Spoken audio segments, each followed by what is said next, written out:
the power. You got the might. No way. Get ready for battle. Give me your money. Beat the Black Knight.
You got the power. You got the might. No way. Get ready for battle. Give me your money. Beat the Black Knight.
You got the power. You got the might. No way. Get ready for battle. Give me your money. Beat the Black Knight.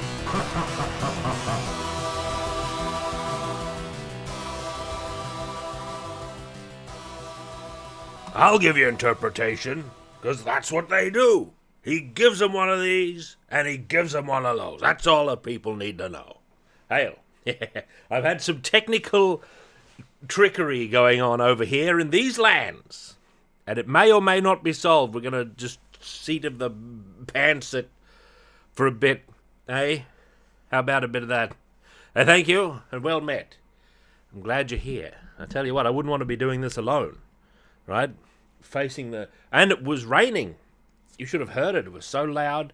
And I thought, oh my God. And it was overcast, but now the sun is streaming out on this bright, warm day. Finally, if the bright wizards would approve, here, posed with the heart of woe, I went and looked back at the footage, and our bright wizard did get shot with arrows before exploding. Right, an important note. Coach Canute, 41 months of power. Bardic shenanigans. Do I do shenanigans? I don't know about this. I don't know. The Jarek storm also approacheth. Is on my radar. There we are. Jarek, the lesser brother of Jareth. 41 months of power also. Maybe greater than Jareth. Jareth seems a bit run down. He doesn't really want to be Goblin King. He's just in that position. What they say in like the commentary, it's like he's inherited it. And he just sort of has to be there and deal with these goblins. Because he's not a goblin, obviously. Lion, don't listen to Lion. That's the mantra, one of the 8 mantras. So when I get rid of this start screen, and if the camera's not working, then that's part of the omens. And we'll just have to abandon that whole idea and come back to it another. I don't know what's wrong with it. Occasionally it just stops working for reasons that no man can know. Krakow. Alright, now just because you can see it doesn't mean it's working. For it to be working... Oh, it's working! Good. Look, footage footage. And in honor of this, let me get over to the table. In honor or recognition of this, I got my Bright Wizard out. Here he is. This is my Bright Wizard that I painted many years ago, right? During a period which some would call the downfall of Warhammer. Hey, is there a period that isn't the downfall of Warhammer? Well, basically, no, there isn't. This is my Bright Wizard that I painted long ago in orthodox fashion. This is, as I saw someone complaining about the retirement of the old Orc boys, which is a tragedy because they are very customizable and very interesting pose friendly and being replaced with monopose nonsense. This was the end of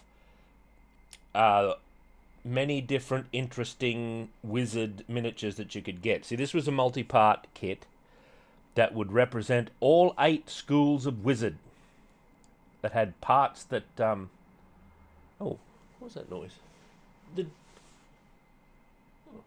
I thought I heard Mason Chain or something going on in the background there. And I assembled mine as a Bright Wizard, but no matter what you did, every wizard had this silhouette, had this like cloak, didn't necessarily have a sword, didn't necessarily have the staff. Those are the Bright Wizard things. But they all looked like this, and it was a problem. Yeah, the felt cloth is trying to get away. It was a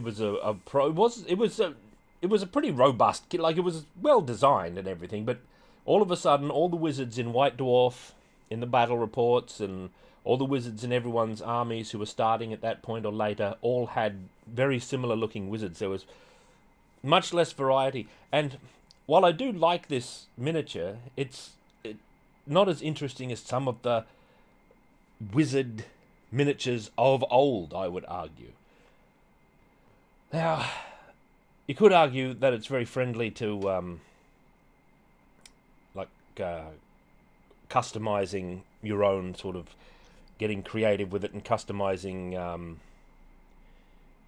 doing some kit bashing or big conversions and stuff like that. Well, maybe, but I think I would rather have a variety of highly characterful, interesting miniatures rather than like a single silhouette. Like, this is just the Bright Wizard head.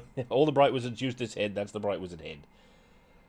He's dual, well, of course he is, as is wizard tradition.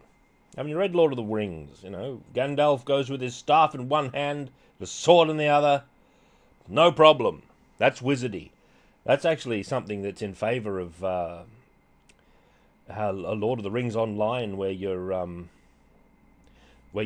not wizards. They're what's the class called? I don't remember what they are, but they're the cunning men, right? Those who know a little more lore than ordinary folk. Lawmaster, that's it. They can go with staff and sword in echoance of Gandalf, who would be the great Lawmaster himself. This is my Bright Wizard. I'm very happy with how I painted him. This is the first time I ever tried these big, sharp highlights to try and reflect, like, big, intense light going on, as there is. And I tried to match where the light was and the striking of the robes, and I'm very pleased. I'm still happy with it to this day. I don't know if you can see it properly with, like, if I put him up close. He's out of focus, but we can fix that. Hopefully without destroying the camera. This has robust focus options. This has nice manual focus. So if I put him up here somewhere, and I get the focus thing, I should be able to just snap him into focus. There he is. There he is. And in better focus, you get even closer. And you can see my slightly rickety facial work there. It's alright. I think it came out pretty good. You know? I got the Warhammer bug again. I've set up my painting table. I haven't painted in a very long time, to be honest with you. But I'm looking forward to trying. He's a little bit dusty. Maybe I should have given him a little dusting with the old makeup brush there. That can be said of quite a few things around here. Look at that sword. The sword looks good. The flaming sword of Ruin. He certainly stands out on the tabletop. You know? It's a very dynamic pose. I would probably prefer a more wizardy, at-rest sort of pose. I always say this. And yet, I do favour many miniatures. This is the great thing about manual focus, is that you can see it just snap into place. You know, it's It's not focused, not focused, not focused. Ding! There it is. It's so much better than trying to trust autofocus to do anything. I didn't dry brush on this character at all. I was for a long time I was trying to just not do any dry brushing at all and do all the fine detail, like just by I know there's nothing wrong with dry brushing. It's just I thought I was over reliant on it, and I thought I'd try to develop like more steady technique. So it led to no, the best thing about it is just the pleasure of turning the thing and it's out of focus, then suddenly snap. That's it. That's good. I don't know what drill dry brushing is. I assume it's with a is that what it is? That's a fine technique, I'm sure. Anyway, today I thought I'd talk about some novels. Recently, I think we mentioned Warhammer novels. Now, I thought I'd just dig into my huge library of robust library of books, and many of which are Warhammer books, and sort of dig them out. And the ones that I remember reading most fondly, I've pulled off the shelf, and I thought I'd show them to you. Now, quite a lot of these I haven't read for a long, long time, so I don't remember a lot of the particulars. I just remember enjoying them, and over the years recommending them repeatedly. So I thought I'd just give them all a little shake here. I'm not going to be talking about Warhammer 40k novels. That's a whole other topic, and really it begins and ends with Ian Watson for me. I'm a big fan of Ian Watson. And almost all of my lore about Warhammer novels in the history of publishing, some of which I'll relate here, is what I remember from a really, really excellent article that never gets referenced anywhere. It's called Freedom in an Owned World. I forget who the author was. It was the author who did Starboat, anyway, who wrote the Starboat story. And it's about the history of publishing, of not a complete history of Warhammer publishing books and stuff, but it's like the focuses particularly on the early days and the struggles that writers faced trying to create and make use of their creativity in such a tightly controlled. It's published by Vector Magazine from memory, vectormagazine.co.uk. Freedom in an Owned World. Right, very interesting read, and if you read it, no doubt some of the things I'll say will just be echoes of that. It's got a lot of information that I've never heard anywhere else. It's kind of an oral history of those times. And a lot of the anecdotes are just fascinating, like how when they were first starting, I think it was Stephen Baxter. Yeah, I think so. But I don't really trust my memory. I don't really trust my memory to there's a link for it, yeah. Like, when they were first starting, they'd send out propositions and, like, details of the Warhammer world to all these writers, and most of them were just like, no, this is just generic trash. And, like, three came back and said, yes, I'm interested. And one of those was Terry Pratchett. Terry Pratchett thought it sounded like a great time. Okay? They came this close to having Terry Pratchett write for Warhammer, because he probably quite liked the tone. And he said, I used to reference it in my academic work long time ago, like in 2012, 2013 or something like that. I used to reference this article a lot because it was like the only source for a lot of this stuff. At least the only like source that I had. I like the author even mentions, I think at the start, there's not really an academic study of this period. 4 years ago? How can that be? It was a while ago. There isn't like a strong study of this period, and this was before like they really republished. Space Marine wasn't even in print during this period, I don't think. But Ian Watson's Space Marine novel, because Games Workshop wouldn't publish it because the lore was different. It was like, oh, it doesn't match the lore. That's why in when they published the Inquisitor or the Inquisition War series by Ian Watson, which I really like. I think Ian Watson's writing is a beautiful match for the tone of Warhammer 40k. And as far as I'm concerned, his novels are the true canon. Like, for me, that's what 40k really is to me. When they published those again, they had to have bits at the start of the novel that just denounced the novel as heretical lies that couldn't possibly be true, because all the lore, it's got squats in it, and mentions squats, and at that time they couldn't be mentioned or referenced in any official publication because they weren't in the current game. Just like we see recently with our Warhammer Dark Omen play at the start of the game, they've got that warning. A warning may not match current depictions of lore or current Warhammer worlds. So, which comes across to me like, do not play, not real, fake Warhammer, fake. Buy Age of Sigmar or buy those books. Don't play this. You're doing it wrong. Refund. That's what it comes across to me. They're very protective, and not uniquely so. Like most major properties have well-guarded lore, because you can't just have cowboy writers coming in and just making up a bunch of stuff.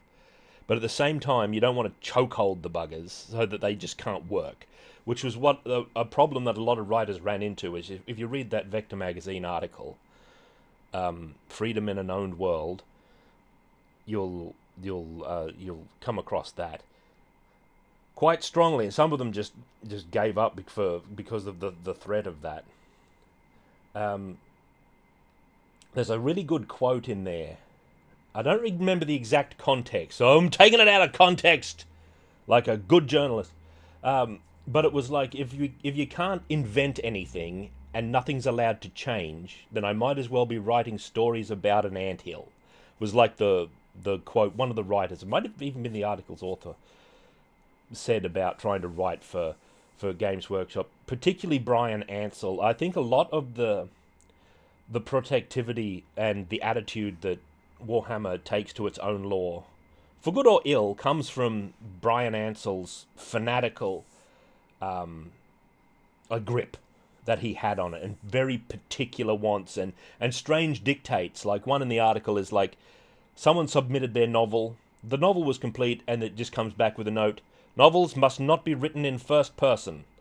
It's like, oh god. Just gotta rewrite the whole thing, Brian, thanks. Jeez. It just would come out with these dictates. Obviously that did not stick, because some of the better like novels, the 40k ones in particular, are written in first person. Some of the work of Dan Abnett. Speaking of, the first novel I wanted to make note of is Fell Cargo by Dan Abnett, who is most noted for 40k work, and he's done a handful of Warhammer fantasy novels.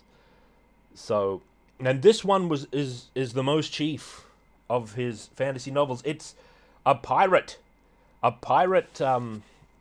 novel. Here's the synopsis. Now, even when I remember, or kind of remember, what goes on in these books, I don't want to spoil them for you, because these are like the ones I recommend, right? Most Warhammer novels and writing is medium to low quality in the grand scheme of literature. Like, obviously, most of it's not going to last 100 years, but it's good. It can be very entertaining in a high sense, a little bit. But that's a whole other. I'm about to launch into a whole other topic. But at its best, it's really quite good, and I really enjoyed this. I'd like to read it again. I've never read it a second time, right? But I remember I liked this, and I would recommend it a lot, which is why it's here. These are basically in order of regard. So when we get to the last one, I've only got a couple of novels here, actually. Those are the highest regarded ones. Long believed dead, pirate captain Lucas Silvaro returns to claim his ship and embark on a deadly new mission. But the high seas are now more dangerous than ever, and the captain and his scurvy crew of rogues. What is this? My spear too, Orky. You're telling me? Thank you. For 39 months of power. Must face pirates, cursers, sea monsters, and even worse foes. Can Silvaro and his allies track down the dread butcher ship and defeat her gruesome undead crew before they too are turned into mindless zombies? Top-selling man, Dan Abnett, strikes again. I remember enjoying this very much, and it's so unlike a lot of the other Warhammer literature at the time in that it was about something almost unique, which was maritime affairs. It's got a lot of what seems to be quite accurate. Like someone who doesn't know this stuff, it comes off legitimate. Like naval terminology and all of that sort of thing. And it was very interesting to have like battles at sea. And at that time I'd never read like a big battles at sea and naval like story. And it's quite short too. You don't have to worry too much. It's quite a short one that you can get through in fine fashion. As a matter of fact, you're gambling the camera. I keep looking over, thinking maybe it's frozen. Because if it's like this and I put my hand over it, my hand doesn't appear, then it's frozen. And the only way I can fix that is by, resetting my entire computer. It's the only way I've been able to fix it. So if it happens, we're in trouble, and we'll just abandon this whole segment and come back to it. Which is why I maybe don't want to take too long. Fell Cargo, I like it. I remember enjoying it very much. Like I thought to do this properly, I'd really have to reread all of these and re-rank them, and then I thought, I'm not going to do this. All right. Dishonorable mention, Inheritance. I really didn't like this. I just happened to have it to hand because I tried to read it after because I'd never read. I had it for years and years. There's a whole trilogy of these. The von Karstein trilogy. This will be on the thumbnail, by the way. Now and it'll look like a recommendation. I could not get it. Like I couldn't endure it. It's got a classic Warhammer novel problem, in that it's a novelization of like major events in the Warhammer world. This is the von Karsteins taking over Sylvania and Sylvania becoming a haunted and cursed land. All right, and the problem I have is that even if it's not stated by anyone, there's sort of this sense on the part of the fans, and I think tacitly on the part of Games Workshop and the publishing, especially at least during this period, and I'm sure it continues today, that the novelizations are in some sense the actual version of what happened. And I would, even if they're good, which I don't think this is, but even if they're good novels, I would avoid ones that deal with major lore events. Because the thing is that the Warhammer world, like many worlds, the reason its history works so well is because it has sort of just the right amount of mysteriousness. And I'm sure that they'd say of this that, this is just one possible like vision of those times. We don't really know what happened, and it's kind of the same as historical fiction in our world. Like you read I Claudius. It's not exactly what happened, but there's an attitude on the part of the readers, I think, a lot of the time when you talk to them, and I think a tacit one from the publishers, that this is somehow like the actual events, like who said what in particular to who and moved on to what side of the room during which conversation, all that minutia. This is like the actual what happened, and I think even if it's a fantastic novel, doing that is a big mistake, because history benefits from the mystery of not quite knowing what happened and not being able to tell. And in order to like really invest in a world like Warhammer and many other fantasy worlds, you have to be able to have the same lack of precise knowledge as the people in that world do. Otherwise you get sort of a reader's superiority where like you're reading let's say it doesn't matter what specific. I was going to say like the Bretonians' relationship with the Wood Elves, and you're sitting there thinking, these characters, they don't know that such and such is actually such and such, and this is actually that, but I do. And you're immediately at a remove of magnitude. You're removed from the goings-on of the world and the perspectives of the characters, and you're up here, like in a bird's eye view or like a god view, where the actual goings-on is harder to relate to because it's trivialized by the distance that this enforces on you. So if it's kept mystified and not novelized, the major events of the world can still be subject to interpretation, which is why they are so strong, which is why the end times was such a disaster, because it gave clear canonical answers to so many of the mysteries, if not all of the mysteries. All right? So many of those little things that give the setting so much of its mystique destroyed by answering the question. So this is a don't bother with. I just wanted to mention this because it's an example of that kind of thing, and I don't know what happens in the other two books of the series, but I didn't hold with this one. It's probably all right, just on its own. If you weren't invested, you could read it and not worry about it so much. But I think it weakens Warhammer as a whole and takes away quite a bit of its charm in that regard. Next, this isn't the actual deal. There's a whole trilogy spun out of this, all right? But I think that this is maybe the best version, but the novels are also good. It's Dark Blade. This is the comic, all right? Then there's a trilogy of novels which I also have, but they were on the back shelf, so I couldn't get. They do have great Clint Langley covers, though, which we see here. It's Clint Langley.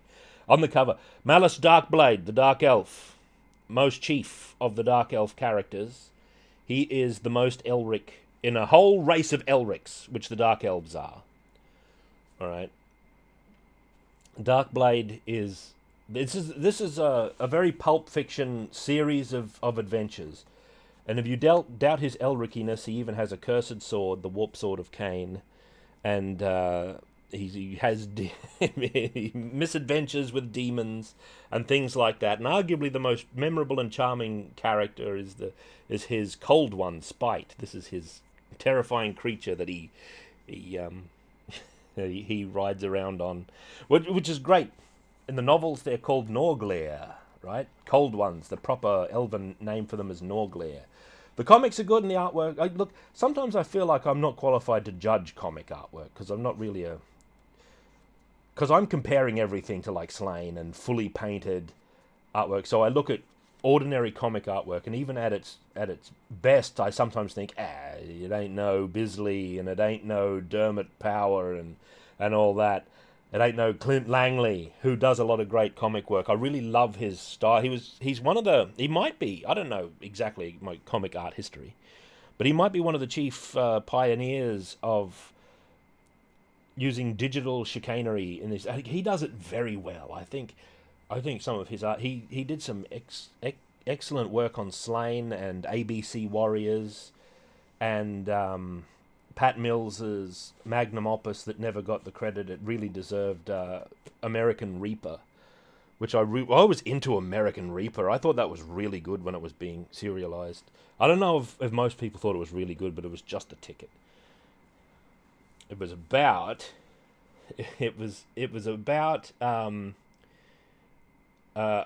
old people who should be dead stealing the bodies of young people, which has since been a looted premise and has been done elsewhere, but not as good. And the Reapers are a special kind of police who, kind of like the Blade Runners who hunt down replicants, well, they're a special kind of police who hunt down these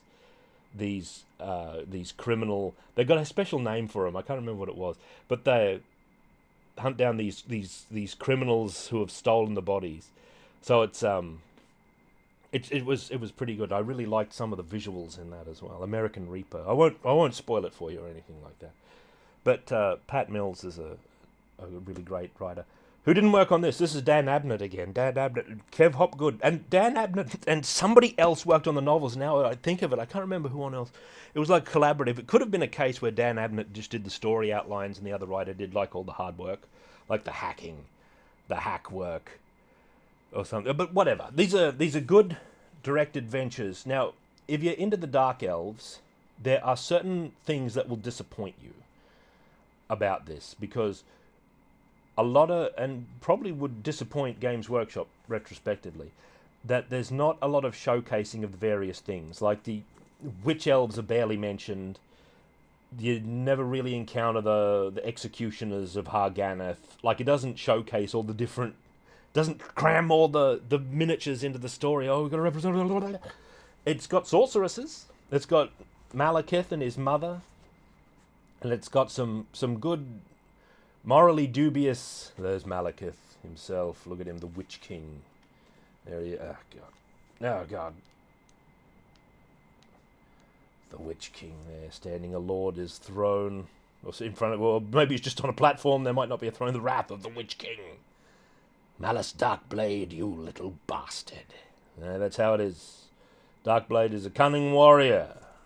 Right, it's good. He's a Cold One Knight is what he is. And the Cold One Knights, in order to get the trust of these savage monsters, they have to anoint their flesh in the slime exuded by these beasts from deep underground, right? Which is a sacrifice for them because it dulls their nerves to both positive and negative sensations. So they're giving all that up, you know, to be these high status warriors. And of course Darkblade goes rogue and has many adventures. That's they're standing in for like that and a whole trilogy of. But I prefer this. Like I've read this many times, but I've only read each of the novels once, and I did enjoy them. Right, great stuff. We're nearly at the end already. With 2 books there, we're nearly at the end. This is the most famous of all of the adventuring characters in the Warhammer Fantasy publishing milieu, publishing canon. All right, and it would not go if I didn't recommend it. It's Troll Slayer. All right. Gotrek and Felix. A Gotrek and Felix novel, it says down there, just so that you don't get confused. This is an anthology series, actually, because, as you might expect from a character like Gotrek and his companion Felix, they originated in short stories. I think they appeared first in Ignorant Armies, which I don't have a copy of. Ignorant Armies is an anthology. It was the first thing they published, actually. In 1989, I think it was. They published Ignorant Armies, the first Warhammer anthology, and the first story was Troll Slayer. And the first line, this is actually added later after this forward, which ties it in more deeply with the later stories. Damn all manling coach drivers and all manling women, Gotrek Gurnison muttered, adding a curse in Dwarfish. That's the first bit of literature of of all of Warhammer. Yeah, a dwarf grumbling about coach drivers and women. Well, good for him. Correct. All right, so this is a collection of short adventures, and I think this is also these characters represented at their best. And it's not a case that the novels necessarily turn rubbish or anything. It's just that the tone changes, and I don't like the tone as much as with the later ones. Because Gotrek and Felix is an ideal, like, pulp character arrangement, I'll say. All right? That really should have stayed in, like, the lower level. Sort of in a similar way to Fafhrd and the Grey Mouser. It's these two characters that are just together, and they can't get rid of each other. Not that they really want to. They're quite friends. They're quite friendly in this, as are Fafhrd and the Grey Mouser. In fact, that's one of my favourite examples of instant friendship. Fafhrd walks into the alley at one end, and the Grey Mouser walks into the alley at the other end. They just know that they're destined to be together forever. They're instant best friends. It's great. That's not quite what goes on between Gotrek and Felix. Something else happens. Gotrek saves Felix's life. This is the premise. I'm not spoiling anything. And, you can listen to it. Oh, very good. Ignorant Armies is probably quite good. I only know the stuff that's been republished and expanded later. Like, I've never read the old Ignorant Armies. What was it? Gotrek saves Felix's life, and Felix and he go on a drunken bender, and Felix drunkenly promises to follow Gotrek and record his great deeds until he finally meets his end. See, Gotrek is what they call a troll slayer, or just a slayer, which is a dwarf who has dishonoured himself in some way, and unable to live with this, due to his dwarven psychology, he takes the slayer oath, and he styles himself very outlandishly, and he seeks a glorious death in battle, normally against trolls or some other really dangerous thing. He wants a good quality death to redeem himself. Now, the problem Felix has is that dwarfs don't know about irony, and they don't know about oaths that are not serious. So, from Gottrek's perspective, this young man here, who was a scholar at the start of the series, who knows a little bit of swordsmanship, is locked in as his rememberer, which is someone who is honor bound to record the glorious death of Gottrek Gurnason. And, of course, the great problem Felix faces, one of the great problems, is that anything that kills Gottrek is most likely going to instantly also destroy Felix. He'd have to escape somehow and write it. But that's the quandary of the Rememberer. Nonetheless, it's a great tradition, and he's locked in. He can't get out of it. So that's the premise. Great. Okay, beautiful, perfect, ideal pulp fantasy hero. You can have all sorts of stories and all sorts of adventures. So the problem that it runs into for me as the series goes on, I won't dwell on this, is that this ideal pulp character of Gottrek is forced into being an epic character instead. And he suffers a lot from the Dragon Ball Z threat escalation sort of thing going on, where, well, if 10 men didn't kill him, then we has to fight 50 men this time, but we can't have him lose. So these early stories are like the last time where he ever seems vulnerable. And like he starts with two eyes. He famously has one eye. He loses an eye in here somewhere. I know where, but I don't want to spoil it. He loses his eye in the stories, and you think, wow, like this character, anything could happen to him. He could die in any of these stories. In fact, I think what they might have been more well advised to do was write his final adventure at some point and set all of the other adventures between those 2 points. Now, that would lock them in, but it would lock them in, and therefore they wouldn't get stuck into the super linearity of the way the novels kind of go, where it's just an escalation, and it becomes more and more cartoonishly epic, where he's nearly like a Warcraft character by the end of it. And I was disappointed to know that he's still kicking around in the Age of Sigmar, freed of his Slayer oath. He's running around with a Dark Elf, and I think they're just really misusing this character. You know, he's no longer the same character anymore. Not that I haven't read it. It's just a book that the elf found. But you cannot go wrong with these stories, and you read them until they don't grip you anymore, which is what happened to me. Now, these are by William King, sometimes called Bill King, who wrote Gottrek and Felix for many, many years until he finally decided to step away from the series and was taken over by Nathan Long with Orcslayer, I think it is. And I remember when that came out, and it was exciting but trepidatious, because you weren't sure if... I think Nathan Long did a fine job. You're like, no problem. You know, yeah, it's similar with the Salvatore problem. Of course, from Black Library, this is Black Library, it wasn't Black Library back then. From the perspective of Games Workshop, they would have been overjoyed to have a character that struck a chord like Gottrek and Felix, because then they had their own Drizzt, you know, their own highly popular, compelling character. So, and letting them go is so hard. You know, we can't do that. He's got to hang on. We can never cash out the jackpot that is his final death. We always have to ruin it, kind of like the death and return of Superman, where it's like the jackpot is the death, but then we're stuck with gambling addiction afterwards, and it ends up ruining our lives. We just go back. We go back to the machine. Superman's alive again. Bloody cash out. Superman's still popular, so apparently they did all right, but it bankrupts the property a little bit. Superman's lucky in that has a timelessness where he can recover, whereas like Gottrek's not really like that in my view, and several other characters aren't really like that. So, yeah, Troll Slayer, great. I recommend. Here's the synopsis on the back. A drunken oath. That's right. To record his death saga. In the cold light of day, Felix's worst fears are confirmed as he learns that Gottrek is a troll slayer, a dwarf doomed to seek out a heroic death in battle, to atone for an unknown personal disgrace. I don't know if they ever detailed his personal disgrace, They should never have. That would have been a bad blow if they did. All right, now we're into the real stuff. This is the stuff I like the most. This isn't necessarily the stuff everyone likes the most, but this is the business, as far as I'm concerned. This is like the 10 out of 10 material. And I'm talking about Drachenfels. By the notorious Jack Yeovil, who was Kim Newman. Kim Newman used a pseudonym, as many of the writers did, Jack Yeovil, for their Warhammer work. All right. Some writers do.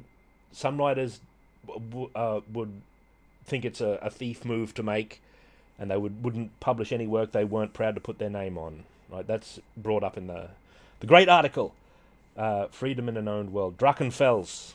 This is a fantastic novel. This is repackaged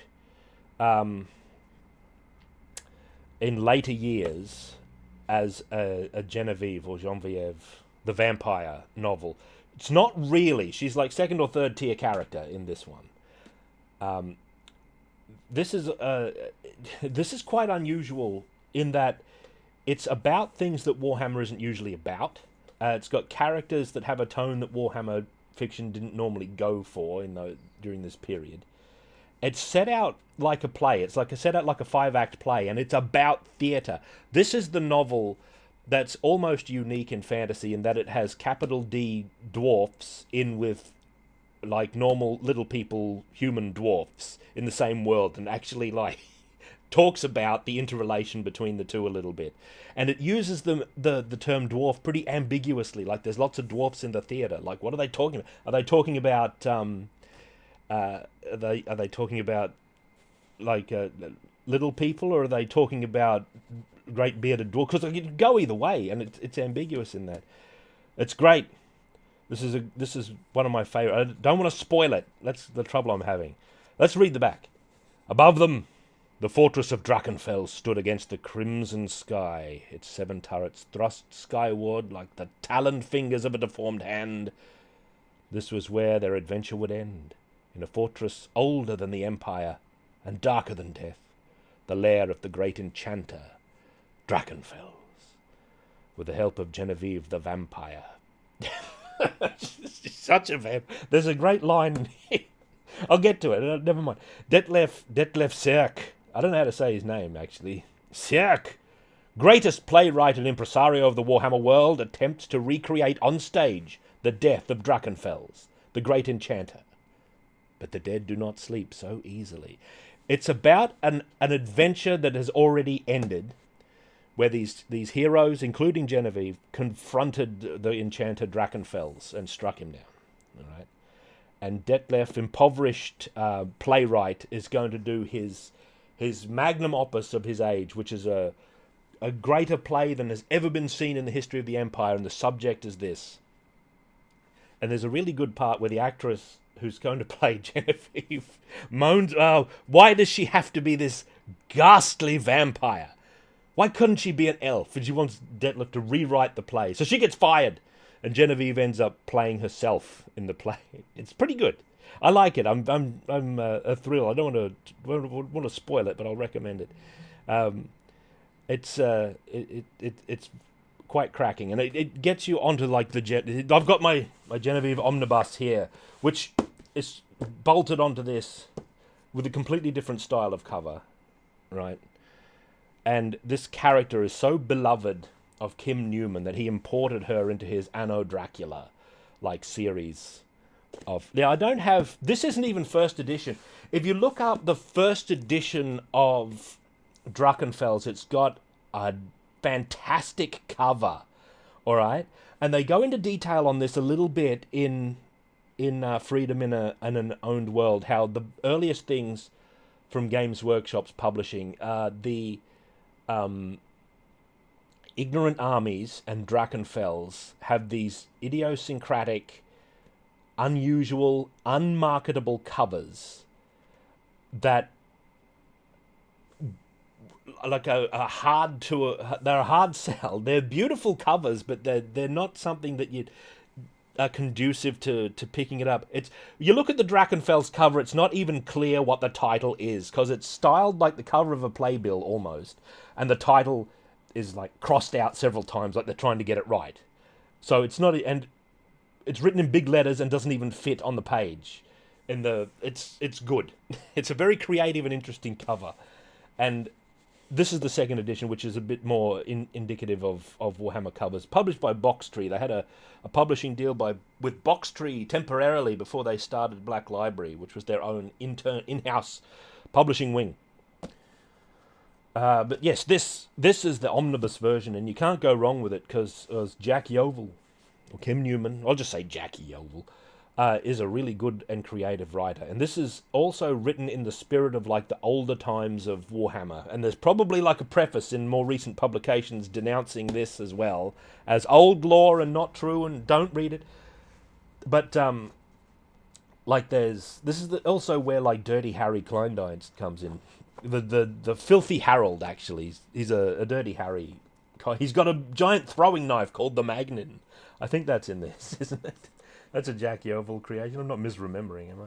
But I've read all the other ones way less. I've read all the other stories once exactly, and Drachenfels repeatedly. I think like the spine is destroyed where Drachenfels is, and the rest is still pristine. Like in this, I think this spine is about to disintegrate at any moment. It'll detonate as quick as look at you. There we go. Yes, the Ignorant Armies. I should read the Ignorant Armies short story as well. And I haven't read Anno Dracula either, which is his. Anno Dracula has a fascinating premise about Dracula. It's like never mind. It's a whole. But anyway, Genevieve shows up in that as well, or Genevieve, or something like that. She's an interesting. Actually, in that article from memory, there's also a filthy. Yeah, I did it wrong. Filthy Harold.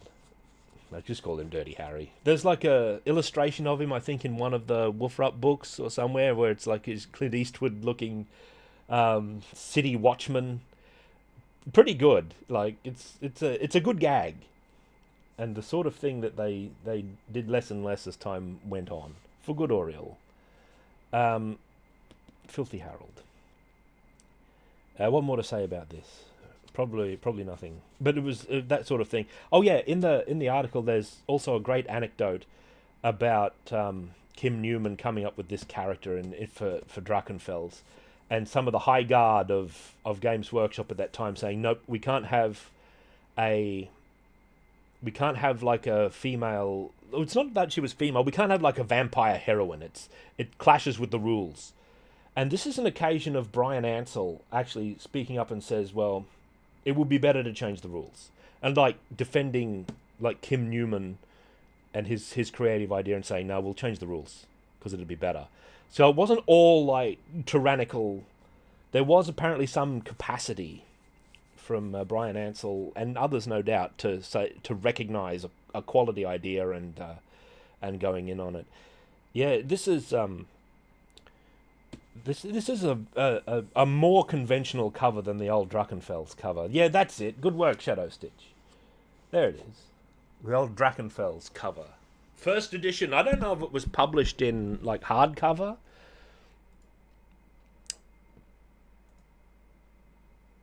But I really love it. And it's got that luminous Warhammer. Like, you can't see it in this picture, I guess. But it's got that luminous Warhammer old logo at the top there, which would have been in, like, metallic or semi-metallic, like this is. See how it's, like, shimmery and mirror-like? Like that. Drachenfels. I'll put it on the screen here for people who... There it is. Drachenfels. What is it? You look at it and you think it's a great cover, I think, because it's very striking and memorable. But if you were coming at it not knowing or not having a predisposition to Warhammer, your eyes would be less likely to lock to this and think, what is this? Even though it's very creative and interesting. All right. Nonetheless, that's what it looked like. I was describing it from memory before. So it's a little less like my memory, but that's it. That's the a Krakow. That's the cover. Right, I got one more. That's actually a trilogy that I haven't read in a while, but this is my favorite thing. Let me put this over here. Yeah, it's like he's deciding how to lay out his poster, the playbill or something like that. Drachenfels. Right, let me put these over here because they're getting a bit tall. I can't see my chat window. Oh, you know what? I better put them over here and I'll move the chat window. There we go. Put them over there. Sort of inside. Alright, this is one I like. This is arguably my favorite set of Warhammer novels / stories. Honor of the Grave. Excuse me, by Robin D. Laws. Alright. Which is part of a trilogy. Well, we'll concentrate on this one for now. Which is part of a trilogy. These are hang on. Just thinking of something here. Where did I get this from? Oh, it doesn't matter. A lot of them are second-hand, the books that I wound up getting. Second-hand, from far afield. Who knows? Robin D. Laws. This is good. This is about some interesting characters. It's not about grand events. It's about this character, Angelica Fleischer. Or Angelica. I don't know. I'm not sure the proper... these days I say Angelica. When I read this, she was just Angelica Fleischer to me. But she became Angelica Fleischer after I met a German woman at university called Angelica. And I thought that's a really nice way. In an interesting parallel to Gotrek and Felix, this is a two-principal character game, and it's quite like Gotrek and Felix, right? This is her companion, whose name is Franziskus. He's a noble imperial lad full of big dreams of honor and duty and chivalry. And Angelica Fleischer is a thief, a criminal. She's actually one of the lower forms of thief, one of the least honorable, because she follows armies around and loots the dead after battle. Right? She looks for battlefields and sifts through the dead looking for all of their treasures. I'm not spoiling anything, Janice. Maybe they do and maybe they don't.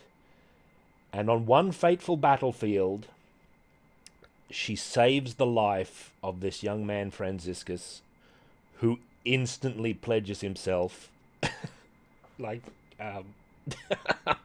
Sorry, there's some good stuff. I won't spoil that. To her service, evermore. And she can't get rid of this Yahoo. Right, but she makes good use of him. Okay, she keeps him around for good. And this is an interesting story because her profession comes back to bite her in this first one, where a jewel that she sold is found by relatives of the previous owners. They find it in the shady shop, right? And it comes back to bite her and she gets drawn into a whole thing. Now, tip for other thief class enthusiasts, okay? If you're going to steal jewelry, you got to break it down. Take it apart. You can't leave it whole. People will recognize it unless it's enchanted. And then you don't want to risk taking it apart because you don't know what's going to happen. Magic's weird. It might even be invulnerable. You don't know. Right? Great premise. Excellent pulp level characters in pulp scale stories as well. And she's almost uniquely among Warhammer characters. She's extremely irreligious. She doesn't believe in the gods. She thinks it's all kafoofery. Right? Even though she lives in a world that's just kind of dealt with in an interesting way a little bit, because she lives in a world where the gods may indeed show up, but Warhammer is one of those where it's not like Forgotten Realms, where if the gods show up, you can reasonably sure it's them.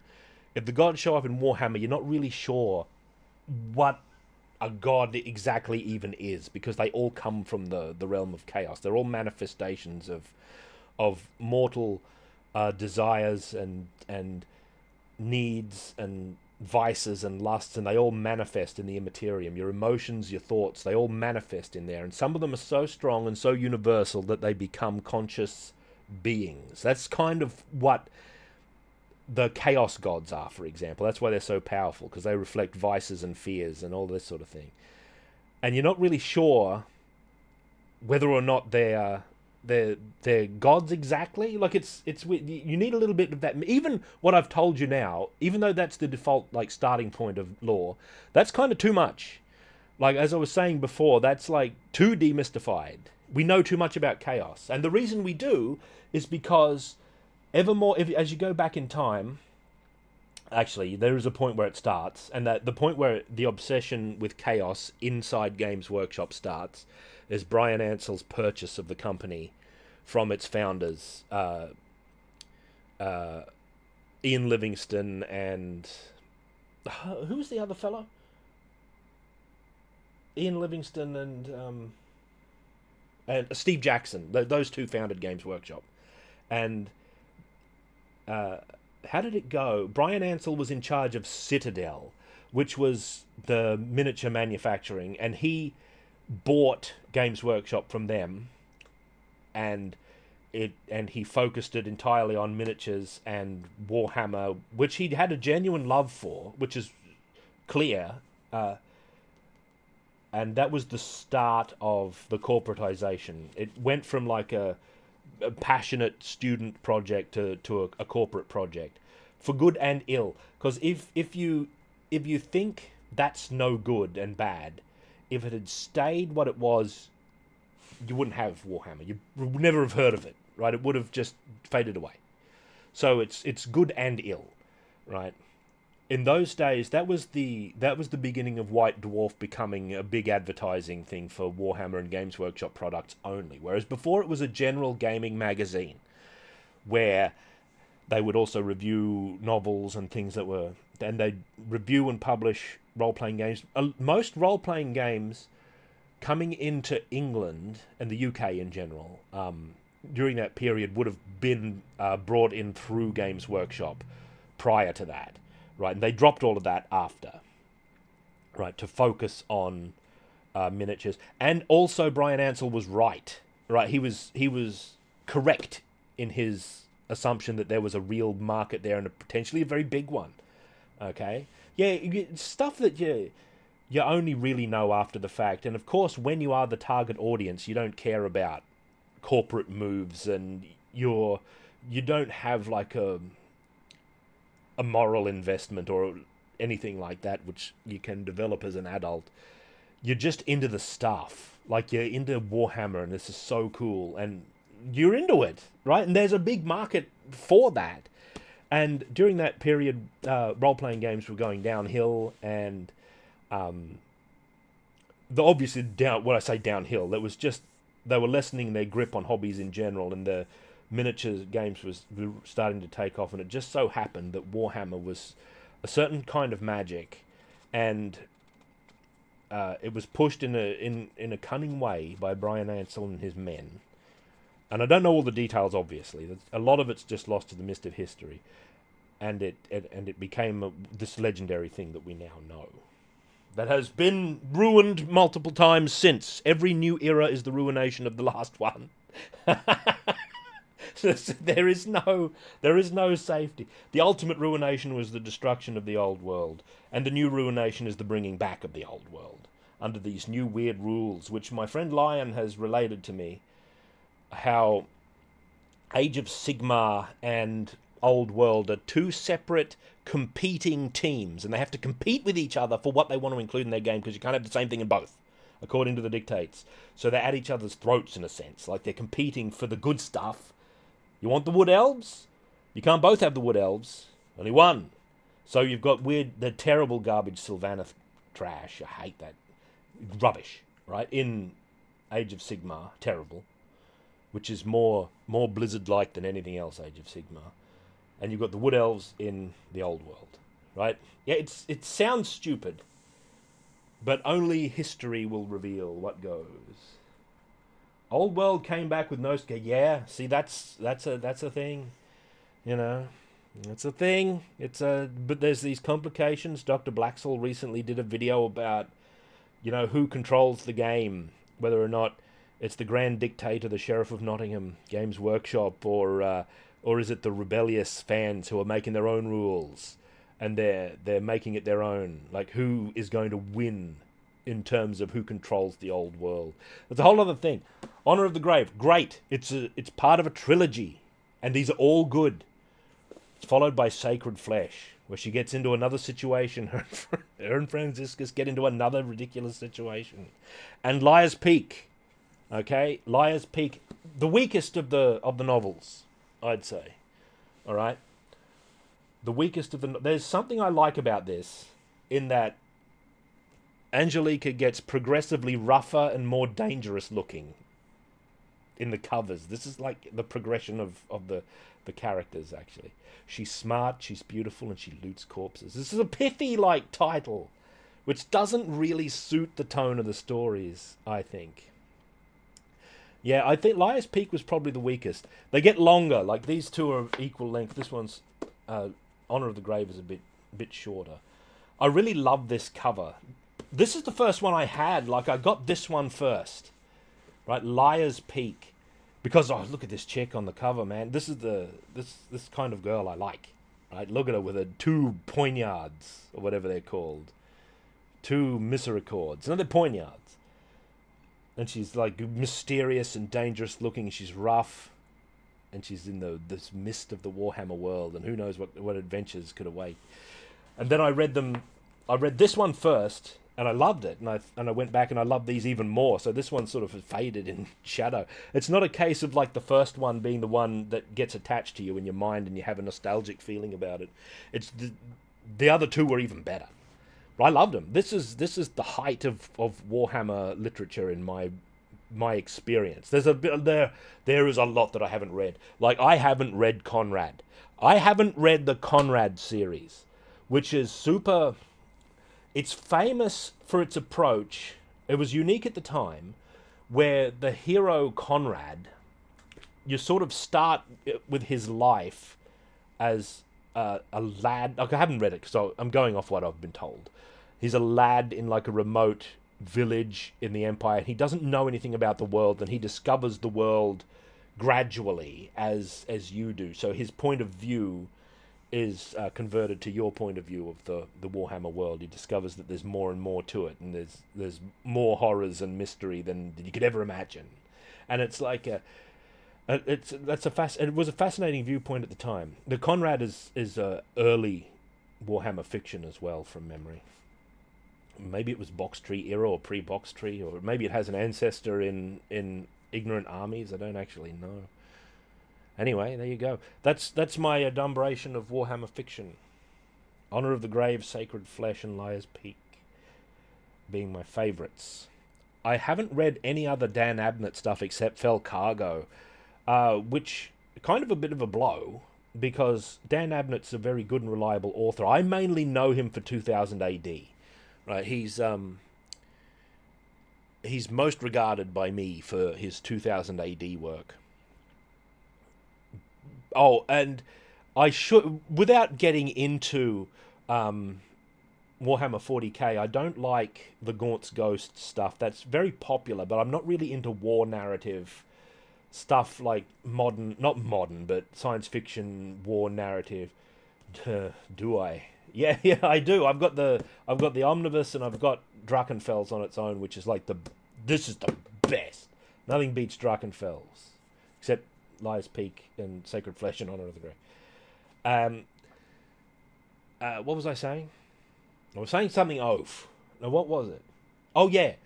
Warhammer 40k. Since I'm talking about Dan Abnett, I'd like to give special mention to one book, though, which is called Double Eagle, which I really liked. Like, I got into this way more than, like, any of the Gaunt's Ghost books that I tried. I couldn't get into it. I liked his Inquisitor stuff because it's not, like, war narrative. That just doesn't grab me. But Double Eagle I really enjoyed. Like Fell Cargo, it is about an unusual topic, in that Fell Cargo was about pirates and maritime ship stuff. Double Eagle is about aircraft and dogfights and military aircraft. I think they're called the Fantine 20th. The Fantine is a world that's mainly like poisonous gas, and everyone lives on like the tops of mountains, these plateaus. So how they do combat is with aircraft, and they belong to the Imperial Guard, which is like a major plot point. They're not part of the Imperial Navy, and they try to get disciplined by the Imperial Navy. Like Admiral comes in as they're mad about them, and they just say, we're not subject to your authority. Forget about it. We're part of the Imperial Guard. Maybe not as good as Death Squadron, but what is, Lion? I'd say it is. I'd say this really great, and I really enjoyed the mysterious depiction of like the Chaos pilots, or especially the one Chaos pilot who's like the Red Baron sort of equivalent in the story, who's like carried around on a litter by his men, and you only get like little glimpses of him, and it's mysterious and intriguing, and like, oh, what must they be like? And it fires the imagination, and it doesn't explain him, and you don't get any lore about Chaos pilots. It doesn't go into no details, paragraph. It's mysterious, at least in my memory. It's kept that's for Warhammer 40k thing. That's Dan Abnett. Again, Dan Abnett being one of the great workhorses, who has won through his fine reputation as the most widest selling, most published writer in the Black Library during that period, just ahead of William King himself for Gotrek and Felix. He has got a lot of leeway to invent things and create and change things in his work, so he's allowed to do that. Like, they went straight to him when they were going to do what's it called? Not Flight of the Eisenstein, but the Horus Heresy, the Horus Heresy series, which I don't recommend for reasons that I explained earlier, because even though Dan Abnett, I've read the first one, it's great. All right, great, easy reading, intriguing stuff going on, strong character, and especially strong operatic characters. But it's dealing with major events of 40k and sort of enshrining them, even if not officially, even if not in a way that they'd admit. I think they tacitly suggest, and I think the fans take it as the real version. If it's in a novel, then that's what actually happened. And I think that is bad for the game. All right, enough novels. Vader, enough of this. You want to look at some art? I've got some art books nearby, Warhammer related, sort of side related to. I've also got Realms of Sorcery here. You don't want to worry about any of that. There was a comment on the YouTube channel for this stream, which is called Normal Adventure, for Night's Dark Masters, about how much less good visually the RPG books are than the army books. And yes, no, that's true. They are much lower budget. They don't get the top artists, and the best art in these typically is drawn from work that was completed for the army books, where the army books are for most of the lifetime of any given edition of Warhammer, the army books are the spine of the game. Great care, great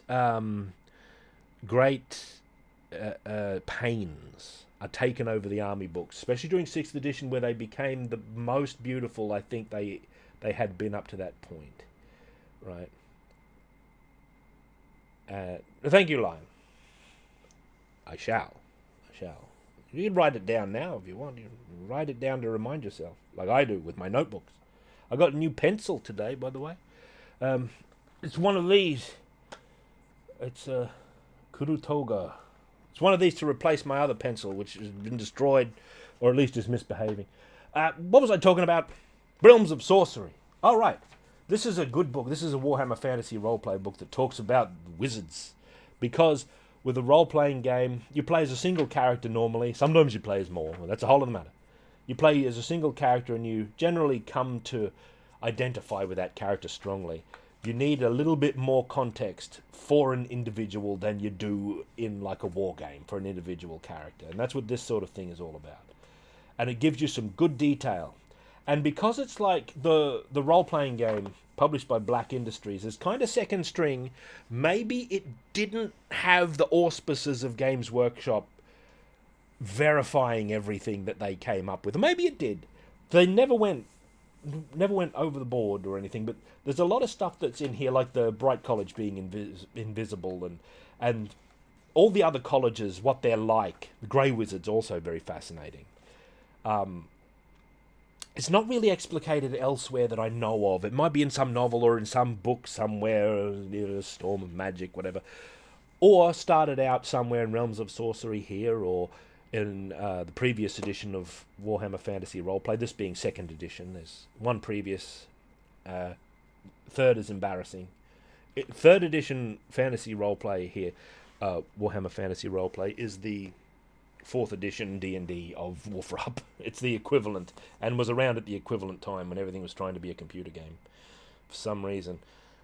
That's a whole other matter. I'm going to set that aside. What I actually want to show you is a visitation with Warhammer Online in the form of its art book that came with the collector's edition of the game. Now, it did feature in my reboxing, but I thought we'd have a flip through of it today since we were talking about this sort of thing. The Art of Warhammer Online, forward by Alan Merritt, who was like IP manager at Games Workshop at the time. I need a drink. Hang on. That's better. That's better. I think there's something he says, too, that I found kind of... you can take it a few different ways. Let's have a look. Intellectual property manager and old git of Games Workshop. Successive waves of development over the last 25 years have scoured away earlier, more naive interpretations of the Warhammer mythos and its fauna and supplanted them with ever more realistic renderings. When I read this, I remember this, right? I read this and I thought, typical Games Workshop, those old editions of the game, don't look them up. They're not even worth looking at. Naive. They were naive, and people who like them, scum. You're not like that.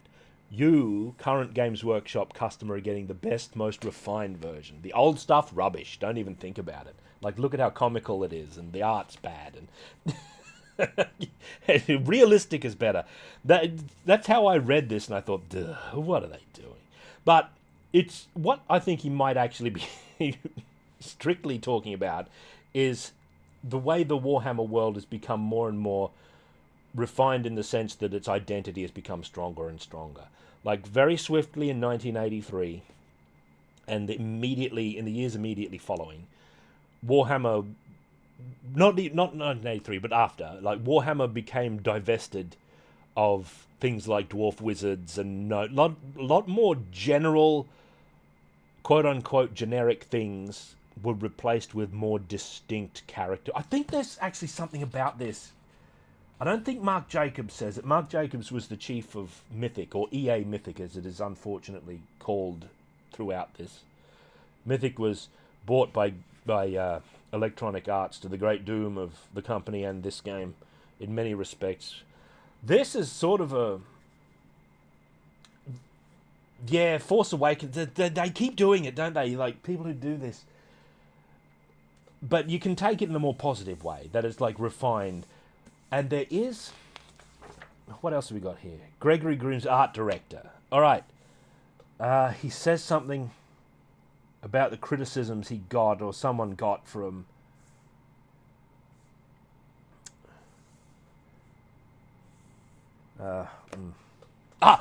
generic. Here we go. The second mantra... well, what's the first mantra? We embrace two very important mantras in our design. Let's just get the whole story here. The first is that we are not making a fantasy game. Don't be fooled by the pointed-eared elves with bows and the castles. We are making a Warhammer game. That's actually an important distinction, which actually flows, if I remember it right, it flows into the next point. The fantasy genre is filled with many different cliches and themes that have merged into a collective visual language. In making Warhammer Age of Reckoning, WAR stands for, we focused on the aspects of Warhammer that make it unique. The second mantra is that generic is a foul word, worthy of a witch hunter's fiery brand. I am outspoken in saying that generic is not a foul word and is used too often as a like an area of effect criticism. Like, you don't have to be too specific about what you don't like a thing if you just say, it's generic. Generic is actually a very important thing because it allows you to tell what something is. Warhammer is generic which is one of the chief criticisms that everybody except Terry Pratchett and his two companions who said yes to the initial proposals back in 1987 or whatever it was for the publishing, was one of the chief things is that it's generic fantasy and people can't take fantasy seriously. And you would argue, actually, successfully, that Terry Pratchett himself doesn't think fantasy can be taken serious. Nonetheless, generic just means that it belongs to a genre that you can tell. Warhammer itself is a genre unto itself, as I hope my memory of the rest of this paragraph is going to play out. And if it doesn't, I'll pivot onto some other thing and hope you forget what I was talking about later. The old tricks, they never fail. Now, Fiery Brand, here we go. Early in production for War, I remember showing a piece of art to the folks at Games Workshop and being asked, "What is this tent? And who is that for?" Before I even uttered the words, "It's a generic tent," I recoiled in my chair as I realized what I was about to say. A generic tent is not good enough for this game because it doesn't add flavor and character to the world. Even the mundane needs need to be made into something that reinforces the themes, iconography, and emotional tenor of Warhammer. A table is not just a table, it's a work of art from the finest craftsman in Altdorf. A chair is not just a chair, it is the battleground throne of a Dark Elf warlord. So he's talking about things, tent, for example, just being a tent, is unworthy of the effort that they were putting in. There had to be something clear about it that made it clear that it was a Warhammer, like it belongs to an elven lord or a Bretonnian knight or something like that. This is actually valid criticism from Games Workshop. And you can tell that this is the sort of thing they do to prospective artists a lot, is they'll hone in on something and they'll like quiz them. Like, this doesn't look like a Warhammer axe, for example, as I hope later on in this, like the dwarf section, we'll see some axes. And from memory, none of them look like just general axes. They all look like Warhammer axes. They all look like Warhammer dwarfs. And you can look at it and you can think Warhammer. Like if you did a tent that looked like it belonged to an elven lord with the white and blue trim with some of the heraldry visible on a pennant or something like that, you look at it and you think, if you're familiar with the iconography, you think, yes, a Warhammer image. That's a Warhammer image, right? If it's just a tent next to a waterfall, you can locate it within the Warhammer world. It stops being generic, a general fantasy image, and a Warhammer image specifically is what it becomes. This is something that actually is a sin committed by Games Workshop on my friend the Bright Wizard here with his multi-part kit, is that the thing about the Wizards is that it's the small, minute, not even minute, but the small details that make the Wizard come through so strongly. And I don't want to split forward, but I bet I can find a Bright Wizard in here, and I'll show you what I mean. Maybe it's that they're covered with the keys and the locks and like the little iconography, which the previous Bright Wizard images. Normally, there's a Bright Wizard on the cover of every bloody. This is the worst one. This looks like something Blizzard had come up with. It's terrible. See, this is fantastic. This is terrible. Like, you can tell that the art made for the role-playing game is like of a lower grade. That's lovely. That's fine. Jade Wizard. Where's the Bright Wizard? Maybe I went past. Maybe I went past them too much. I was on them just before. I'm sure I was in. That was the Bright Wizard section. Imperial Colleges of Magic, Law of Light, Law of Fire. Anyway, it's the little details that bring them to life. Forget it. And that let you really know that that's a Bright Wizard that you're looking at. Not just a wizard in red, or not just a wizard with red hair, not just a wizard who does fire. It's the Bright Wizard, right? Which this kit, because all of it's, not all of it, but a lot of the chief parts, the robe, the body, etc., was made to be generic. It's missing those little details out of the box. And you could argue, as I said before, that, well, you're supposed to add them yourself. Then it's an opportunity for conversion. And yeah, to a degree that's true. But really, Games Workshop should be showing us in their output the fullness of the character of the Bright Wizard, or the fullness of the... Yeah, you can freehand some wonderful stuff, but freehanding is a particular skill. That's actual like art. When most of miniature painting and assembly is craft. There's a difference between art and craft. They cross over at a certain point. They start bleeding into each other at a certain point. Never mind any of that. So Games Workshop started eroding from some of these values themselves, but they can get away with it. You know, if it's approved by the tallest man in the room, then then you can do it. Anyway, I found this fascinating sort of insight. I bet you before they hire an artist, they would grill them like this. You know, there's also some irony here, I think. Was it Alan Merritt?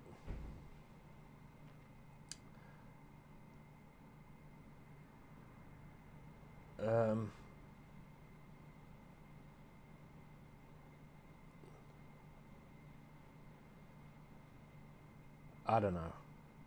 All the artists should be appropriately credited elsewhere and their contributions noted. Funny coming from a bigwig at Games Workshop declaring the artists should be credited because they stopped doing that straight off. That's what I was looking for. He talks about like Grimsby and Paul Barnett, who I mentioned the other day with his Eiffel Tower move. It's just that stuff like that, because they were so proud of their art and artists up to a point, and at a certain point they weren't. And that point coincided almost, well, not exactly I guess, but almost with the plunging of the quality of the art, with the coming of Age of Sigmar, where the artistic output was at its lowest point, and it was clear that people in big chairs, a lot of them who were approving these things, didn't understand what they were looking at. You get a lot of that in corporate work. Larry Elmore goes on about it in good and exhaustive detail. But it's like stuff's getting through that would never have gotten through the old guard, who really loved Warhammer and created Warhammer. Your Brian Ansell would never have approved of that stuff. Brian Ansell must have been horrified. I don't know what he felt. He's passed away now, so we can't ask him. But who knows what he felt about like the end times and Age of Sigmar. Like, he probably thought it was terrible. Anyway, here's some beautiful, like, it's very hard to fault the artists of Mythic. This is mainly full of concept art. So there's not a lot of big posing art. There's some Paul Dainton paintings. We'll get to that. There's not a lot of there's a lot of standing general posing, displaying the costume art. That's good concept art. And they really did some good work, and I think this is some beautiful stuff. Although in my mind, I always gravitate more to like the mid-level stuff than the super grandiose things. That's me. This is like a high level, like an Ironbreaker or something like that. They went in for Ironbreakers, which I find a little mysterious. See, I've got a lot of criticisms about Warhammer Online, as much as it's a fine game, but some of the decisions they made are very mysterious, especially in light of the grip that Games Workshop had demonstrated on its material during this period.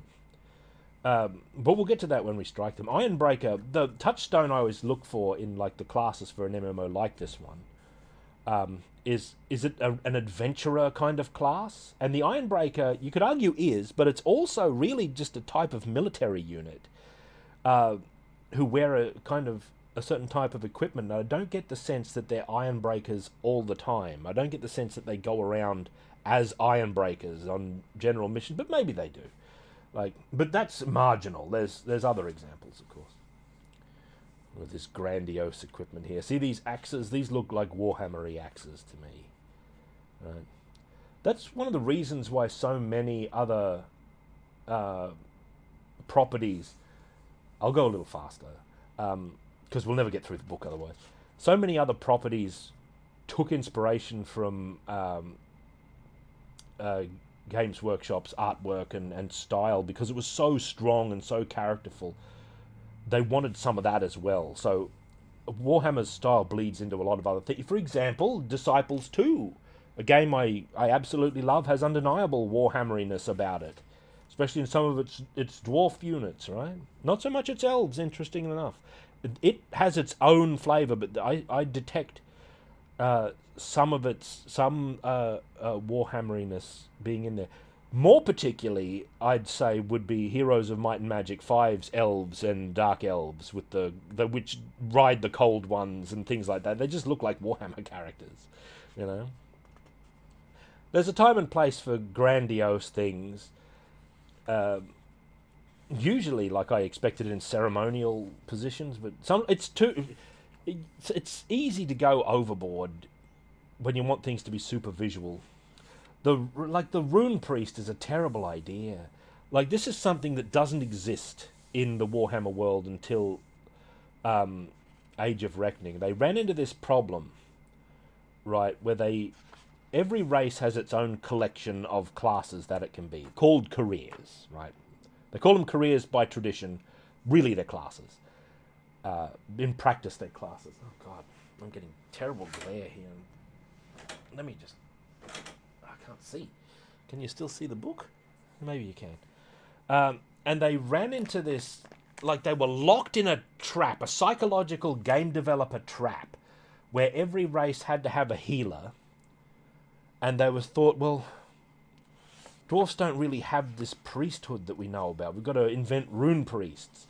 It was worse for the Dark Elves, okay? The Dark Elves are like the shining example of this. Where Dark Elves don't really have a magic healy priest sort of thing. So, they came up with something called the Disciple of Cain, which we'll get to. We'll talk about it in more detail then, I guess. Which is like a priest for Cain. Look, we'll get to it. I've got a whole thing. But this is good. Look at this beautiful work here. This is Gates of Karazakarak, which never made it into the game. In the private server Return of Reckoning, I believe they've reinstated some of the old cities. And last time I looked at it, I went to the Orc City, and it's terrible. It's too big. It doesn't look like anything. And it's a big confusing mess with nobody in it, with no NPC. Or there's NPCs, but they're just like in isolated places. Here's the Temple of Grungni. There's Valia there. You can see her there with her two frothing steins. Here's Karak-Kadron, the Slayer Keep, right, which is in the game, but doesn't look anywhere near as nice as this. Nothing made it to the game as lavish as the concept art, I must say. We'll get to all that stuff when we get to the later material. There's the iron. But they did a really good... Like, this is all stuff that never really existed. They might even talk about that in here. Like, stuff that's never been depicted in Warhammer generally. Like the buildings and stuff. What do they say here? Dwarfs don't build tall, skinny structures. They build enormous, stout statues and huge cavernous cities that delve deep. So we've got short, squat buildings, squat tower and all that sort of thing. I don't think it's an issue. Like, not living up to the concept art is so hard to do. Like, living up is so difficult that not doing it, I don't think, is like a big issue. Like, it's pretty damn hard. The real problem with that vampire game for Hebiont is that there were no catacombs that I could see. You don't get catacombs under your castle. You just go foundation and then you start putting rooms in. Where's the catacombs? The greenskins. This book is printed a little dark as well. So some of the details sort of vanish. These are Orkies men. There's Grumlock. Is that Grumlock? And Gasbag? Was that their names, or is that someone else? Anyway, this was the boss of the Orcs, who, when their city didn't go in, got transplanted to the inevitable city where he's just hanging out with Charzanik, who was their original character, main Chaos guy, because they didn't want to use any of the canon Chaos guy. Or maybe Games Workshop said no. The collector's edition came with a miniature of these two, and I remember the marketing. It was like, oh, it's the biggest Games Workshop character miniature ever. Imagine the biggest character you've ever seen. It's bigger. Don't be fooled. It's tiny. He's not any bigger than a normal orc boy, and the goblin on his shoulder is so small. Right? It's almost comical. It's more of a novelty figure rather than one you would actually use, I think. He's not very big. We've got to cut those costs. These collector's editions. There's the Squig Herder, which is an interesting sort of goblin class. You could have, well, that's an adventurous kind of goblin, right? The Squig Herder. There's the Black Orc, which was the tank of the orcs, right? He's adventurous and interesting. He has armor that's meant to look as unappetizing as possible to his pets, which are the squigs, these monsters here. I don't know what it was like to play with, but it was one of the classes they kind of had classes that were mirrored on the order and destruction side, right? Where, like, the Ironbreaker was mirrored with the... Was the Ironbreaker mirrored with the Chosen, or was that the Knight? No. Who mirrored the Ironbreaker? Not the Black Orc. The Blackguard. The Blackguard mirrored the Ironbreaker. Had the same mechanic and sort of the similar abilities across the board. The Squig Herder mirrored the Elven Shadow Warrior. But the Squig Herder was a pet class and the Shadow Warrior wasn't. And by the same token, the White Lion, against my advice, was a pet class. And the Marauder, which it mirrored, was not. It was interesting. They weren't lazy, perfect mirrors, although that maybe would have worked out better in some respects.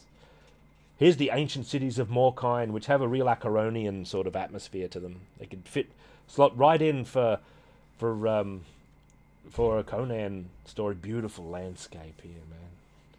It's great.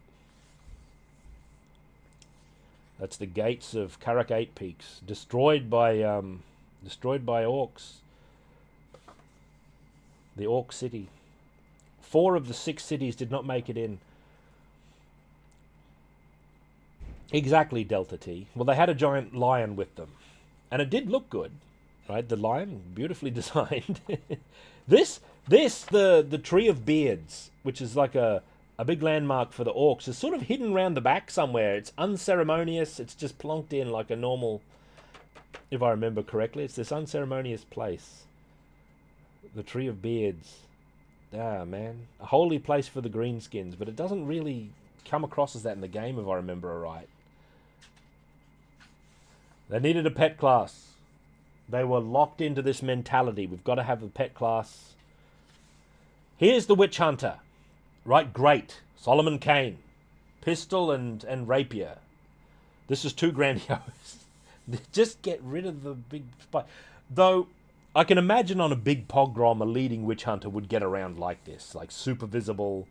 He'd get around with that sort of thing when he's going through towns, like, leading his men on some sort of purge. Big pogrom. Normally, they'd look a little more like this. A bit rough. A bit worn down and troubled. You know, the witch hunters. Solomon Kane model characters. Here's an issue that they ran into psychologically. Like, they have a psychological issue in designing this game, I believe. In that they made... Oh, okay, we'll just get into it. The problem is the mentality that a healer has to be a priest straight away. So when they come to the Empire, they don't ask, well, what kind of class can we have as our healer? They no doubt asked, what's our priest? Okay, warrior priest, they're the healer. This is the least healy possible priest that you can imagine, with one exception. This should have been the tank. The warrior priest should really have been the tank class. Look at how heavily armored they look across their whole career. They look super heavily armored. They are distinct. They are a universal empire thing, and they're very adventurous. This is such an adventurous, like, class to be. Okay? When the game launched, the Empire didn't have a tank class because they deducted selected classes from the game before launch to be filled in later. So it ran into big troubles, actually. Yeah, there was... Did the law have to bend, Xenobond? Did it have to bend? I would argue, actually, with regards to female dwarfs, that female dwarfs are almost ideal adventurer fodder. But the issue is not players being able to be female dwarfs. Like, adventurers, by definition, are renegade to a certain degree. They're unusual people who are disreputable a little bit. The issue with the number of female dwarfs was actually that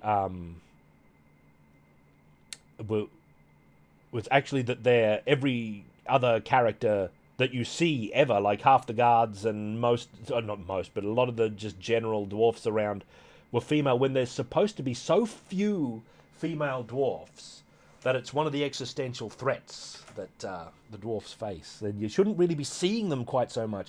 Playing as them, sure, because the player characters are these outliers by definition, right? So why not just a medic? Well, we covered this, Croax, because that's not distinctly Warhammer. It has to be a distinctly Warhammer thing. Right, we covered this in the intro. Like, what's that tent? Who is it for?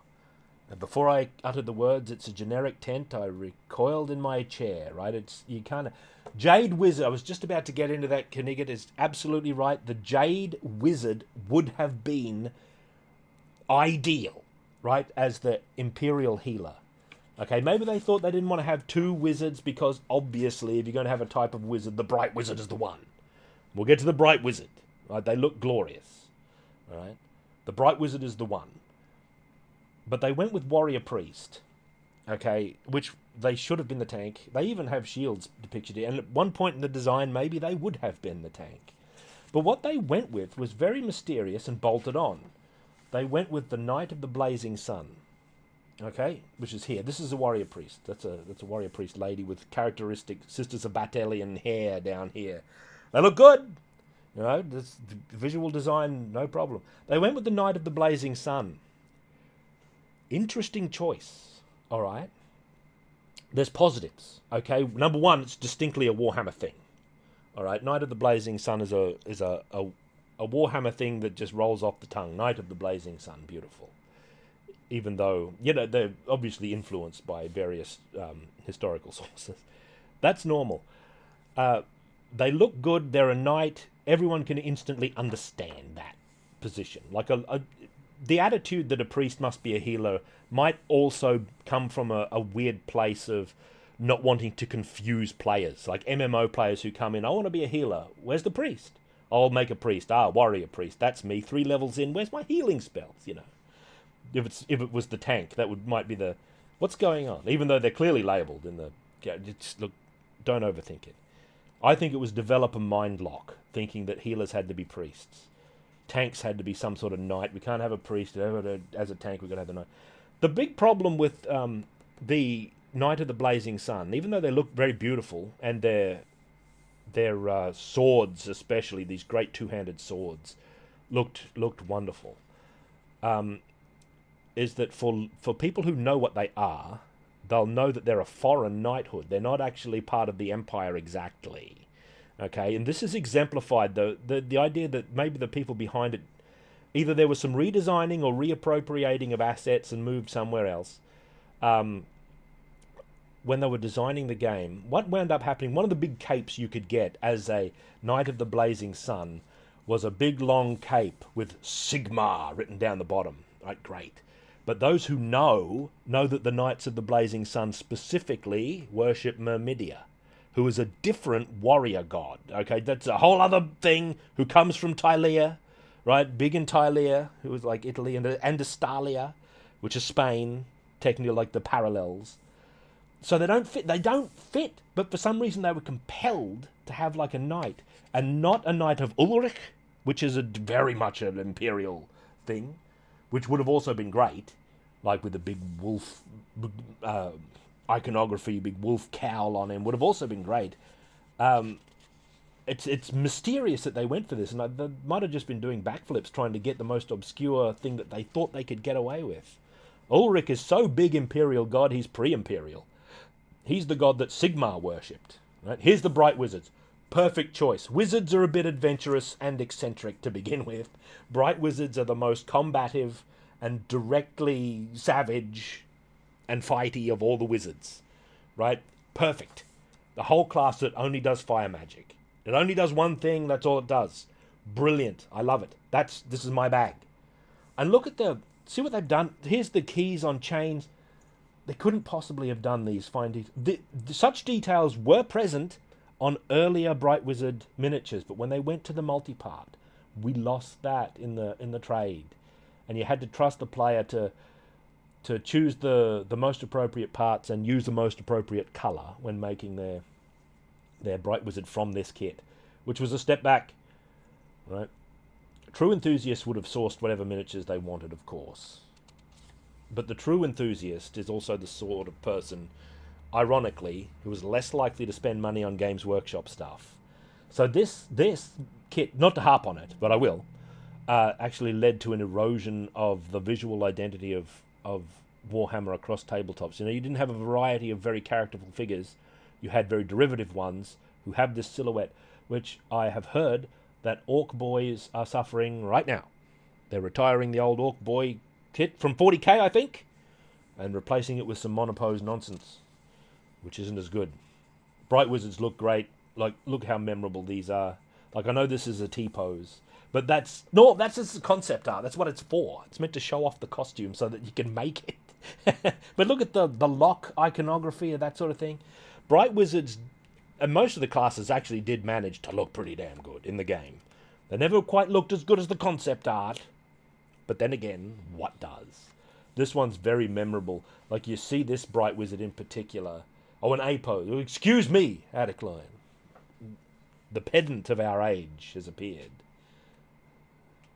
This sure is Old Conk. This is the art book from the collector's edition. I'm just going through it and harping on a few key points. Excuse me. Here's their staves, many of which look beautiful. You could dye your armor, so contrarians would go around with like white armor and nonsense. It didn't look any good. You had to have the right color on your Bright Wizards, or they didn't look right. You gotta be a Puladan. The horses look great, even though I argue and will argue to this day that the game would be better if it didn't have mounts at all. The only reason it has mounts is because they were sort of a popular thing expected. They weren't interrogated if they were right for the game. The reason being is that there's really no area big enough that warrants a faster mode of travel. And they're especially stupid in the battlefields, where you bizarrely get on and off a horse multiple times. Right at the start, burr, burr, everyone gets the horns out, burr, burr, and then the horse appears, and then and then the horses vanish, and I don't like that. That's no good. There's games where it's more appropriate because the distances are vast, right, and you're meant to travel. That presented them with a unique problem when it came to the Dwarven Mount, right, as has been raised in the chat box there. Because they were locked into mounts, they had to have, what on earth are we going to do for the dwarfs? What's the Dwarven Mount? They don't ride anything. They famously don't ride anything. The closest the dwarfs get to a mount, on the tabletop, is shield bearers, and arguably the throne, right, the High King's throne. And shield bearers are other dwarfs. Now, number one, that would have been great if you could get shield bearers and that's the mount. But what? That's just guys. Why were they going faster? Well, maybe they don't. So what they came up with was terrible, and nobody likes it. Which, well, somebody likes it, but I suspect they only like it ironically. It was the gyro pack, which is like a little helicopter, which looks bizarre because it's very low to the ground, and at standing height, anybody is getting decapitated by that thing. Before that, they had like an ale-powered buggy, which also sucked. Okay, but eventually we got used to it. We got used to it. Why not a ram? Because the ram is what Warcraft already did. Or they already have that. And Warhammer needs to be Warhammery and distinct. It has to be distinctly Warhammery. I suspect there is no good solution. The true solution, I argue, is that not having mounts. Just don't have them. There's no area in the game so big that you need to go faster. The only reason to go faster is to get a tactical advantage. And to be honest, nobody's getting that advantage because everybody's doing it. So you might as well just not have the mounts. All right. People argued for bear mounts for dwarfs, as they always do. I have no tolerance for this. I'm out. At bear mounts, you lost me. Dwarfs having golems, I'm out. Age of bloody Kings of War, disaster. All right. That's another thing, actually, mentioning Kings of War. Reading that article resonated in the future. The article, Freedom in an Owned World, about writing for Warhammer, resonated with me in the future when I would have the very same experience writing for Mantic, right? I had a very similar experience. Like, I have to work with their lore. And I thought I pushed the boundaries and they didn't really push back. So I got away with some stuff, I think. Now, my work has been depreciated in law, no doubt. I don't know if they still publish my novel. I don't know if it's still in print. But it's funny. I had that experience myself, you know, and I would have had no way of knowing that I would have such an experience. It was good. One of the problems Warhammer Age of Reckoning had was that it was also, I suspect, without really critically thinking about the idea, was subject to the weird flight point thing where all the zones of the game are so disparate and so far from each other.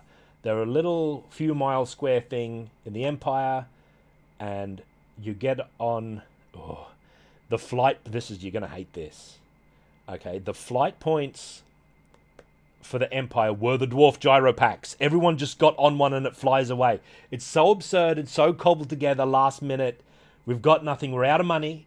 We're out of time. We've got to do something to travel between these zones. For some reason, we can't have a caravan that we join. Like we get in a caravan and there's a little cutscene maybe or whatever where it troops off and then you appear in the next zone like normal. It has to be a flight point because MMOs have flight points. What have we got that flies? Griffins are out for some reason because Warcraft did it, I guess. They beaten to the punch. So we've got these gyropacks. Let's use those. And on the destruction side, they had the wyverns that the orc bosses would ride, which players could never otherwise ride. So everything was disconnected from everything spatially. There was no spatial relation between... Even zones within the same continuum had little spatial relation. You'd suddenly be in Avaland, for example. You'd cross this tiny patch of snow earth, which was like High Pass, or whatever, not High Pass. Was it High Pass? High Pass Cemetery. I think, High Pass. And then you're in Avaland, or wherever it was. You know, yeah, Griffin's very Empire, but Games Workshop themselves might have said no. They had Griffins. That Griffins wound up being a mount that you could get for refer a friend. They didn't fly, but they were a mount that you could get. Games Workshop might have said we want as little commonality with those pirates over at Blizzard as we want. Oh, excuse me.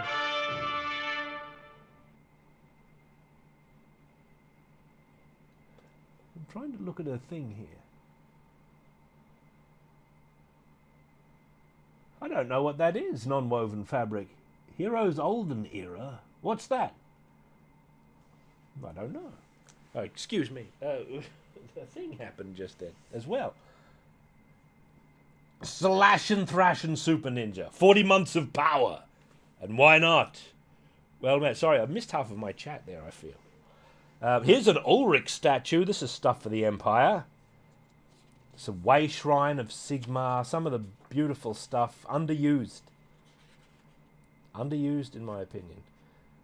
But they used those stupid gyropacks, so you did, even if you weren't a dwarf, you couldn't get away with the bloody things. A remake of Heroes 3. Interesting. I'm afraid I don't know anything about it. And I don't... Oh, God. Can you still see the pages? You kind of can. Sorry, the glare is really killing me. I'm going to have to get my Prada sunglasses and wear them. Beautiful here, by the way. Heroes 3. I'm not a big fan of Heroes 3. I like Disciples 2. I'm a Disciples player rather than a Heroes player. I like Heroes of Might and Magic 5. This was in there somewhere, wasn't it? Lion, you'll confirm this. Was this in the game? I remember... You couldn't go in there, but I think it was like a battlefield... Well, it wasn't the battlefield objective. The objective was a flag out here somewhere. It was terrain, yeah. It wasn't something that was actually a big deal. My beachcombing hat. Oh, tell me about it. Here's the Bright College. Now, this book's printed a little bit darkly, but it shows up quite good on the webcam, ironically. There's the design of the Bright College they came up with, which contradicts the law. Great job. Right, I think they did a great job. I think it looks wonderful. Surrounded by like burning stuff. They even had like a time lapse of this being constructed in whatever paint program they were using. Spoilers, it's not on a canvas. Sorry. But you can tell just from the splotcho dot up here, you can tell. A great design, right? It's not invisible like I feel it should be, and it doesn't have 21 towers. It's got 3 or 4. Depends on your definition of tower, but beautiful. Stark and charcoaly. A great vision. That also looks cooler here than it does in the game, right? My favourite screenshot of my old character is actually in the Bright College, I think. Walked in the front door where all the big burners were, and I held. 3 is the best one for a lot of people, I think, and you know, I can't get into it. I like the other ones better.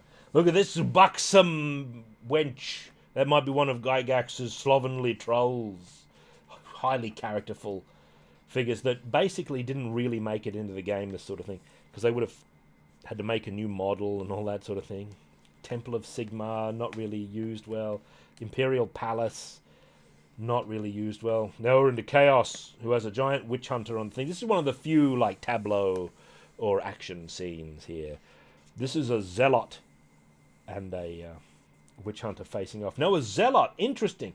We'll get to that actually. This is the Chosen of Chaos, the tank class of the Chaos, which is very much a Chaos Warrior model.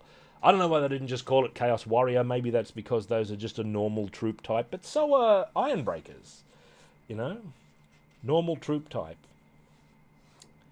They're the chosen ones. Chosen of Zeech, I think. They're not even Chosen of Chaos. I think they're specifically Chosen of Zeech. Because the Raven Host, which is a specific army that Chaos players all belong to. This is the thing. There's one thing they did, was to try and ameliorate the fact that they were using some military units as adventurer classes, or at least in part. They tried to give it an atmosphere like there was a war going on, but it's completely undercut by the actual gameplay, where most of the time you're an independent adventurer off on your own affairs. Even big groups of players versus big groups of other players is really all these disparate adventurers coming. It's not a military action. You're zerging around, you know, Schrace. you're not performing military action.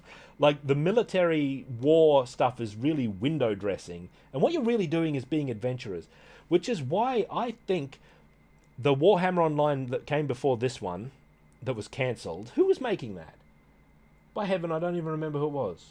But there was another Warhammer game that actually had the better approach, which was you play as adventurers in the Warhammer world. Right? And all the... No, was it Funcom? No, it wasn't Funcom. It definitely wasn't Funcom. It was someone else.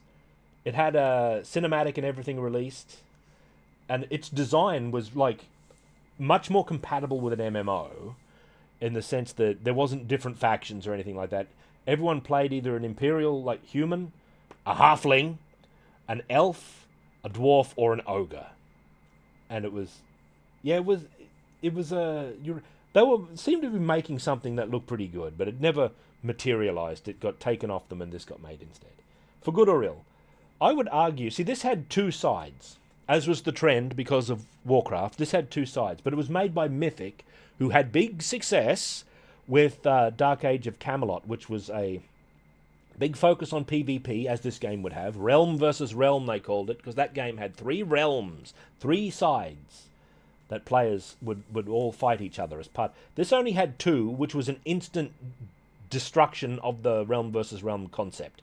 This really should have had 3, and my proposal back in the day, which was shouted down on the forums, because they were Philistines, was it really should have had order and destruction and domination. These should have had 3. Domination was my 3rd one, and it would have had Skaven and vampires and someone else. Dark Elves. It would have had the Skaven, vampires, and Dark Elves, because those are like the 3 that are most likely to have slaves and try to dominate the world. The Chaos and the Orcs and someone else maybe, or Ogres, would have been the rampaging hordes of destruction, and order would have been dwarfs and elves and empire. Climax, that's probably it. Yeah, that sounds right. That was my idea, right? That would have been better, because a third phase, too garbage. If you're focusing on it and it's not a sideshow, in World of Warcraft, PvP is something of a sideshow, and the struggle between the two factions doesn't even matter. In RVR, the defining thing is actually that there are stakes. There's worldly stakes, and one side can defeat the other. This game was originally set up as 3 battlefronts, 2 grand alliances, Order and Destruction, and there were 3 battlefronts. You had the High Elves versus the Dark Elves, Empire versus Chaos as normal, and the Dwarfs versus the Greenskins.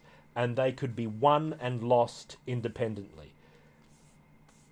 There was a capital city for the humans and a capital city for Chaos, a capital city for the High Elves and a capital city for the Dark Elves, and a capital city for the Dwarfs and a capital city for the Greenskins, okay? And they actually weren't that interconnected. You could win completely in the Dwarf area, and Chaos could be raiding Altdorf at the same time. Now, they dropped those cities, and they made it so that the 3 battlefields converge on, like, the one remaining city. So it wasn't a case of, the Dwarfs have won here and the Dark Elves have won here. It was, all of our faction has completely won, and your faction is completely lost. Or this faction has completely won, and this faction is completely lost. So it's much less interesting. The entirety has to win, not just a third, to get into the city and get the best, like, treasure from the city events and things like that. It's everybody has to lose on this side. They can't be winning over here while they're losing here at the same time. They can't make a tactical thing, or they're attacking our city, so we're going to go, ha ha ha, while they're all distracted. You know, that sort of thing will push this war front back. Or anything like that. That's out. That's immediately gone.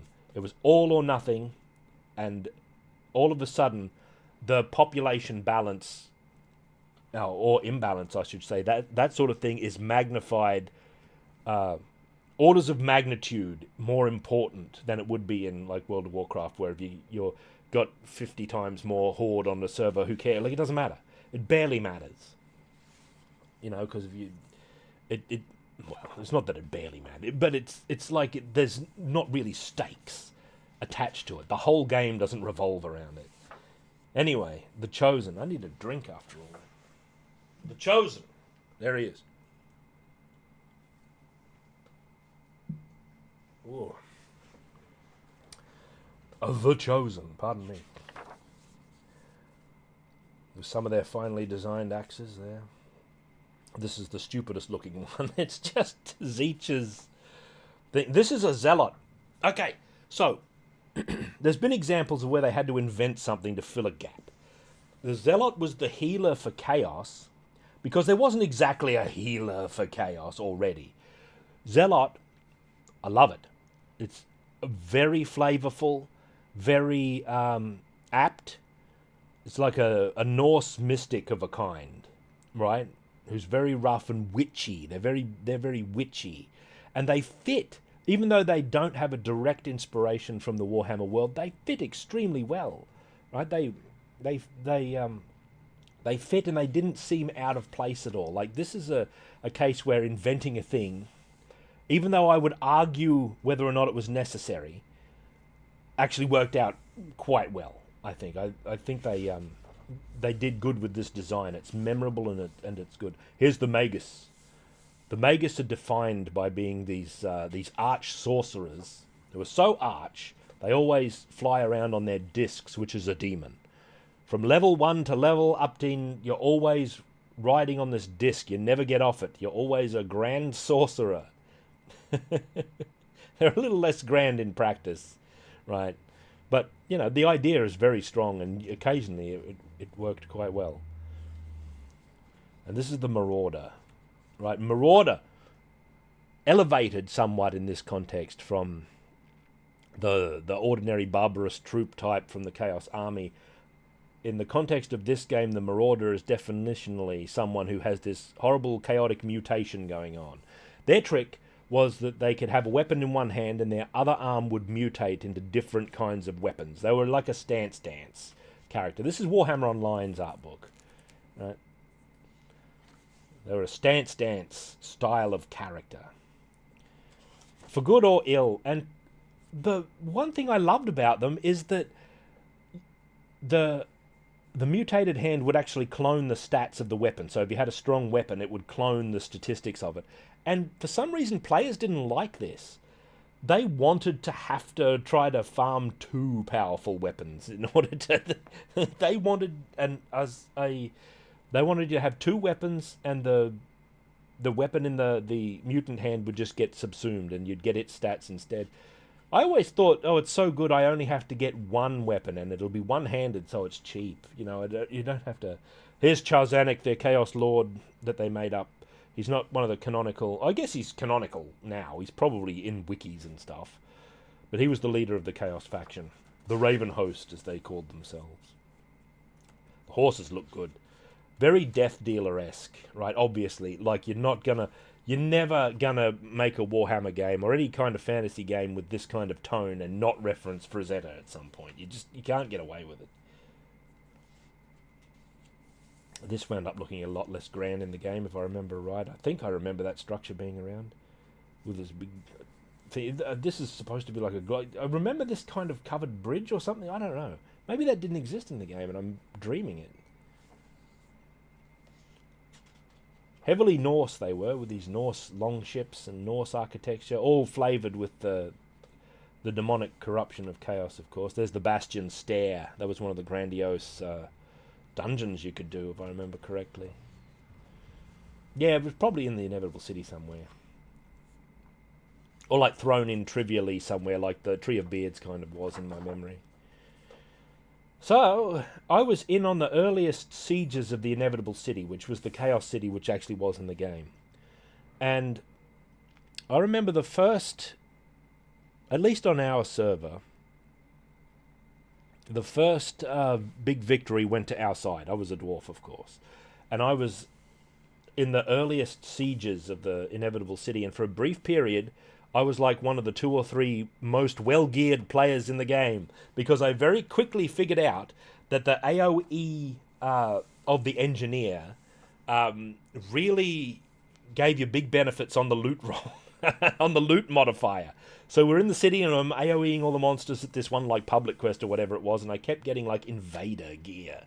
I was getting big invader equipment, which was like sought after at that period. I think it was invader. And I was like big wheeling it for a little while. It didn't last. It didn't last. I was big wheeling it. The higher. We're out of the darkness of chaos. Look at how beautiful this is. Chaos gets this great bright wizard woman here.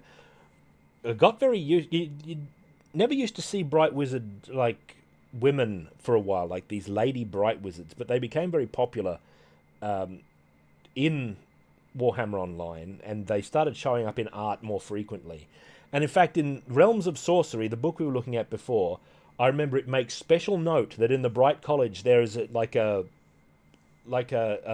particularly fiery lady, like bright wizard, prophesied to come, and they're all eagerly awaiting her showing up. Like some fiery red-headed woman is going to appear out of the mist with sparks coming off her tongue, you know. That sounds good to me. That's like that's what a bright wizard should be like, you know. But this is a really nice picture, very evocative, very strong. High Elves, great. High Elf Swordmaster was their chief tank, the Swordmaster. Okay, great choice. Mitigated by that mind lock I was talking about, where developers are committed fully to like an idea or a custom or a tradition, which in this case is tank. Okay, tanks have to have shields. But swordmasters are known only for using these huge two-handed swords, and the idea of a tank that uses a two-handed sword does not compute, so they have to force the swordmaster to use these shields. So they end up looking more like Sea Guard a lot of the time. If they're tanks, they've got these beautiful, beautiful shields instead of the great swords. Now, it is true that in lore, swordmasters are actually grandmasters of every weapon, so it's not like they couldn't do it. They also committed one of the great sins of having ears poking outside of helmets, which I think is always stupid. It's a telltale sign that you have no confidence in your elven character design, that you cannot communicate the fact that it's an elf unless you show the ears. They didn't do it over here, but they have the surrogate ear shape of the wings. Games Workshop never does this. They never have the ears sticking out. They know how silly it is, right? It never happens with Games Workshop's like official art. It's something that happens elsewhere. Usually in properties where they make the ears so absurdly huge that hiding them would be more absurd than having them sticking out, aka World of Warcraft, where the Night Elves, beautiful as they are, and they actually make good use of the sweeping shape of the huge ears, suffer from whenever they put a helmet on in World of Warcraft and in subsequent artwork influenced by World of Warcraft, because the ears are just sticking out all over the place for some reason. Here's those beautiful great swords, these beautiful leaf-shaped swords. They look great. And the Swordmaster was well designed thematically, because they were like an enchanted swordsman who could put different kinds of spells on their blades. So like a warrior poet kind of thing. Here's those shields. They looked gorgeous, you know. But it's an example of developers being so stuck in their mind. The Archmage betrayed.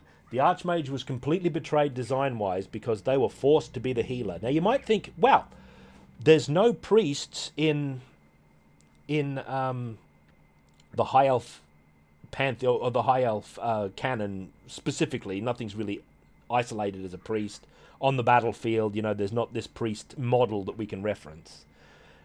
So they went with Archmages, and you might think, well, that's good. That's what you were talking about before, where the Jade Wizard should have been the Empire healer. But the Archmages used the justification, firstly, that all of the High Elves are technically priests, because they're all innately in touch with their spiritual ancestors, the gods. They're innately in touch with these great forces of the universe. So every High Elf is a priest. But the Archmage, in somewhat of a parallel with the Swordmaster, is the pinnacle of what they do. The Swordmasters are the greatest warrior. In fact, it's kind of absurd to see them go up against like orcs and be challenged. Although, I guess you could make the argument that the characters in the game that you play as are heroic exceptions and everything like that. Are the particularly hero, but it is slightly absurd. But Archmages are the pinnacle of sorcery. Everything that a bright wizard can do, the Archmage can also do, and they can do it much more easily and with hardly a thought. And they don't do it because they are actually practitioners of something called high magic, which is not one color of magic, it's not one wind of magic, it's all of them. And they were reduced to healer status. So there's the implication that your so-called archmages are actually like novices. Even at the highest point of their career, they never do anything arch or grandiose. They can't, because if they could, then they would be a complete exception to the balance of the game and all that sort of thing. So archmages should not have been in it. This should not have been a thing. They should have come up with another solution. They should have gone with, if they were dead set on having priests, and why not? There are many temples, right? There's many shrines, Shrine of Isha being one. They're not even fancy clerics. Fancy clerics are the warrior priests of the Empire. Archmages should have been kept away from players' hands, and they should have kept their status as these things that are above and beyond, like the grip of like mortal men. Like they're so mighty that you can only imagine how mighty they are, and they never really show it. They keep their mystique. They could have gone with some sort of priest, and maybe you could argue that could have been too generic. It could have been, if they just had like a priest, it would be no different than a night elf priest running around in Warcraft or something like that. You could make all these arguments. Maybe. But I still would argue that this was specifically the wrong move, and I wouldn't have done it. I didn't like seeing it done. I thought it was a betrayal. You know? No good. This is a Shadow Warrior. Much better.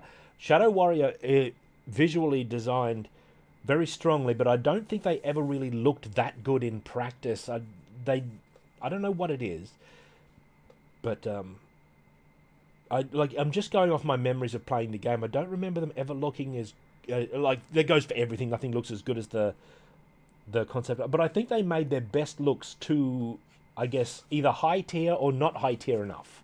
Where they started looking worse in the higher tiers, where it's not really a Shadow Warrior anymore. He's too grand. Like, this is as far as you'd go. They've got a beautiful look with the masks and the hooded cape, and you can't really see it. I think the glare's still there. Never mind. And they've got a good look, and the style of warrior has an adventurousness to it that I think is acceptable as an adventuring class for an MMO. And some of their bows were very beautiful. I think stylistically they were overshadowed by a lot of the classes, and they fell through the cracks visually.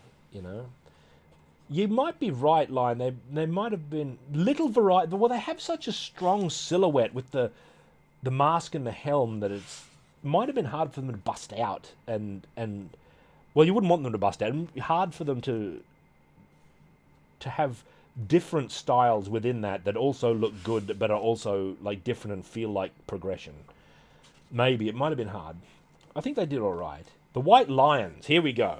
Okay, White Lion, great. Great. They look good. Their axes look beautiful. I played a White Lion for a while as well. I never reached the highest levels with a White Lion, but I enjoyed the class a lot. They made them a pet class, which interestingly, the White Lion here is getting 2 pages. What are you doing? They're going straight onto these Teclis and what have you, NPCs here. Imric, Teclis, and might be Tyrion, I guess. Why is White Lion... And no pictures of the lions they get, by the way. They have a pet. They have a pet war lion, a big lion that follows them around, which is what they had... This is another interesting example of the mirroring technique they had, because they were mirrored with the Marauder, who was like a dual wielder, and the White Lion had the Great Axe and a pet. Like, very different, but filled the same battlefield role and had some of the... In fact, for those of you who play World of Warcraft, if you played this, you would note quite quickly that some elements of the survival hunter in, I believe, the live game, and especially in... what was that thing they did? Especially in... the Age of Discovery, the Discovery thing, the side game, where they added a bunch of strange new things into like the vanilla game, and it was pretty exciting. Season of Discovery, yeah, it should have been Age. I guess that's used elsewhere. It's like a historical term. A lot of the design is straight out of this, like the coordinated strikes and things like that is just from the White Lion class design, and I was very interested to see it live on like that. There's the ear sticking out again. Yeah. So I was interested to see the White Lion come back. Its ghost apparated in World of Warcraft, which I found very interesting. You know, it's very telling that it was such a good design, like that it could be used in the same kind of fashion many years later. You know. At least elements of it. It's not a completely the same design, but it's like those elements of it came in. Now, I suppose you could argue that those are generic enough that they would have come, but I don't think so. I think like the way coordinated strike works and the way you interact with your pet in like a melee context was like a White Lion move from memory. I guess I'd have to play it again to be fully sure. The Elven horses never really looked this gorgeous either. But like I said, having mounts, just don't even have it. The game's not really compatible with mounts. Beautiful environment here. This is really gorgeous. I don't think this ever appears in the game. This would be somewhere in Dragon Wake, maybe. There's some big long bridges over spans of like river in Dragon Wake, I believe it was. Some very good battles happen in Dragon Wake, actually. The one good sniping kill I ever got on my engineer was in Dragon Wake, I believe, where the Destruction Warriors were just retreating up the hill, and the range for snipe is very long and it's quite powerful, but it rarely ever played out that it was actually that useful. But they're going up, and there's this one witch elf who's on just the right amount of health and was at maximum range, and it felt so good. I used the snipe power, and it takes forever to cast, and she was just about to be in safe range when the shot rang out, and she was She was destroyed and her body tumbled down the mountainside, and I rallied in glory.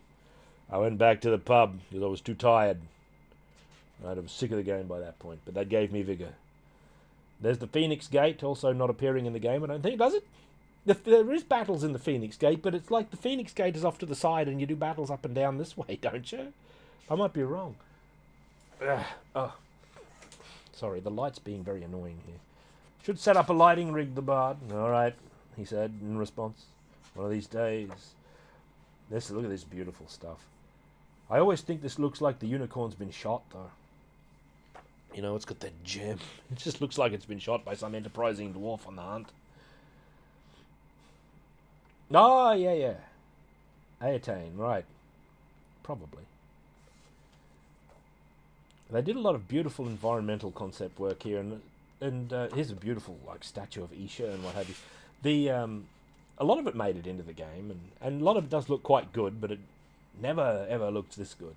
Maybe today, in a very high budget project, you could get very high fidelity recreations of these things.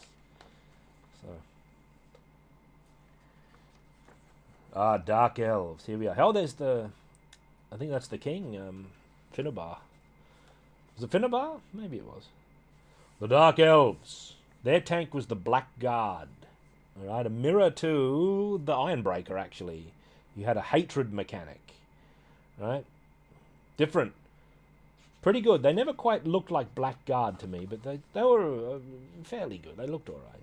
Very dark, though, in colour, so they're just these black blotches wandering the landscape a lot of the time. Bit of a disadvantage. But they had these halberds. They did look quite good. They never looked that good. Heavy infantry, yeah. But see, Blackguard, not very adventurous. I take a similar issue to Blackguard as I do with the Ironbreaker. Excuse me. In that it really feels like a military position and not really an adventurer who's going to be footloose, like going through the land on their own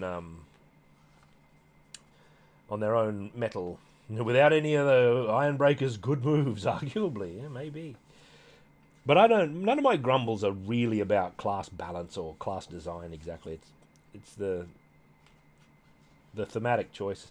Witch elves. Of course I played a witch elf for a time, though. Who could resist? There they are. This one is like full hag witch elf with all the fanciest armor. Like I said, witch elves were completely betrayed in design. They were the mirror of, guess which class? They were the mirror of the Witch Hunter. They were the mirror of the Witch Hunter, and they shared the same mechanic. Okay? Delta T. You're right on the money. They had stealth and combo points, which is the Warcraft rogue design. Technically, the Diablo 2 assassin. You're outraged. You correct. You know what I'm getting at. And I think that's okay for witch hunters, who you could argue have sort of a subtle thing. My design for witch hunters actually had them having like dogs. Not a pet class exactly, but they'd have like hounds on a close, short leash. That was my idea of a witch hunter. But because of Mordheim, when they'd have the hounds. So when they were mirrored, the witch elves actually got the way were. For a start, there is, as any Warhammer player or anyone familiar with Dark Elves or Witch Elves will be able to tell you instantly, there is nothing subtle or sneaky about Witch Elves. They do not sneak. They don't use trickery, and they don't pick locks, which they also did in Warhammer Online. They could pick locks and get in the back doors of keeps, right? Witch Hunters aren't rogues. Well, I would argue that Witch Hunters are rogues in a general kind of a sense, right? You know, they're certainly not ordinary men. They don't have 9-to-5 jobs. They're rogues in that sense. But Witch Elves is far worse. I would accept the argument of Witch Hunters sneaking about the place and attacking from surprise, you know, and nobody expects the Spanish Inquisition and all that sort of thing. You could sort of... it's acceptable. That's acceptable to me. That's not acceptable with the Witch Elves, right? It's like... Well, they have... They don't also never used swords or anything. It was always daggers. It's like, we're going to make a rogue. And it's like, which elf will they be rogue? And they made that decision early and never questioned it. And everything, like, why do witch elves sneak? Well, they've got 2 daggers. But why do they have 2 daggers? Well, but they sneak. Of course they've got 2 daggers. It's like a cycle. It's like a cyclical argument. In any case, it's all wrong. It's all wrong.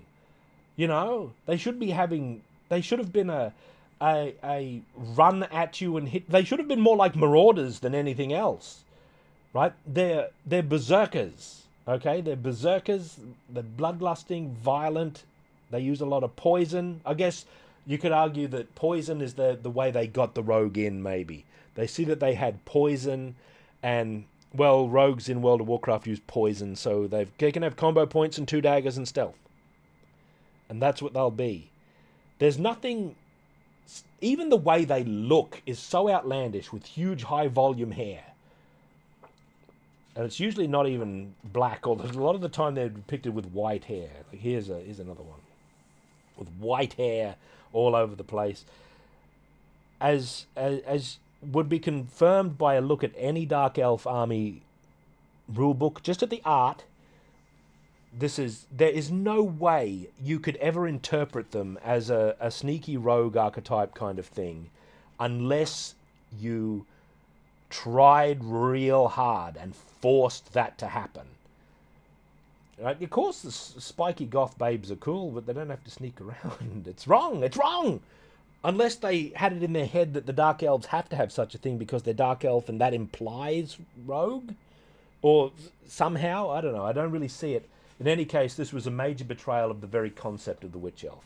Anyone who came from Warhammer to the game who was a Dark Elf fan who liked Witch Elves would never get a playstyle that felt like a Witch Elf. Right? There was no connection between these two things. This is a Warcraft rogue, an off-license Warcraft rogue in the skin and apparatus of a Witch Elf, minus the swords. Okay? Which is all right. Look, I know some of the models had daggers, right? I know that. You know, no one said that, but I know that's like a preemptive thing. They might have also got in that way. I don't know. They were 100% of the time daggers and stealth and combo points, entirely derivative. And it's the wrong way you would ever make a class from this source material. I don't know how they did it. Right? I don't get it. Yeah, everyone had the energy system. Everyone had energy. Right? Everyone had that. This wasn't a mana game. Everyone had a universal resource mechanic. That was bugged. Action points, they called it, yeah. For a long time. Bugged so that no one ever ran out. Which was the sign to me that they should have got rid of it. Action points, get rid of it. Just have sensibly balanced cooldowns and abilities. You don't need the action points. Okay, I've complained about these, but I'm going to come back to these in a minute, okay, because there's something very important about them that has an impact later. All right? Sorceresses. Here's a sorceress. It's well known that in the Dark Elf realm, especially during this period, there is a prophecy that a sorcerer will be the downfall, if I remember correctly, that a sorcerer will be the downfall of the Witch King. So all males with magical talent are executed. Except in this continuity, where you can just be a dude for some reason. I don't know why. Because maybe they thought, you can't be a dude witch elf, obviously. Just trying to design that would be absurd. Okay, it goes against the entire Brides of Cain thing for a start. The whole thing just collapses instantly. Whereas that little bit of lore about the sorcerers, maybe we can get around that, because there'd be too many women. Dark elves and female characters kind of gel together extremely swiftly in most representations that I've seen. They looked quite good. Okay, I'd argue that the dark elves were the least well designed, like visually in a lot of ways, even though they look pretty good. They're in a game of a lot of strong visuals. Yeah, well, later editions, I guess. I don't know what's going on in later editions. But the sorceress is such a strong visual as well. The way the skin contrasts with the dark clothing and the big hair and all that. Beautiful visual. Like, you can see how compromised the sorcerer is by comparison. If they'd gone in with a sword and sorcery approach, had come from like the history of sword and sorcery, we could have had like an exotic looking male sorcerer who had some more of this like contrasting skin sort of traits in his design, but they went with like just a dark mage, which isn't as exciting. In any case, the lady sorcerers look better. She is the mirror of the bright mage, actually, to mention this. She only gets 2 pages, unless you count the sorcerer. Oh no, wait, there's another sorceress. This one looks really good. So it's like the lower tier ones look better to me than the higher tier ones with all the extra spikes. You know, big grand extravagance in costume design is more excusable in miniatures, which is why I like some of the 3rd edition and 4th edition Warhammer miniatures. They've got grand extravagance, but you're looking at them from quite a long way away, and it's immediately clear what you're looking at. In a personal, like, individual level game like this, or World of Warcraft, if you wish to imagine that instead, if you've never played this game, the grand extravagance looks more absurd and cartoonish. All right, and they did actually ameliorate that in a lot of senses in this game, but they did succumb to it in others. Most of the time, it was much more toned down from that. Yeah, this is the archetype sorceress image here, I think. They were the mirror of the bright mage, and they used dark magic, as you would expect. The Pit of Shades is still the nightmare of many an Alliance player, because there was a long time where multiple sorceresses could stack multiple pits of shades on top of each other. It was a big area of effect, damage over time thing. Typically in front of keep doors, making them virtually unassailable, unless you also had a 20 deep phalanx of warrior priests doing AoE healing on everybody, as we did. And that's how the battles went down. It was spamming the most effective thing, and whoever had more of the most people doing the most effective thing would eventually win out. Or everyone would get too tired and then go to bed, and someone else would have to take up the gauntlet. Just forget about it, just leave, you know. But they were a fine class, but less interesting to me, so I don't know the deep details, than the Bright Wizard. And if I'm honest with you, I didn't like the Bright Wizard's class design anyway. The Bright Wizard had a burnout meter, and the Sorceress had the same thing as well, where if you let it get, the fuller it got, the more damage you'd do, but you'd also like start doing damage to yourself, which was cancelled out by having like a healer focus on you so you could remain at full burn all the time.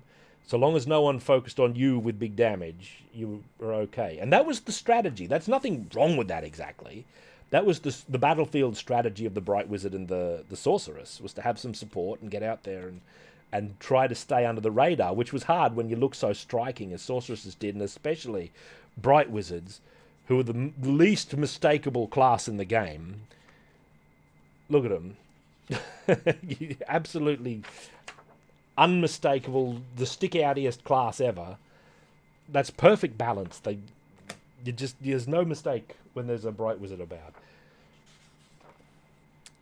But I didn't enjoy that playstyle. I didn't like the specific spells they had. They weren't burny enough. They weren't mega enough. They didn't feel good to me. So I didn't play a Bright Wizard very much, I'm afraid. But this is a disciple of Cain. Okay, now this is the return of the old issue. Excuse me, I'm going to have another drink before I continue here. It's just goddamn, we need a healer. Okay, hang on. But nothing in any of the published material from Games Workshop. That's better. Nothing in the published material of Games Workshop suggests that there's any kind of healer, and also it has to be a priest, because that's our mentality. Healer, priest. There is no difference in the imagination of the MMO developer of this age, or at least working on this game. There's no difference, otherwise we would have rightly had Jade Wizards. The only counter to the Jade Wizard is that they would have had Bright Wizard and Jade Wizard, and the Empire classes would have been a bit wizard heavy. Like, a bit more wizard heavy than they should have been. Acceptable argument, okay. Okay, we'll leave it. But there are brown wizards as well. You could probably get them in there. There's other gods, of course. There's famous Shalia, whose priests never do battle. They never do any harm, so they're not really going to be in canon. But anyway, there's no direct priest, walk around, heal, cleric, lay on hands figure that we could immediately take, so we have to make one up. And it's the Disciple of Cain. And they have arguably, this is an interesting and good design for a Dark Elf class. They've got this distinct, like, bald head on the men. They carry goblets around, and they've got, like, a sword. That's interesting. Okay, that's not even bad. Now, it should have all been wizards. Yeah, probably, Lion. Should have been a wizard. There should have been Empire, Dwarfs, and the Colleges of Magic. Should have been, like, the 3. Never mind the elves. Get them out of here. We don't even need them. The Colleges of Magic.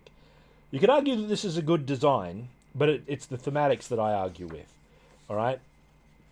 The thing is that Cain, the main god of the Dark Elves, the god of murder, does in fact have a priesthood, and it's the Witch Elves. They have priests. This is them. This is them. You already made them rogues, which is already wrong. So they're double wrong in that sense, where they have their chief representations of the priesthood of Cain is these on the tabletop. All right? It's Witch Elves and the Assassins, right?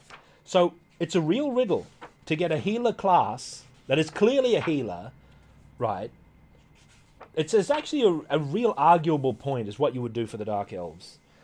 And I would say that on the grand scale, Disciple of Cain is not the worst thing they could have done. It's like a hitherto unseen kind of Cainite priest that happens to heal. All right? Not the worst thing, but I think if they just dropped the need for them to be priests, then you could have much broader options. For example, there's Beastmasters. All right? And maybe some Beastmasters have some weird monsters that exude some slime that maybe keeps people alive. Like, my idea was Torturer, because they keep people alive so they can suffer more, which is kind of part of the underscoring theme of this class, that they heal people to make them suffer. I think that might have been part. My idea was Torturer, who had a whip, right? The notorious underrepresented exotic weapon, the whip. Beastmaster would have been also an acceptable, in my mind, class of healer. You could make it work. You could, but also, if they did Beastmaster, I'd be sitting here moaning about they made Beastmaster a healer, you know. Hey, so it's kind of, yeah, or some horrible dark alchemist, which arguably are somewhat represented by these with their goblets, which are said to contain like blood-based brews of some weird import. Eventually, the goblets. These are all goblet. They made them look like scepters so that they wouldn't actually have to have them have a goblet pose or something, it feels like, which is strange because they went to such lengths to have such wonderful posing for a lot of the characters. See, this was a game where characters would not sheath weapons on their backs very often. Like if you were a sword master, your great sword wouldn't sit on your back all the time. They had a way of cradling it. Oh, my hands are dirty. This book's filthy. The aristocracy of this country is decadent. They had a way of cradling their sword that was very characterful and unique. Whenever they were not in combat, they were at rest and they would cradle their sword a certain way. And the Knights of the Blazing Sun had a certain way of holding their sword resting on their shoulder like that. And they looked really good. I am a big fan of not having, especially for wizards, it's my biggest rage, your bright wizards and your sorceresses. All right? Where's some bright wizard? I don't know if there's actually a picture that, because they're in those poses, aren't they? They never have their staffs on their backs, right? They always had them like this. They always had them out, like, set on the ground like that, and if they were running, they carried the staff. They always had their stuff. Everyone always had their weapons in hand unless you specifically sheathed them, or unless there was like some specific animation where you just had nothing else. You couldn't. The only other alternative would have been to make the weapon disappear. It was just to put it in a sheath position or something like that.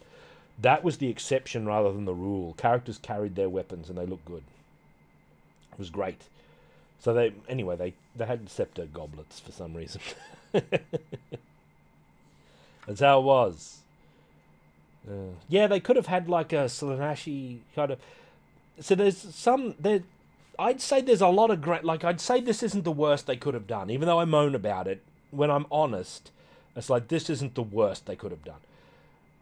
But I suspect that there is a much wider pool, and if they'd gotten really creative, and maybe the limiting force was Games Workshop themselves who said no to everything else.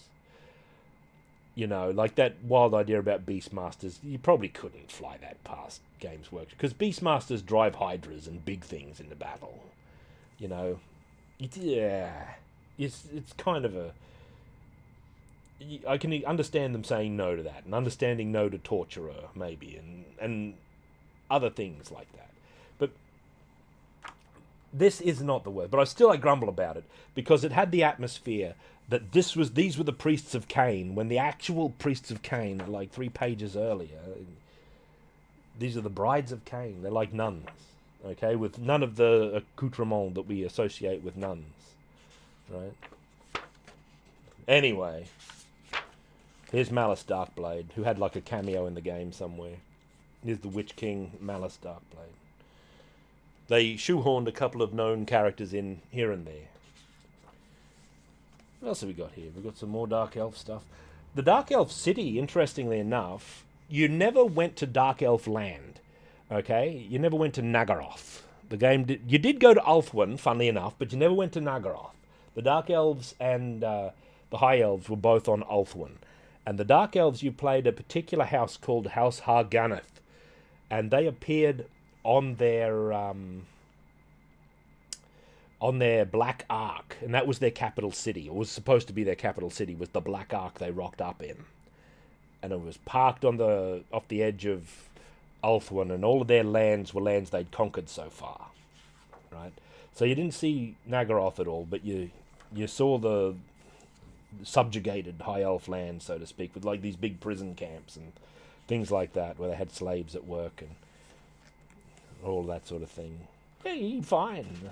You know, that's a fine way of doing it. Better than having you ride a stupid gyrocopter pack over to Nagaroth so you can do battle with the Dark Elves, crossing seas, the back of one beast, which happens in the tie-in comic. Actually, they send an ambassador from Altdorf on Griffinback all the way to Ulthuan. It's sort of implied that they don't rest, they don't take the sea voyage on a boat, they just ride the damn griffin the whole way. Because you do that in World of Warcraft, right? You go from Winter Spring to Tanarus, the length of a continent. You just ride a griffin in one voyage. You just do it. There's no problem. Look at these beasts. You can't even tell what this is. It's a nightmare of red flesh. There's the giant who shows up. Giant also, they did a thing that a lot of MMOs do, is that they have impressive monsters and the like show up at way before you should ever see them. Like the first public quest. This was an innovative thing at the time, the public quest, which is like a quest that's in the world that everyone participates in, and then they share the rewards. These are common these days, but this was the first game to do them.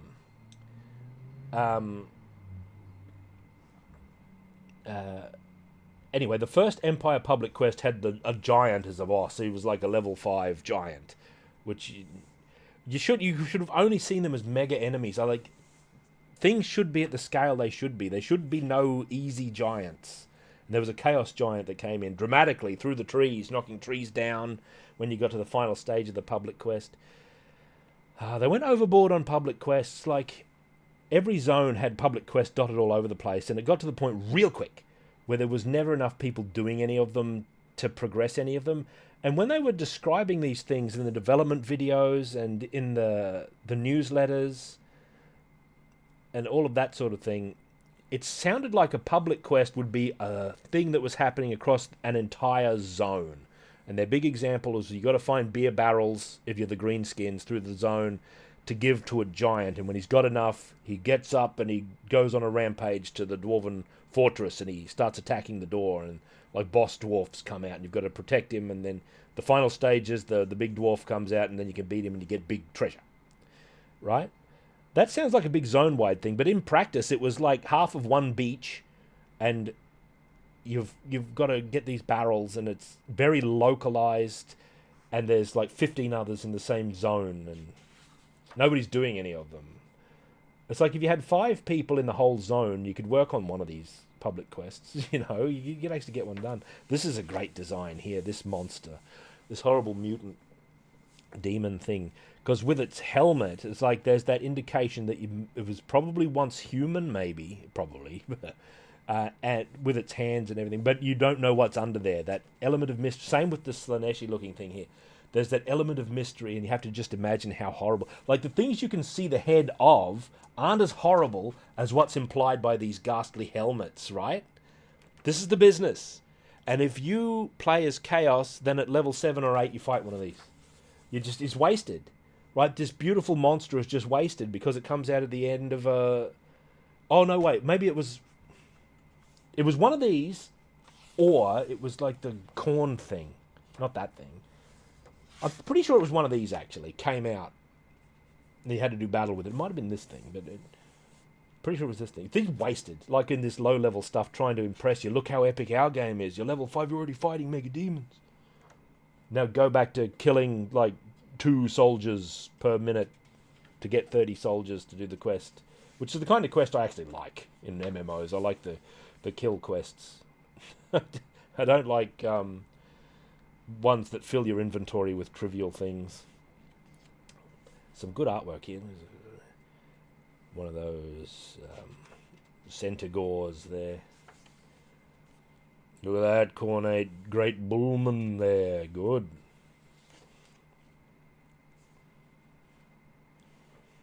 So, what's his name? Slorith, champion of Khorne. I don't know where he showed up. He was probably in the Inevitable City somewhere. They shoehorned in that very famous Chaos Warrior. What's his name? The one on the cover of the Warriors of Chaos. The definitive Warrior of Chaos. I forget his name. He's in there. He's standing in the arena and never does anything. He's just there for a cameo. Because they shut down those extra cities, you had like the leaders of every faction just hanging out in the main one, which was super absurd. The Inevitable City is deep in the Chaos Wastes. But there's the Orc Boss, and there's the Witch King. They're just hanging out with Charzanek. They didn't have to be there at all. Just don't have them there, because it looks absurd. Right? Yeah, Kopinski, that's something like that. Whatever. Maybe they could have put him in an arena where he just fights like an unending string of monsters that are led in to fight him. And he just strikes them all down. Engra Death Sword, that's it. Good work, Xenobond, I remember. You know, maybe you can't walk into the air. He's just there as sort of a spectacle for you to watch. Sort of a background detail. Kind of a waste of that character. But if you're going to have him, that's better than him just standing there, not doing anything. Ogres showed up, and they were modern era ogres, obviously, because Ogre Kingdom's book came out a long time before this, so they look like this. It's not too bad. I don't mind the modern ogres, but I prefer the old ogres. Speaking of ogres, here's one of those, what are they called? They're the ogres that they abandon in the underground labyrinth because they're, and they become really lean and savage. It's not a bone troll. That's Gouger or Gorger? Gorger. Yeah, he's a Gorger. That's a Gorger. And there's the characteristic ogre saber-toothy monster. Rhinox and... Yeti! There's a Yeti! Look at him. Good. Rat ogre here. I think I've gone over most of my main complaints and grumbles, and maybe you'll agree with some of them.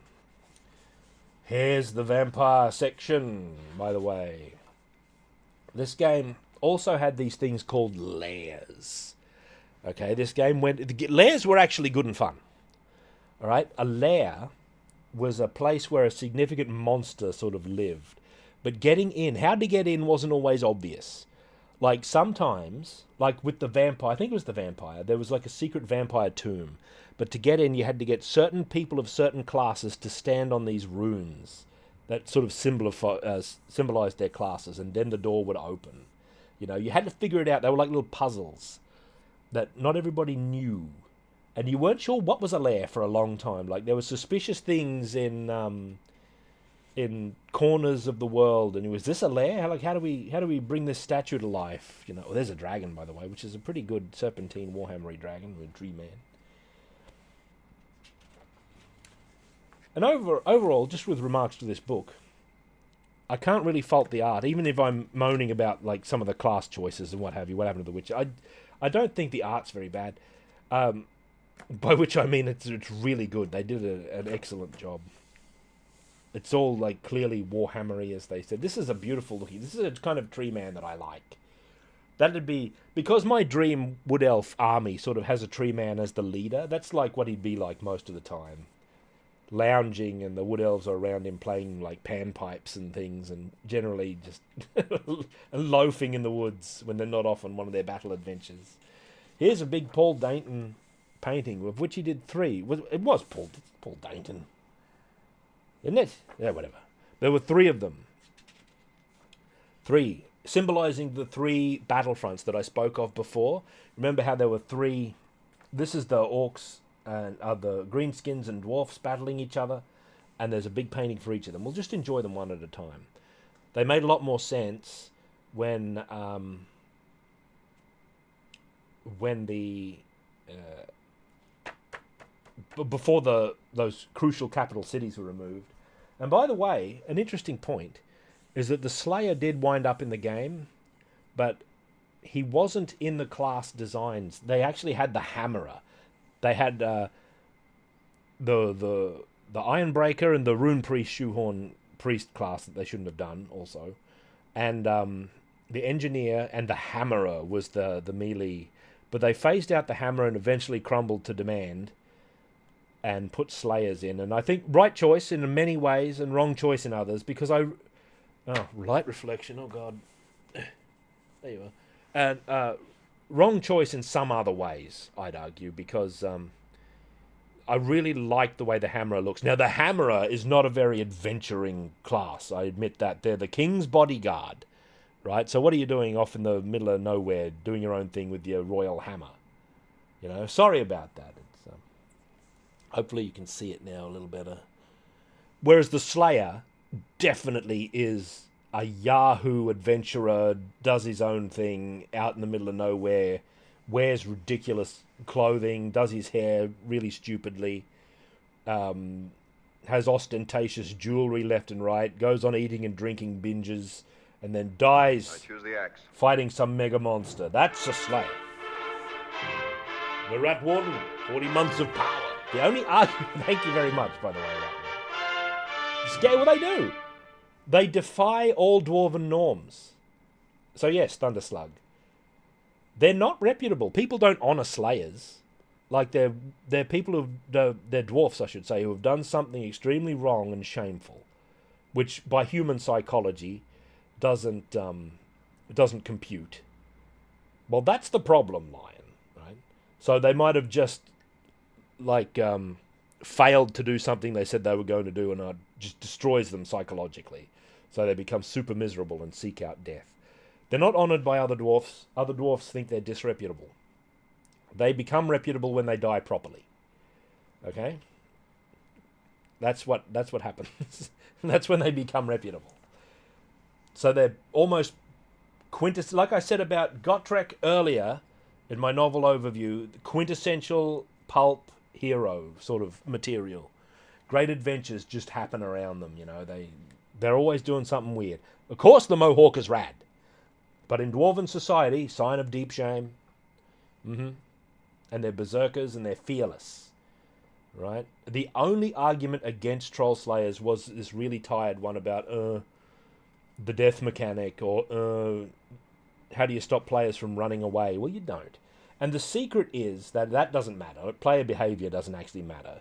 People who are into it probably won't run away because it feels good. Like the role player types like me who get into the the nuance of the character a little.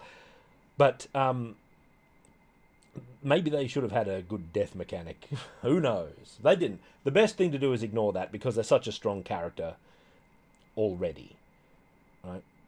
I had something else I was going to say about them. They're not reputable. The dwarfs, I'm going to say that about them. They are one of the most distinct. They are one of the cornerstones of Warhammer visually because they're such a Warhammer thing. Nothing else did anything like them except in reference to the Warhammer Troll Slayer.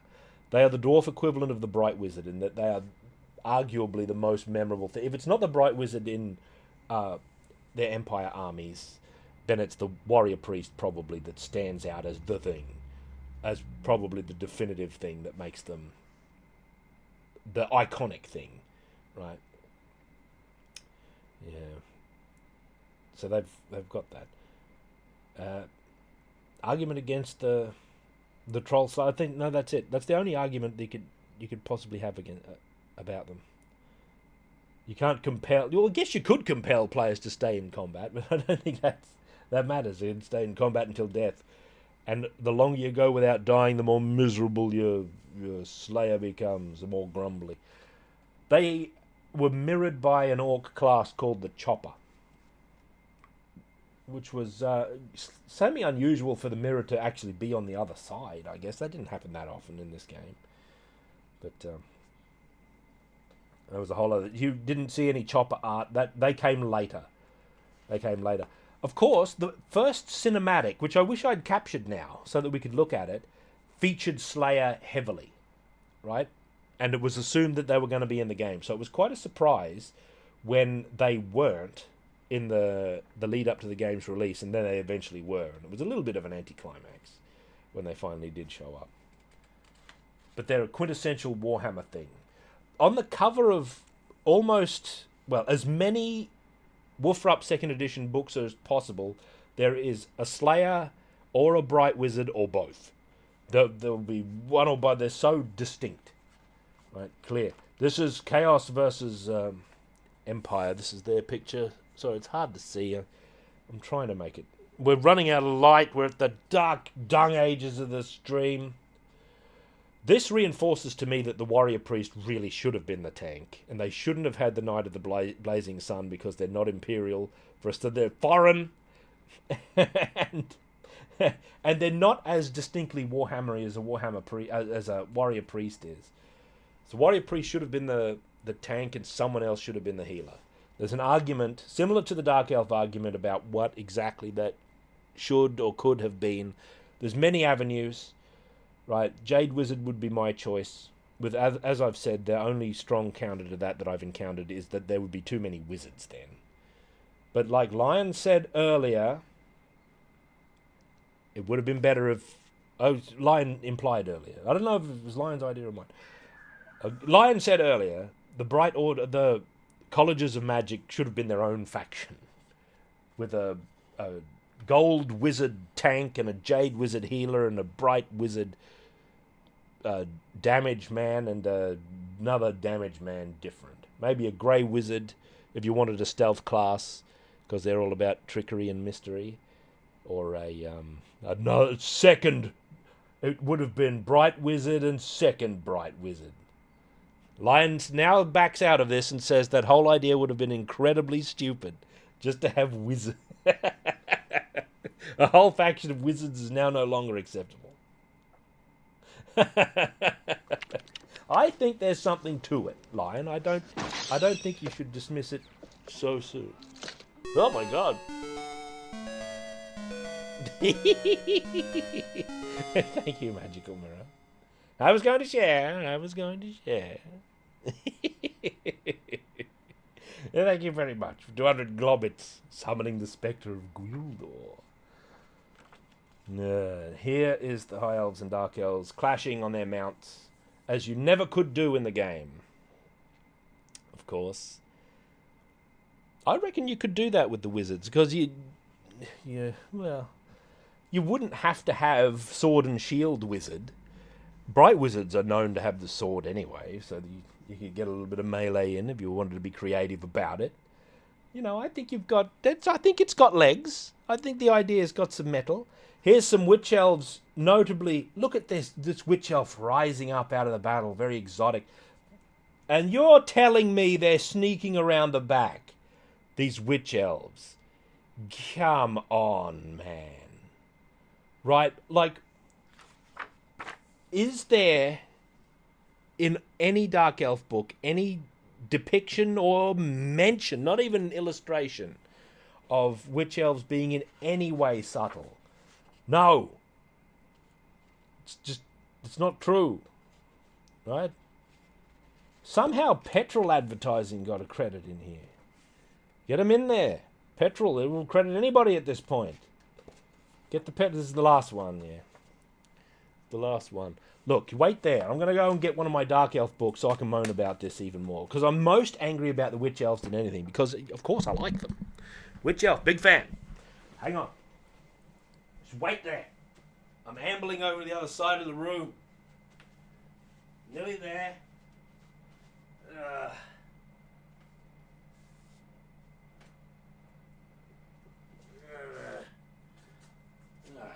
What have I got here? What is all this? Rules errata? Oh, Dark Elf rules errata. We don't need any of that. Here, look at this. See that there? That's a witch elf, right? Nobody would ever look at that and think I'm making an MMO. Whatever this girl is here, that's a rogue.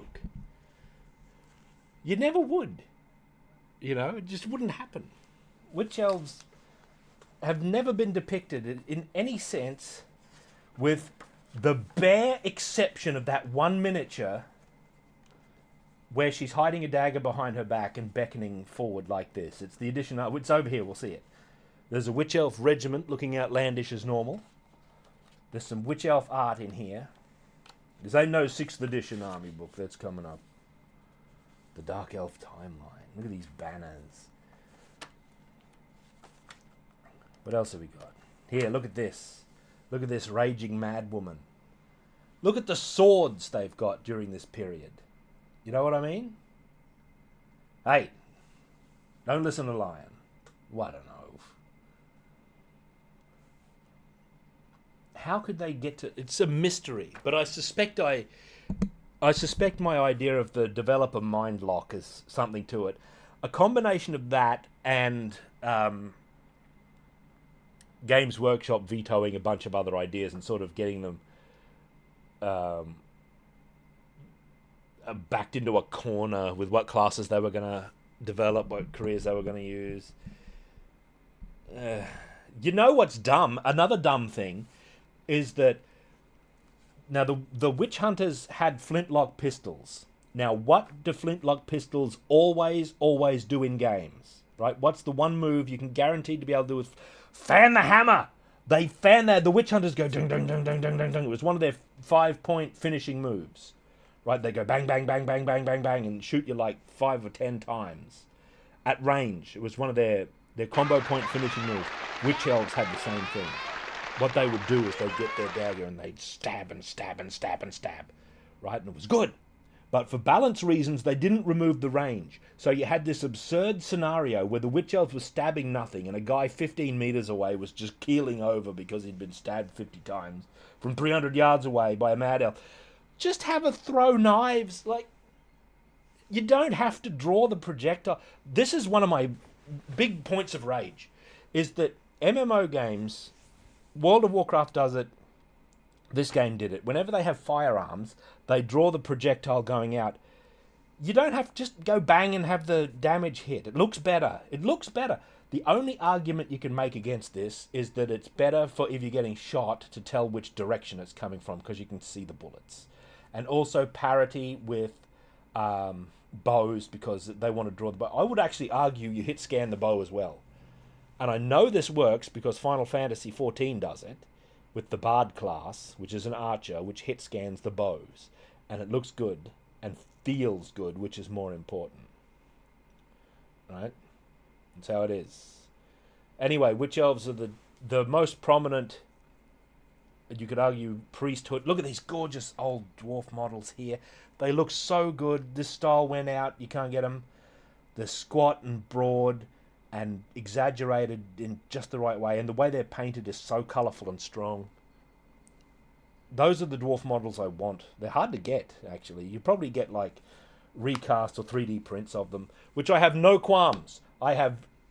yeah, they are in metal. I prefer metal, obviously.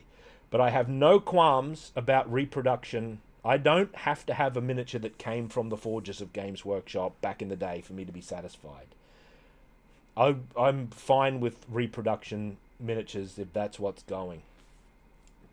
While there is a strong history attached to the specific stuff cast by Citadel and came out of the Citadel forges and it's the real deal, and there is an appeal to that, and especially in a historical sense, from the practical standpoint of getting the army that you want, I feel that I have to side with reproduction miniatures as a thing, right? And I'm also kind of a fan of appropriate non-Games Workshop miniatures for the business, right? Like for the business, I mean for your army. I'm also a fan of that. If there's very few really good ones, but occasionally they traditional sculpt is far superior because computer-assisted design has a couple of flaws. Not everyone falls into this flaw. I see it most prominently in the big statues that I get and review sometimes on YouTube. By sometimes, I mean really occasionally now, right? That's a whole other thing. In that they're designing them very close up and not looking at them at viewing range and not showing any restraint in a lot of ways for the purpose of what they're doing with regard to miniatures specifically, where they become too grand, they don't fit on the damn bases, nothing's going to rank up, because you get that in the newer Witch Elves, which were clearly computer designed, and you get all these flaws. Remember moaning about the Garden of Moor skull, where the skull has the front sculpted right and then it's just flat until it hits the back of the miniature because it's just filled in automatically. And there's no detail there and it looks bad, and you have to be a skilled hand to make it look good. That's a computer design. That would never happen if someone was sculpting it. Sculpting it puts you in the position of physically, as in holding, the same position as someone who's going to enjoy the work in the end. So you have the point of view when you're making it. You can see the relative strength of the detail, all of that sort of thing. I think you have that advantage, and because I think it's clear if you look at computer-assisted design miniatures versus the older, and you don't even have to look at Perry Twins stuff. You don't have to look at Perry Twin stuff to see the best examples of sculpt. It doesn't have to be like the best sculptors of the ancient age or anything, like painted by McVeigh or anything. You just have to have like the ordinary, even just the rank and file, those dwarfs, for example, of the kind of thing I'm talking about. Anyway, I was going to look at some more Dark Elves.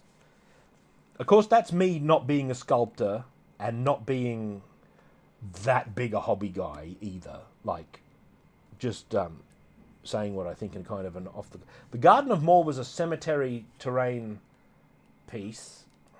Where's those Witch Elves? Where are they? They're going to be unsubtle. But that was like the flaw that I said, this is no longer... I don't think I said this in the video, whatever video it was where it came up. It was incidental.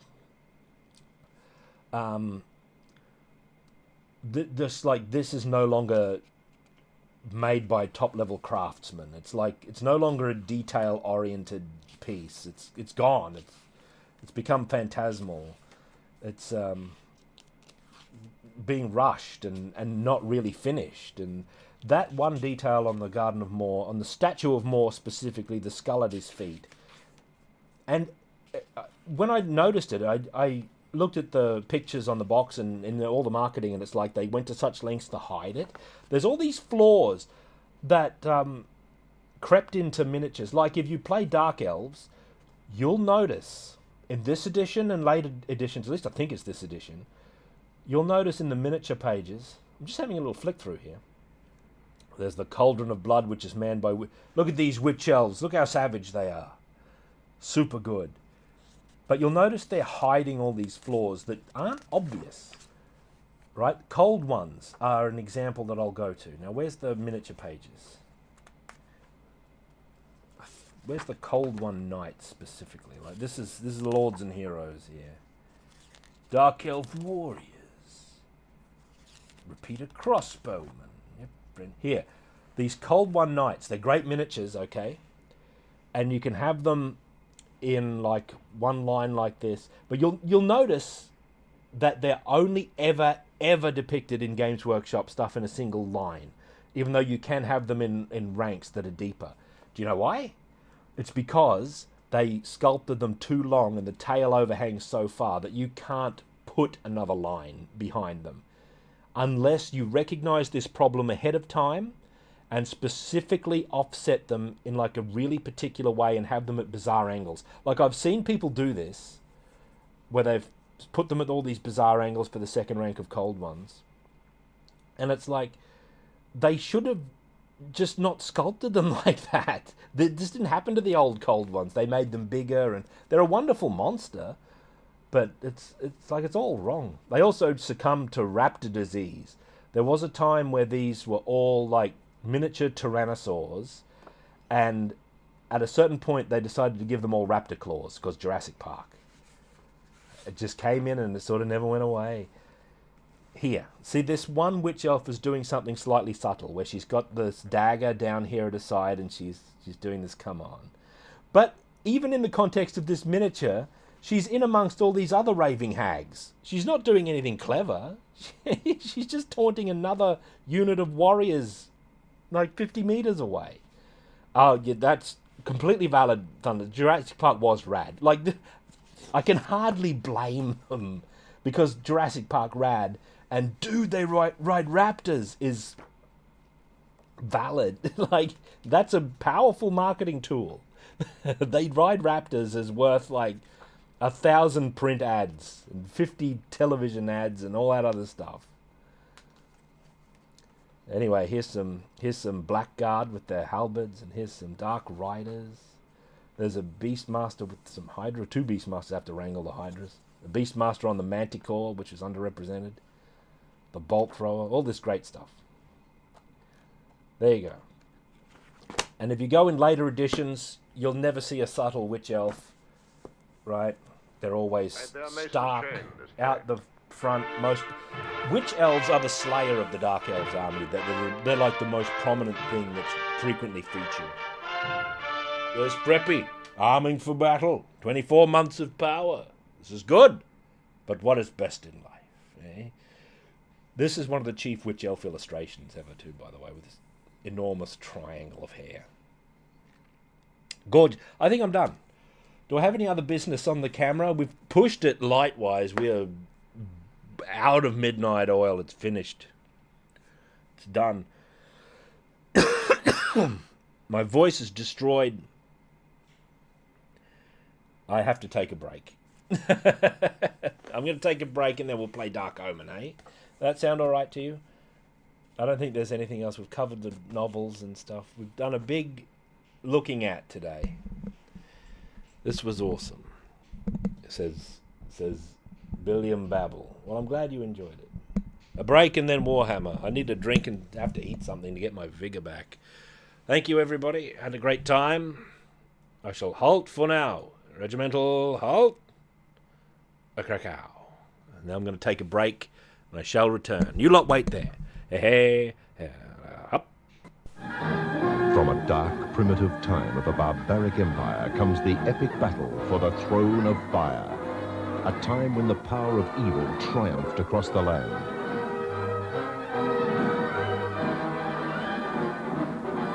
A time of uncontrollable demonic forces. A time of the sword and sorcery. A towering spectacle of merciless warlords, fearless warriors, lusting women, and awesome conflicts.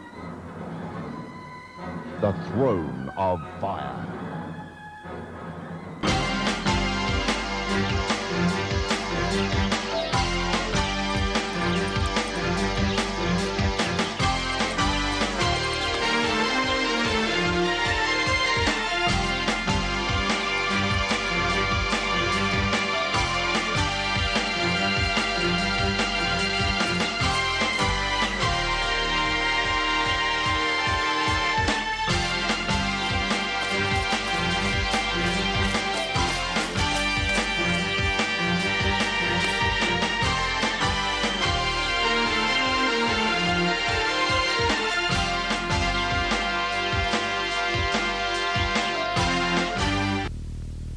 After you drop me off at Felicia's, round up the boys and meet me there. idea. Now let's get going.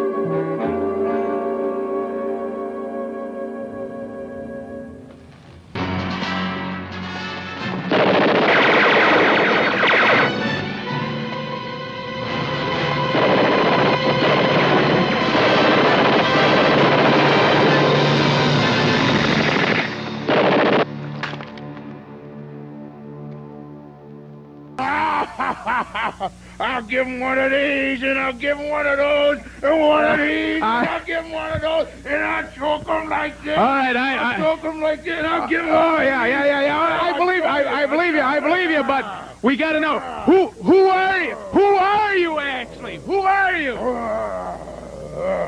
What's your name? Okay, I understand. Right. Hey, Sinister, come on in here. Easy, Big Daddy. Well, Easy, Big Daddy. Hey, I think we need a little interpretation. Who or what is it? All right. I'll give you interpretation, because that's what they do. He gives them one of these, and he gives them one of those. And you know who he gives it to? He gives it to Bruiser. Give him one, Daddy. Give him one. That's right. That's it. Vance, look at this guy. Hey, what? Look at his butt. お兄ちゃん、小学生なんだから新聞読みながらご飯食べないで。ママ、30過ぎたピンクのでんぶご飯にかけて食べないで。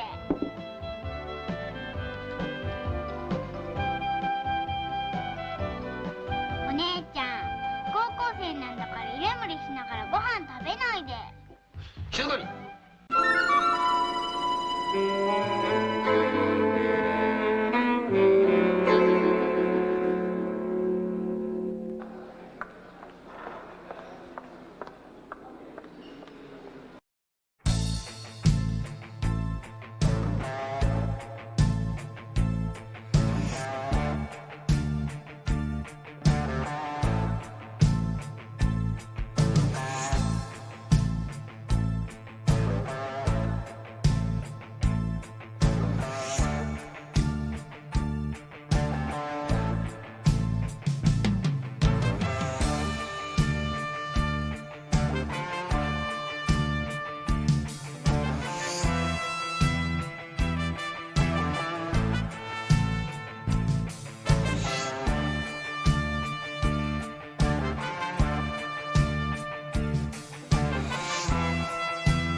taking a big chance charging at a man with a drawn longbow.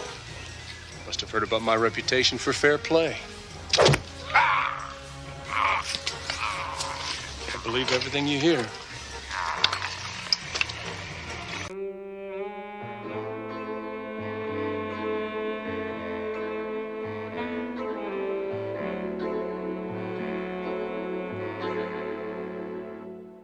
Don't you just love being in the spotlight?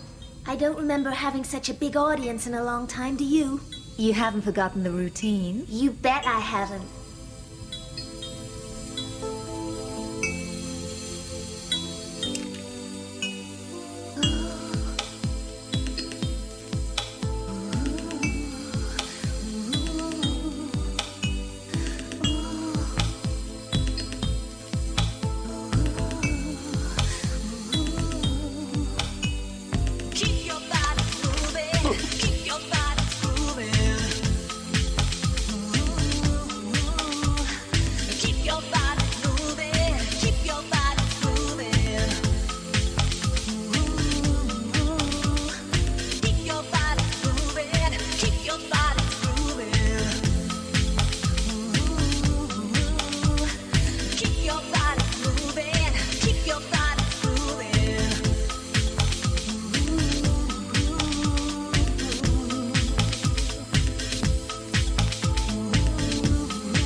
Grab him! And take him! You grab him and take him. Take him! Like that.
心に詰めてたみたい不意に目覚めた色のついた夢の中を歩いてた息が止まるよ同じ日不思議な時間見えないと尋ねばあなたが現れたのよWhat's with this guy? I'm gonna tell you what Who he is he? I'm gonna tell you who he is. All right, who is he? He gives them one of those, and he gives them one of these. That's all. Alright. I've returned. Hale. I thought of a way to reconcile the witch elf with the World of Warcraft rogue design. With poisons and everything. Alright? Okay, get this. You just make one little change. And then you can have combo points. You can have basically all the attacks and stuns and things, and everything like that you want. Which witch elves didn't really have. They weren't crowd control creatures. You have it be the same. except you replace stealth with the warrior's charge function. What do you think of that? You have charge instead of stealth. And those moves that you do out of stealth, like the ambushes and what have you, you do them at the end of charge instead of the habitual stun that charge does. You do that. And then you've got something that might feel like a witch elf. And let them have swords and a bunch of other stuff. There's a few other aesthetic points that you could make. But that change might reconcile those 2 points. It's the stealth that does it. The stealth is what ruins it. Stealth and the daggers. Let's play... Yeah, it fits. That would fit the more berserk sort of... And Witch Elf is not a very adventurous kind of class either, actually, to reiterate that point. But we're finished with that topic now, I guess. I don't know how much longer I'm going to be able to stream. My voice is destroyed because I've been raving. Yeah, I know, Lion. That's the problem. Warhammer Dark Omen is next. Time of great strife. We got to beat that one map. The moons are united in darkness, and the dead shall walk the earth good luck. once more. Just take the charge move and put it on the rogue. You can probably do this on those private servers. Let's watch the intro so we know what's going on. There's more sleep. Yeah, we're in the non-canon caves. So these are apocryphal caves at best. Excuse me, I'm destroyed. What if I put that discussion up on the YouTube channel? Like the main one, not normal adventure. What if I put up on the main one? Because that might be interesting for folk in general, and not just Yahoo. What am I talking about?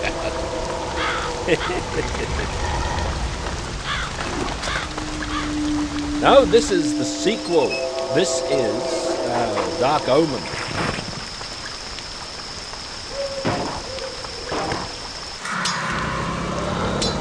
Kemri is involved. All folk are young.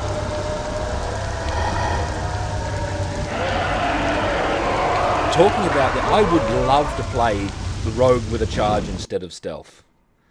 Just that one change. Great. It's a witch elf then. It basically turns into a witch elf. Let me have it. Blizzard, you did it wrong. Stealth is a fool's game. And it would double work with night elves because they can hide anyway. That's how I used to play my night elf warrior. She'd hide, right? She'd shadow meld. And then she'd leap out at Yahoo Hordsman. Right, forget that. We've got to load our campaign. We're in Drakenhof Castle. This is some nonsense. That's not true. I think night elves are really respectable and in many ways a little bit original, right? Elf variant. That have, of course, because they're quite well thought through, at least in their original form, they're the most betrayed and destroyed, misunderstood by people in charge faction in the history of Warcraft, which is phenomenal considering how destroyed everything is. Anyway. Oh yeah, they had that hook thing. I didn't like that. I thought it was out of character. I didn't like how they turned them into pirates. Like one spec is a pirate and another one's ninjas with shurikens.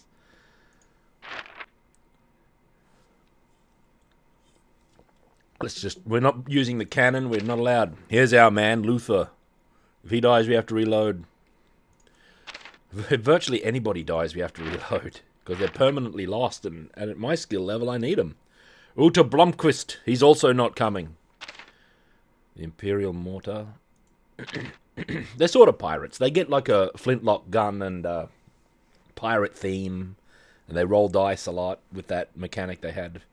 I haven't played World of Warcraft's current stuff for a long time. I still pop into like the retrograde things now and then, though. To have a look and say hello to some people and generally oaf around. Well, we're told, Volstagg, that this underground cavern is too small for our our artillery. I don't know what I thought of that, Orky. I didn't play one. I went through a dungeon with one, but I couldn't really tell what they were doing. So...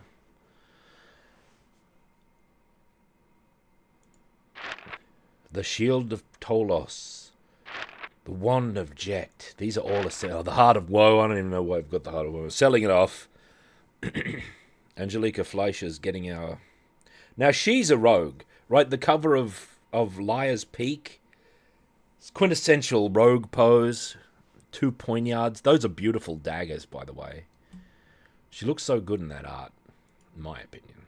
Just a little bit rough. I wonder if I can find, like, a clean copy of it.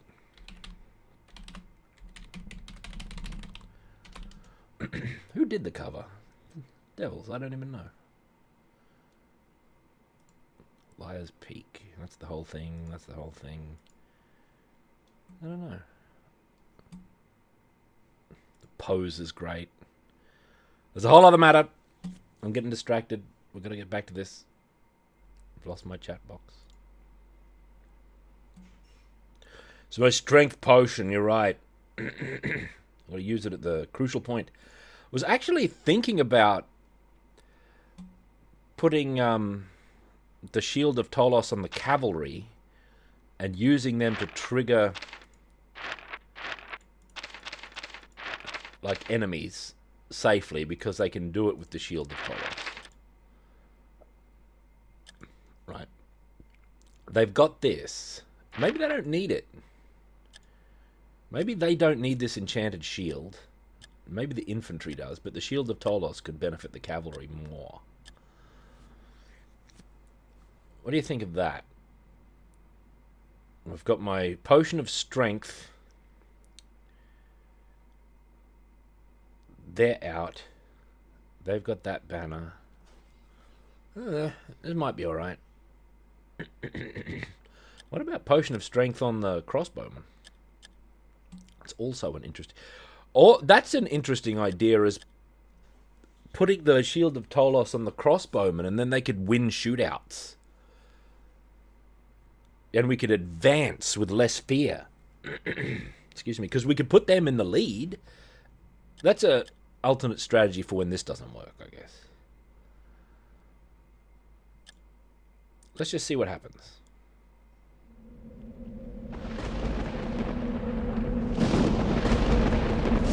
Now we get to look at the thief skeletons knocking about.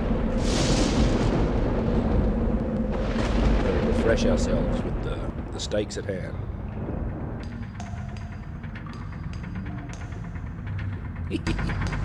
Look at it. A bunch of Harryhausen-esque skeletons.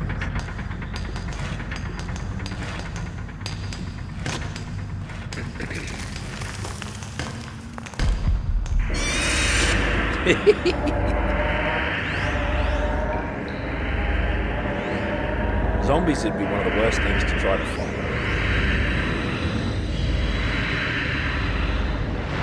You'd get no feedback on if you hurt them at all. Like, they don't react to anything. Yeah, skeleton. You could make skeletons very scary with the right atmosphere. Alright, so I've got this wild idea. Like, you'll notice this sort of boot shape of the... I reckon... Like, what if... is it Control or Shift? What if I hide my cavalry here? See, the tree came up? So they're hidden. And we put our units here, and as the enemy approach, we can get them in the flank. Or even have our infantry, like, receive a charge, and we rescue them like that. And we can help that happen with Luther with the Crimson Bands. Because if they come two at a time, which I believe they do at the start, we can delay one of them. Maybe even double rescue if we use our flagellants. They'd be a flanking force and a half. And we've got the great swords. The crossbowmen are probably going to be receiving charge. Unless we stop them early. Like, I really have some trouble with this game a lot of the time in and doing certain things. So we're situated back quite far. And we've got units that are in position. Actually, I should like face them inward in anticipation maybe of this sort of general area getting attacked.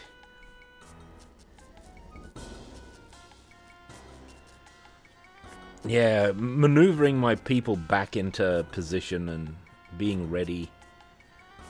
They could probably even be further back so that we could...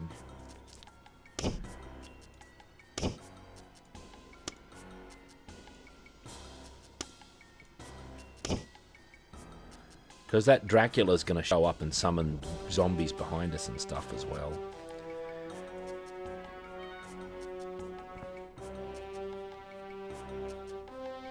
See, there's a Dracula here, Manfred von Karstein.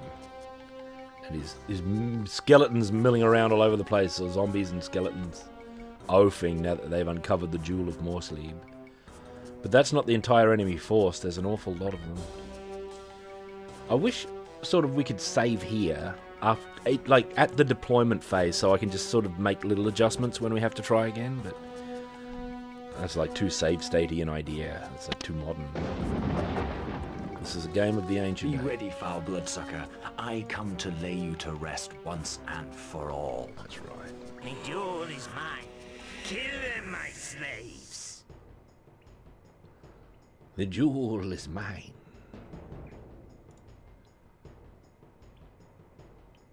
See, they're coming in a big whomp here.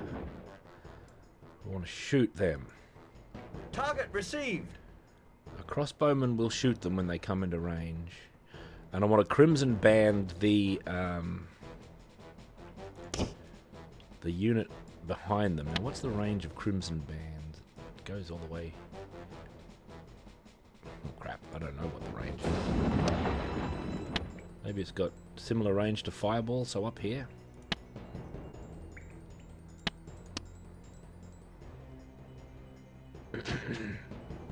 The crossbowmen are firing now. If we get real lucky, we'll delete that unit before it even gets to us with crossbow fire. Those look like they're coming for the greatsworders, actually. We might not have to countercharge these at all.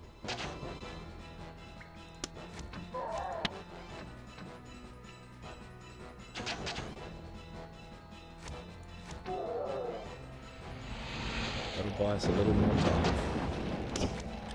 Hold fire! Attack!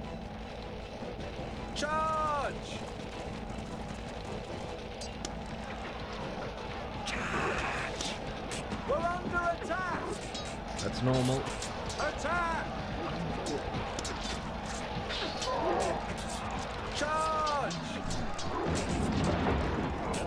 To the death!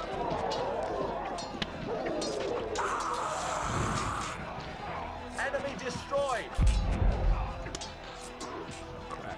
Crap, I can't see what I'm doing. Yes, Miller. Attack! Yes, Miller. Enemy destroyed! Charge! Attack! We fear the enemy! I'm aware. Flagellants, what are you doing? Attack! If you please. Charge! Attack! Charge! That'll destroy them well and truly. To the death! I've never seen a bad fireball in my life. What is that one flagellant doing? There's two yahoos there oafing. I don't mind. To the death! Flagellants are in. This unit of bone masters is hanging on like mad. Enemy sighted! Oh, the Dracula's appeared. To the death! If only I could pause. He's going already, didn't he? He's going to try and take one of his dispels. Forward. Right, reset yourselves, men. Prepare for bone battle. There we go. That worked out well. Aye, sir. First marrow to us. Tea break. You ever play Constructor? That's a good game. It's about building affordable, low-budget housing in Britain. It's also a ruthless RTS game. And one of your main units is the foreman. Aye, sir. I think it's the foreman or your workman. And whenever you click on them, tea break. Not every time. That's their unit acknowledgement. Tea break. I get into character when I play that. I'm all, pay your bloody rent. Give me your children. That's one of the mechanics, is you can have your tenants not pay rent if their children will come work for you. Like when they graduate from school, you just get their children for life. And they don't have to pay rent then. It's a sinister game in many ways. Now let's see. Look at this. They're not coming. And who can blame them? But we've got our Shield of Tolos having cavalry here, who might be able to sort of probe and provoke a response from the Grand Masters. The Grand Masters of Terror. Aye, sir.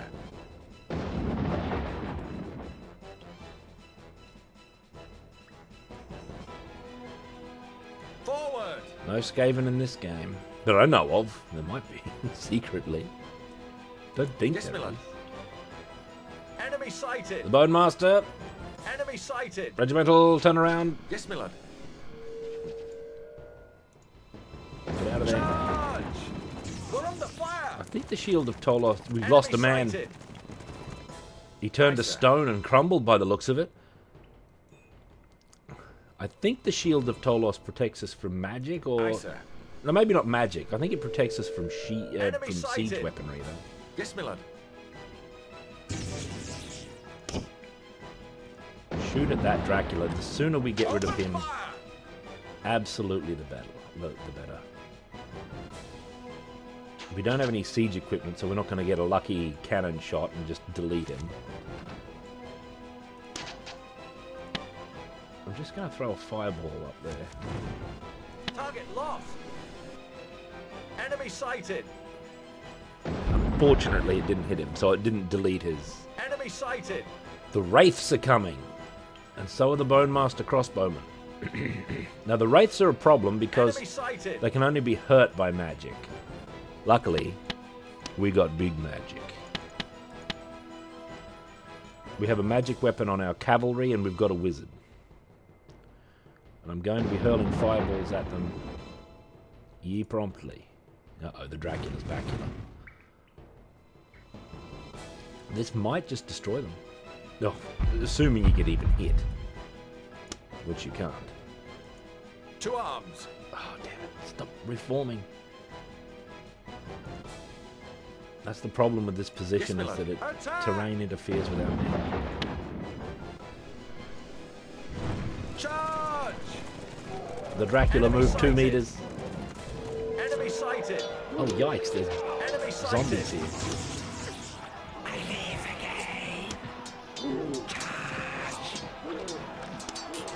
Into them. To arms. Gotta wheel around. It's Warhammer after all. We're under fire. Cavalry is getting blasted by that Dracula. Did my fireball not come out?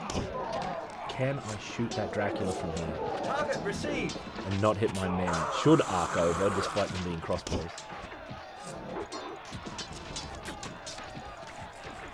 One more magic phase and I can throw a fireball out, hopefully. To the deck. We're under fire. My fireballs are striking my own men, that's no good. They're not even leaving the unit. I guess you just can't do it from melee. I thought I was doing that in the past. Aye, sir. Yes, my lord. Hold fire. Yes, my lord. Gotta be a little more delicate with my positioning here. Yes, my lord. Because this is actually huger than it looks.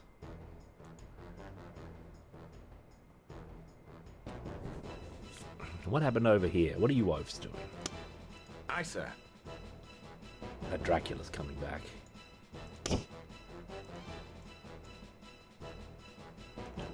Dracula. Open fire! This game rules. Like, lost. I love this. This is the Warhammeriest game they ever made. Enemy sighted. No, there should be Enemy dwarfs sighted. in. They shouldn't be there by default, but I Enemy reckon sighted. dwarfs welcome. I don't know what context. I've Enemy missed some chat. sighted. Well, it's unwinnable in the sense that if you lose one of your units in its entirety, you can never get it back for the rest of the campaign. Like, and I want to keep my units.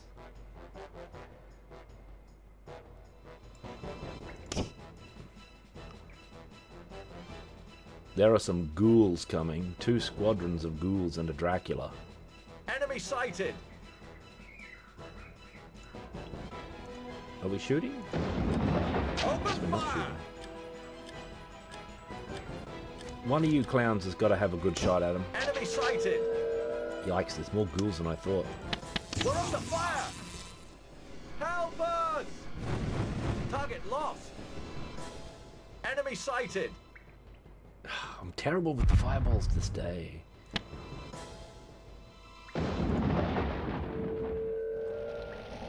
Hold them in place.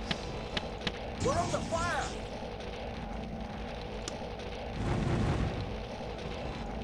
Engage. Charge! To arms. I've waited We too long. fear the enemy. I know. Attack! We're under attack. Charged it. Engage.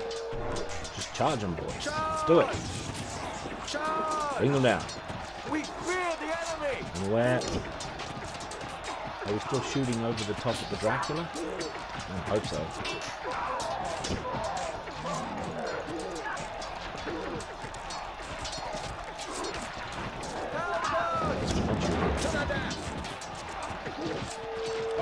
That should be going over the top. I'm letting him get away with murder, but there he goes. Good. Every time I've tried to get him, like aggressively, I've been drawn into a fiasco. Manfred's been destroyed by crossbowmen from the old tavern where they came from. What's going on over here? Cavalry. Who needs help? You're fine. You're not in battle. Enemy sighted. Right, we did it. Everybody reform. Oh. Aye, sir. So there's something to this method. We're losing men, but we're not yet at a point where it's unrecoverable losses or anything. Yes, my I lord. fear at some point this game's going to force us to sally out again. Aye, sir. We might have to do some Bright Wizard trickery. Regimental, halt, turn around. Yes, my lord. Defensive is the name of the game here. Aye, sir. I see the great swords and the infantry have swapped places. Slow and steady, that's the way, that's the way. I was going to share, I was going to share. Enemy sighted. Right after this stream, Age of Mystery has begun and the schedule is going south. It's an age of anticipation because it means we don't know when a stream's going to happen. Oh, they're moving in. I didn't expect they'd do that. Target received.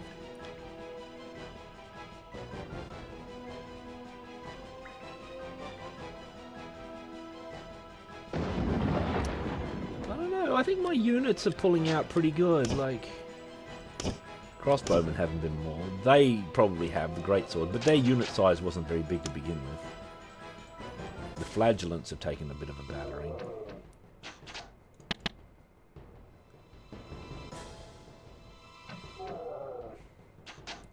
They're getting crossbowed down, those warriors. Enemy sighted. Forward. Yes, my lord.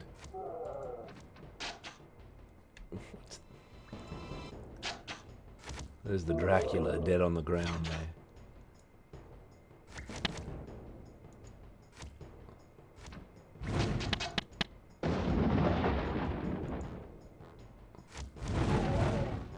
Forward! They're shooting at my wizard. The bright wizard. Top character. Damn it, the terrain gets in the way of your mouse clicks. I can't believe it. Well, I can believe it, actually. Oh!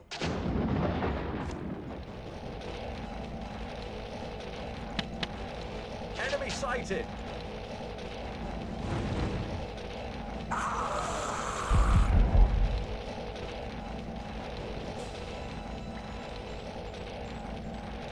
Enemy sighted!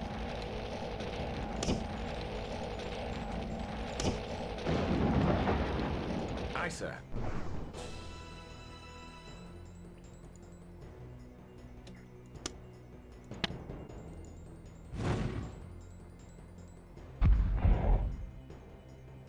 Engage! Charge! Alright, doing good. Everything else is pretty far away.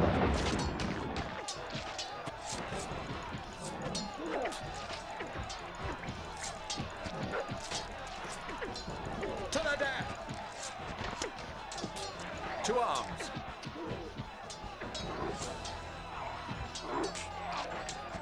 That Dracula, he had it coming. Charge! Get in and help him out.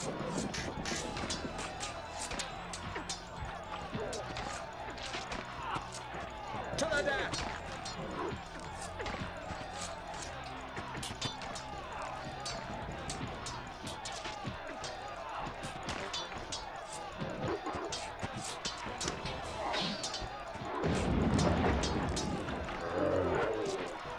They're getting cut down, those enemies. Enemy sighted! The great sworders are pretty good. To the death! Here comes some new thieves. Back. Aye, sir. Back. Aye, sir. Those are whites.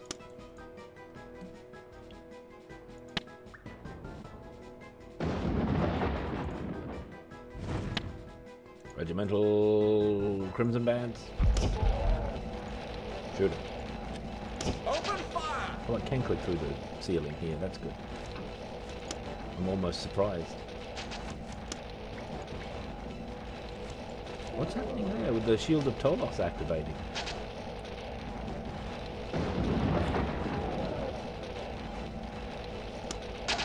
Got one magic point left. There's a lot of sorcery going on. Oops.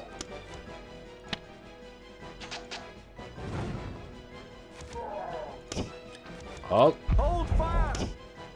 To arms! careful, wizard. Yes, my lord. Charge!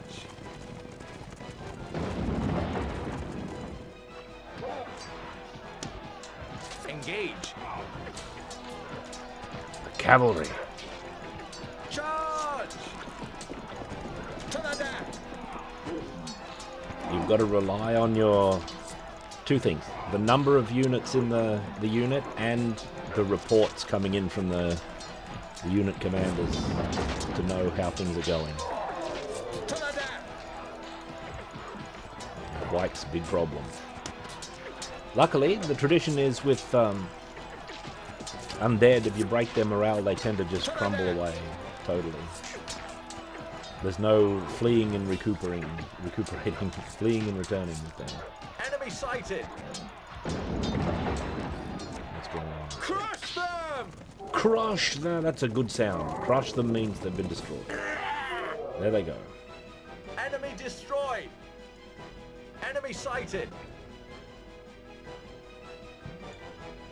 Aye, sir.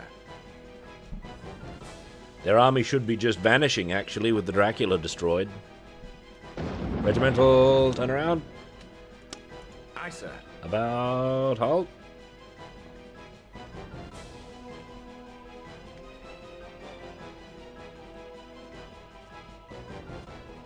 Yeah, that's one of the general weaknesses, and a highly thematic thing with vampire counts, is that the leader, if the leader goes, they all go.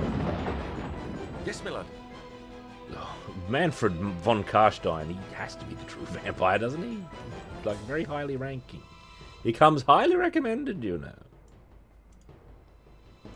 I reckon we could move back further. Forward! Very fine unit control is a challenge in this game because right next to them, you don't get a movement command, you get a turn command.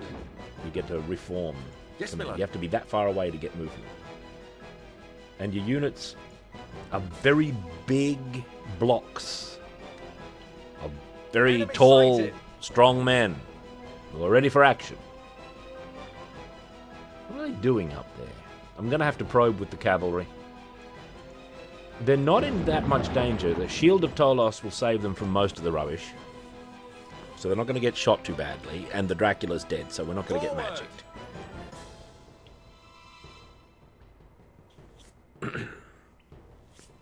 Yes, my lord.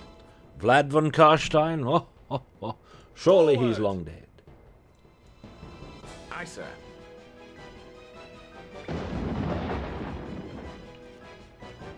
What if these are the last ones? Like, normally I'd move up too far and get battered when I was playing this previously, wouldn't I?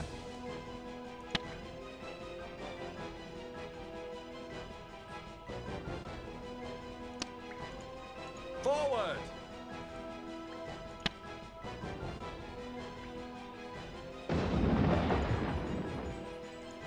Enemy sighted! Attack!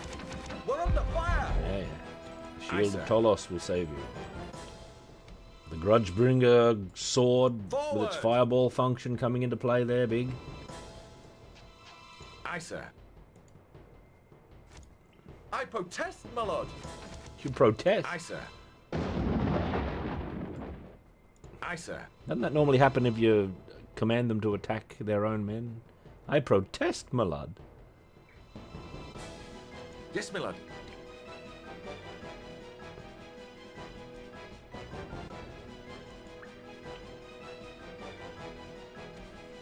Things were a bit rickety for a while there, weren't they, Delta T? Eh? That's how it was. Hey, what's going on? I don't want to go up there chasing yahoos. There's bound to be some stupid trap.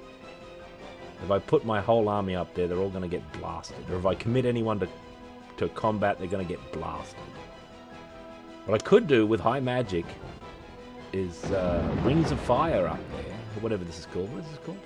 Yeah, Wings of Fire. I could Wings of Fire Enemy up there. sighted. Hit big fire on some of them. Maybe Crimson Band them and then... I thought I had pulled them, but they're not falling for it. If we lose the cavalry, that's a game over because the main character is leader of the cavalry. Yes, my lord. You'd had periods of oafing more like. Forward!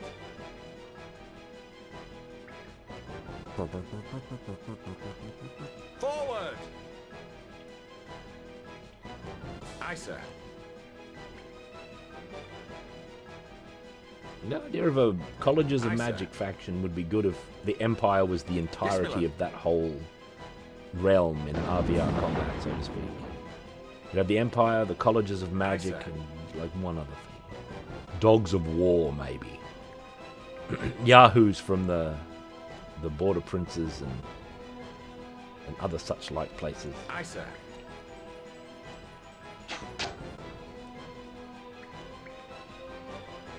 I don't know if we're exactly immune to arrow fire, but I don't think I've ever seen a man get struck down by bow shot with the Shield of Tolos.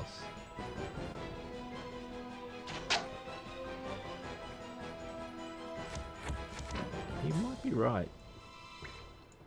Yes, my lord.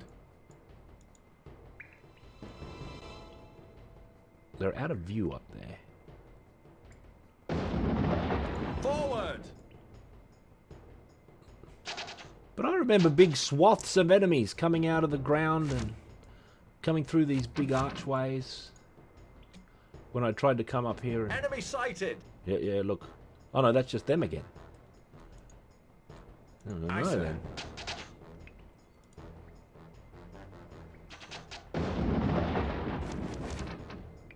The Shield of Tolos. Maybe they'll approach. They might. Aye, sir. Yeah, maybe I've got to commit to some battle and then it'll spring its trap. Could be time for a general attack.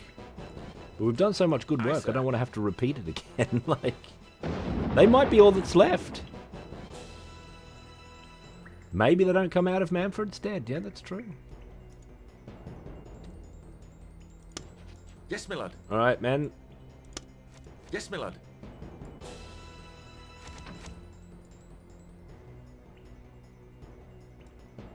Actually. Aye, sir. Regimental, halt! Regimental, go over there. Aye, sir. The Yes, my lord. safest way to do this would be the Shield of Tolos to distract them. And then we'll have our crossbowmen Forward! fire over the top while they're uselessly shooting at the Shield of Tolos. Yeah, man. Look, I really wish I liked Total War, but I just don't. I can't jive with Total War. Like, its battle scenes aren't as good as this, Aye, sir. to me.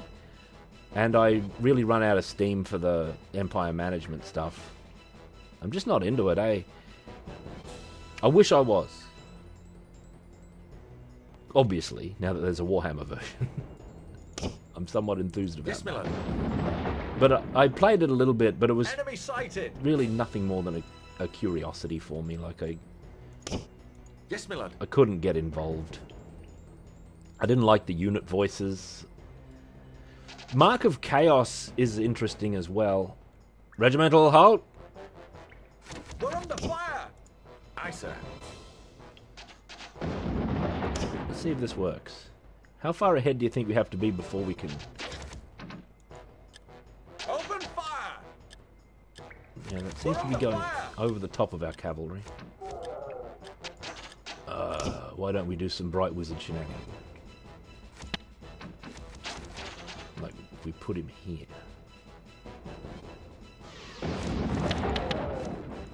Well, they very quickly did an about-face. May have destroyed... No, we didn't destroy them. Go back. Yeah, they missed a trick not calling it Total Warhammer. That's clearly a corporate decision. The Total War brand has to be fully represented. We can't call it Total War, it's a perversion of the brand. I sense that's what's at play there. Forward! I didn't want to compromise the branding.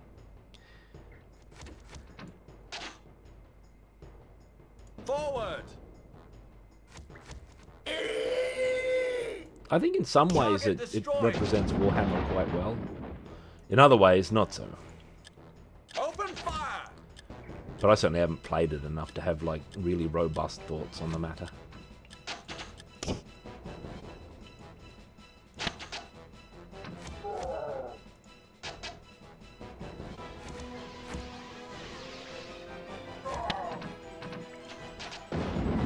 Does that stop them from moving, do you think?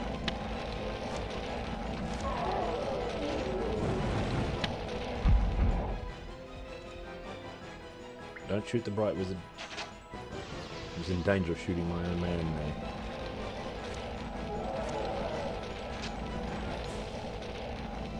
Yeah, skeleton battle rattle. I think they're down to one man. If he's the last one, then this battle is truly what? It's really... Oh, mission over. Hey, we did it! Hey! And we did it with... We are victorious! Oh, the Bright Wizard pipes in. We did it with... acceptable losses. So being really defensive there was the right move. Two things came into play. Using the flank charges here, I think, was very vital. Secondly, Shield of Tolos on the cavalry was chief.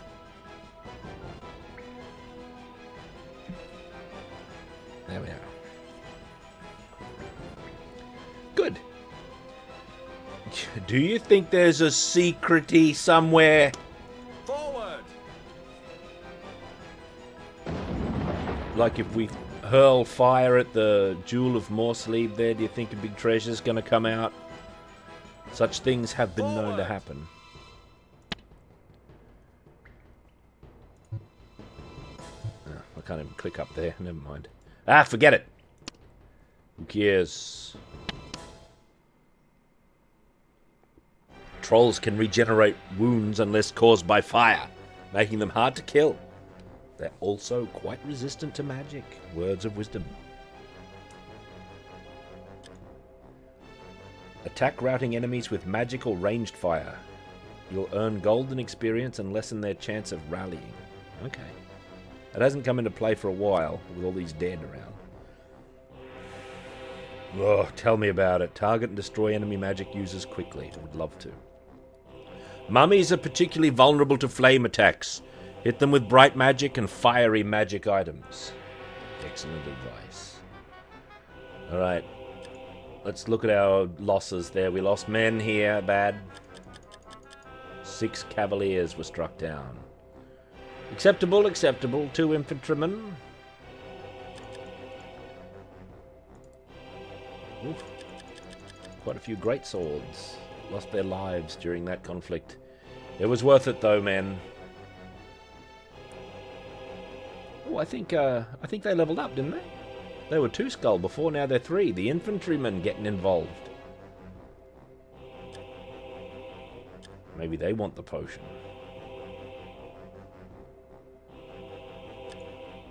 Safe.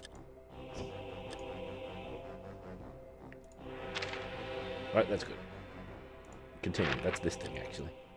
Count Carstein destroyed. Mission accomplished. I couldn't have done better if I'd been in command myself. Yeah, there's only 9 High players. praise from you. Now let's return to Altdorf and report our success to the Emperor. The artillery has been mobilized for the journey back to Altdorf. Ready to ride, Morgan? Ready. Oh. What's going on with the flag back here? I saw it go boop. Look at our camp. Save. After every cutscene and everything, too.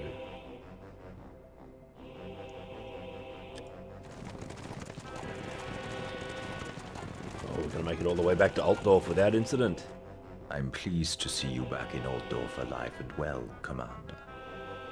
As for you, Witch Hunter, I believe you bring information. Indeed, my lord. The Jewel of Morsleave proved to be a warpstone fragment. It was mined by Count Carstein's minions. For what purpose, I'm not yet sure. I am.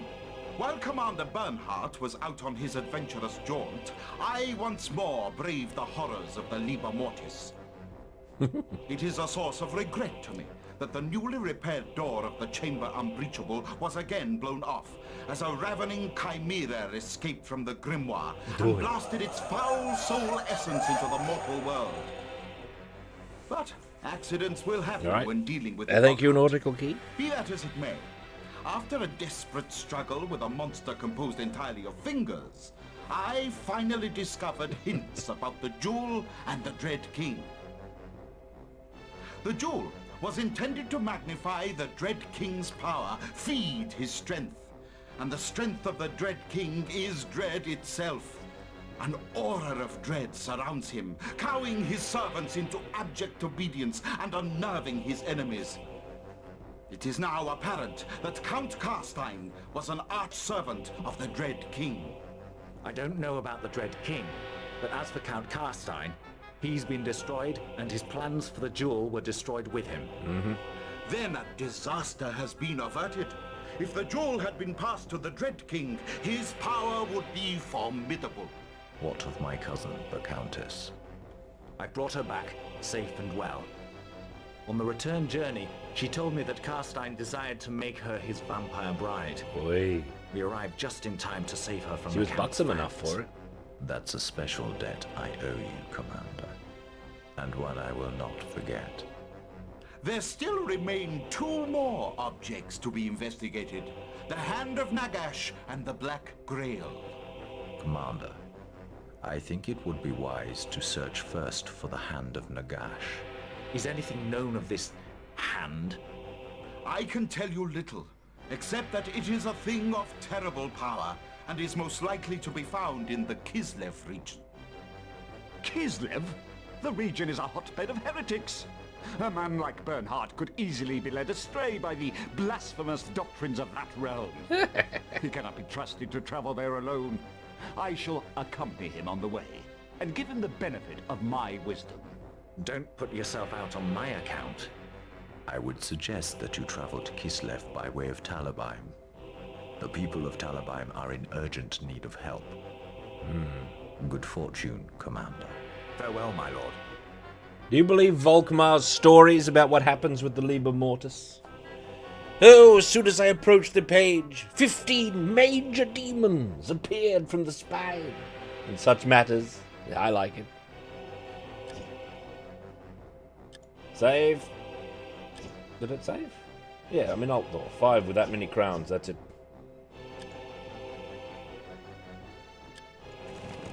Caliber, look at this, we've gone up. An ogre wants to speak with you. An ogre? He claims to have vital information. Then let's hear him. My name's Herblad Rocker. That's your problem. It's an honourable name among ogres, my name is. And my word can be trusted, my word can. If you're headed for Taliban, the road to it's flooded. I can show you another way that goes clear of the town. But you'll have to fight your way along it. Hard to believe. I've heard no report of any flood. Besides, all ogres are the spawn of the Dark One. If what Herblad says is true, he'll be saving us valuable time. But I don't know. I never did trust ogres. I hardly trust anyone, but I try to keep an open mind. We'll go with Herblad and see what happens. Oh, I thought it'd be a choice. Now you've got an ogre at your side, your enemies will get a real thumping. You just see if they don't. Great. Ogres. We'll see. I'm in. Are they in my squad already? Oh, temporary, the mercenary ogres. Temporary. Only 3 in a unit. They're going to be in here. Let's get ready for the ogre art. It's going to be great. Oh, look at him. Super good. Herblad Rotgut. He's my man in this game so far. Am I indeed in the art category? I didn't even set a category today. There must be. Lion's work. I'll adjust that right now. Thank you for the note. Bing. Warhammer Dark Omen. Done. Alright. These massive creatures stand twice as tall as a man, and are far more strongly built. Although they are not particularly intelligent, they are strong and tough, and fight ferociously. They are notoriously indiscriminate about who they fight for, as long as they are rewarded. Due to their large and threatening appearance, ogres provoke fear.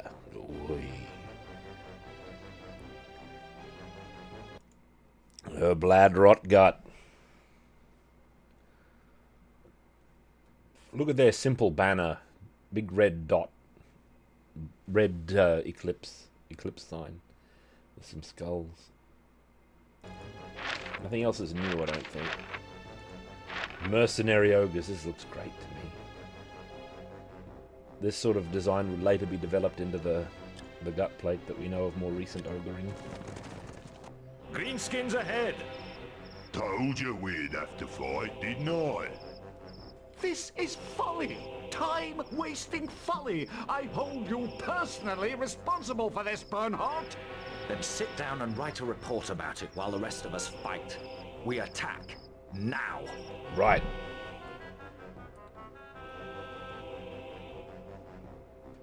Save. I wonder what stupid scenario we're going to be in here. I don't know about this. There's archers. Are we in a defensible position, or are we in like ambush country with 3 open sides? Yes, of course. But we've got our siege weaponry back, so we've got that. What can you see if we turn around? Archers up there. Archers down there. Oh, this is going to be a pain. There might be night goblins, yeah, big problem. Got to deal with them at range. They might have fanatics. There's a bright wizard. A crossbowman. Man, it's like Shield of Tolos would have been the answer. Excuse me? Earlier. I think you're confused. Yeah. Not in Wolfrup. Tracer can be an ogre in real life, though, no doubt. Well, that oaf Tracer, what does she know? Man, what should I do? We've been given another no cover, like, starting position. Shield of Tolos cavalry should distract those. While maybe the mortar from this position where it's hidden can bombard them. Maybe the Bright Wizard could take care of those. I don't know if we can see anything else. I don't see any other. There's going to be greenskins coming from 9 different angles here. We've got ogres. Look at them. Oi, large big lads. Look at that. Very respectable. Erblad Rotgut and his 2 men. Maybe they can just go straight up and thump those archers if we're lucky. What about the cannon? Where should we put that? Is there a place on the map where it's going to be safe from anything? And there's the fanatics. Erblad's a good name.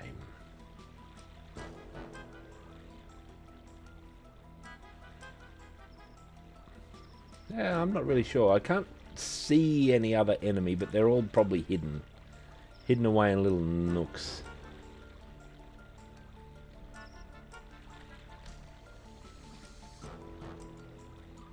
It depends what you mean by human aligned. No, not really. There's probably some mercenary orcs who'd fight for you. Such things happen. Or at least are not strictly unknown.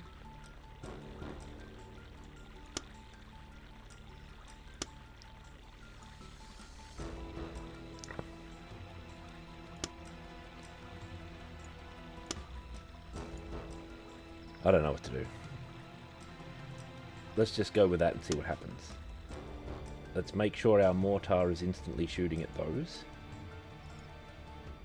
It doesn't need line of sight. That should still work. I've got my cannon here, but I'm not sure that's a good idea. Maybe I should instantly be cannoning these other archers over here. Aye, sir. Open fire! Open fire! Bring them down.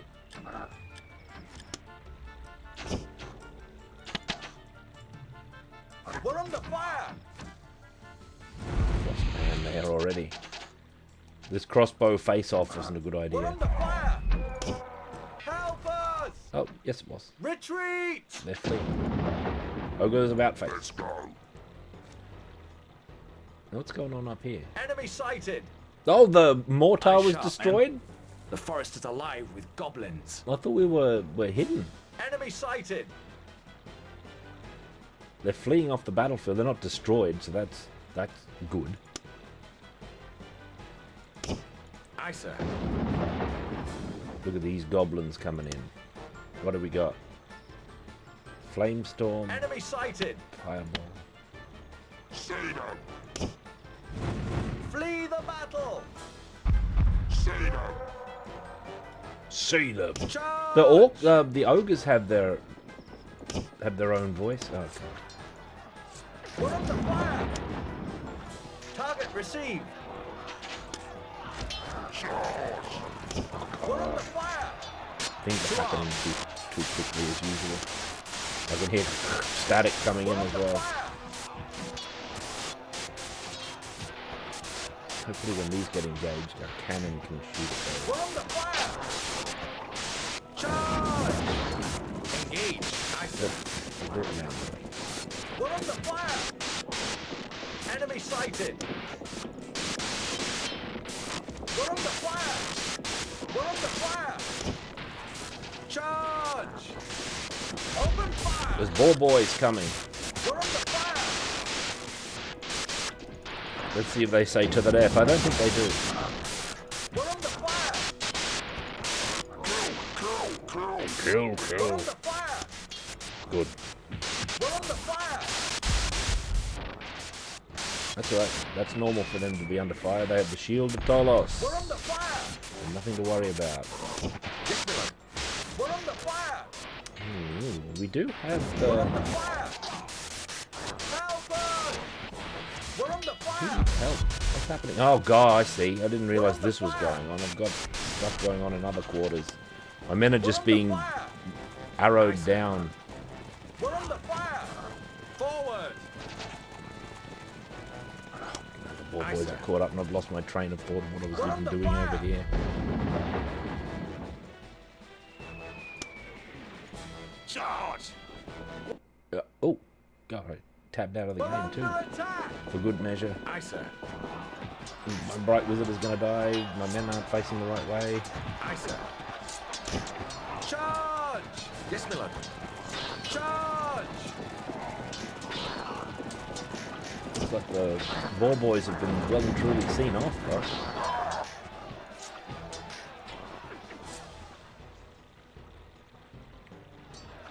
Oh, cannon. Yes, my lord. Cannon. Pay attention to what's happening.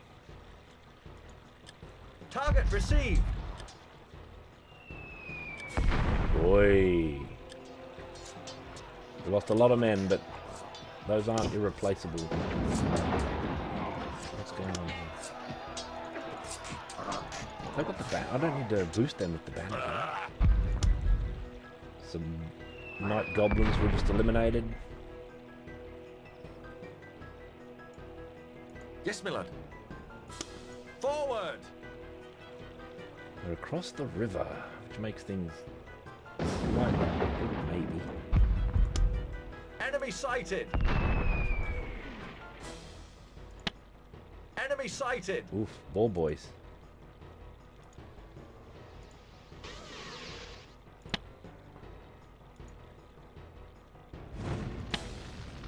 Flamestorm. Okay, get out of there. We're under fire! Luther, escape.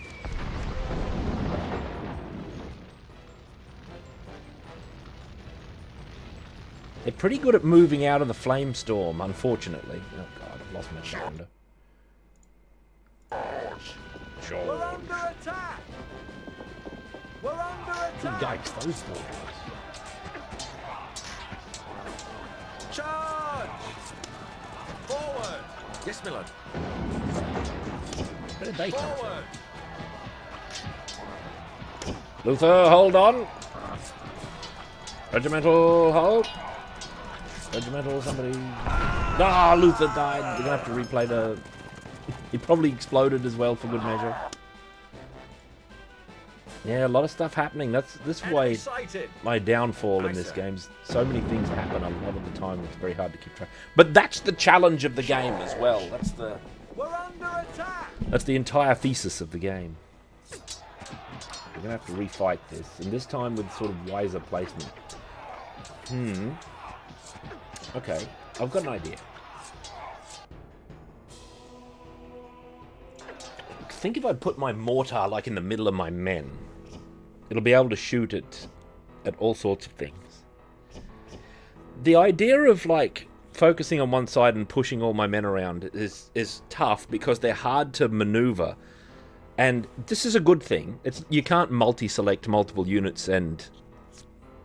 Well, you can pause the game, but you can't pause and issue... Or maybe you can issue orders during pause. I'd be surprised. It's good that the controls are sort of limited because it represents sort of the limited way that you issue orders in a battle. One of the games that represented this as well was old War Master, where you'd issue orders and you'd have to, like, there was a test you'd have to make to see if your orders were understood or if they got through or misunderstood or misinterpreted, and they do the opposite thing than what you wanted. So you've got to deal with the battlefield in real time, which is difficult.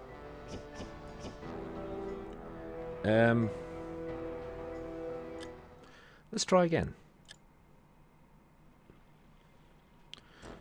You can issue orders here, like you've set your men up, you can like lay out their initial attacks. Another thing that sort of wards against... Hang on, let me put this here, maybe. Another thing that wards against moving your army about in a big way is that your artillery pieces can't be moved. Like, you put your cannon down and you put your mortar down, they don't move for the whole match. So the deployment area really is like your base.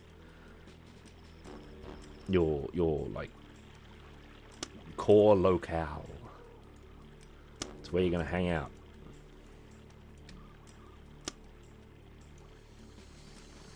I don't know where to put you exactly. What's the range of this mortar? Can it...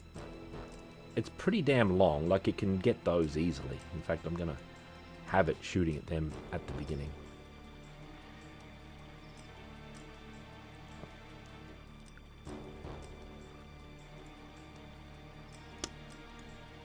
These ogres, they can probably handle this. If they can get over there, I can probably get the ogres to destroy that.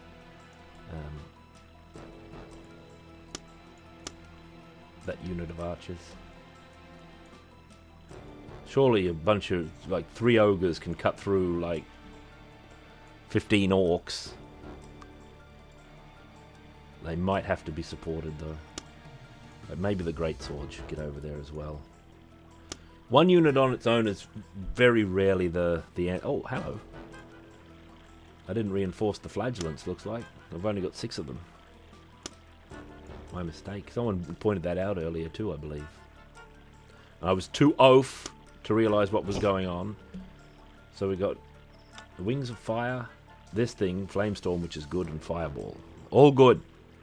And Dispel Magic, of course. I didn't see any shamans show up yet. Yeah, the puny Arab boys, they don't even know about using a chopper. Who needs them? Regimental... Alright.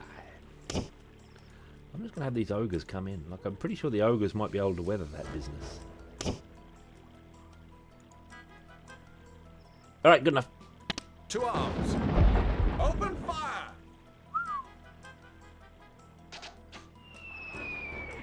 Valiant shot. They sure are. Look at that great charge range. Did we lose an ogre? No, we've got them all still. Get in there, lads.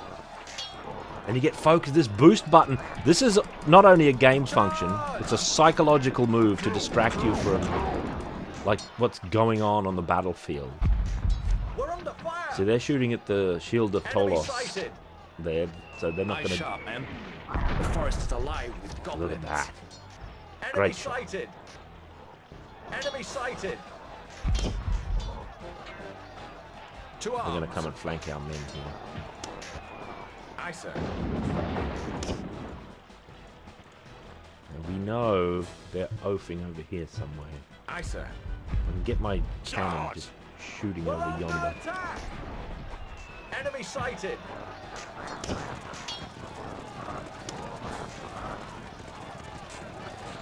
This is turning into a big pile-up. That's normal. Enemy sighted. Charge! Oh, I don't know if that's going to reach. Crush them! Yes! Oh, it instantly broke their morale with that barely there rear charge. Now, there's some oafing going on over here that I should be aware of. What's going on? Ah, yes. Enemy sighted. Fodder for the cannon. And the mortar. We're under attack. Who's under attack? Who is under attack? Oh, God, look at this. They're attacking my mortar men. Aye, sir. I had no idea they were there. I thought they were over the river. Maybe they did cross the river. I don't know if you can. Forward. Yes, Miller. Out of the way, Luther. Charge! I love the manual charge button. Very satisfying. Damn, I put Luther in considerable danger. Charge! Aye, sir. Damn it, I think Luther got away. Well, what an oath. We're under attack. Forward. Hold steady, crossbowman. Engage. Help's coming. Forward. Attack. Charge. Aye, sir.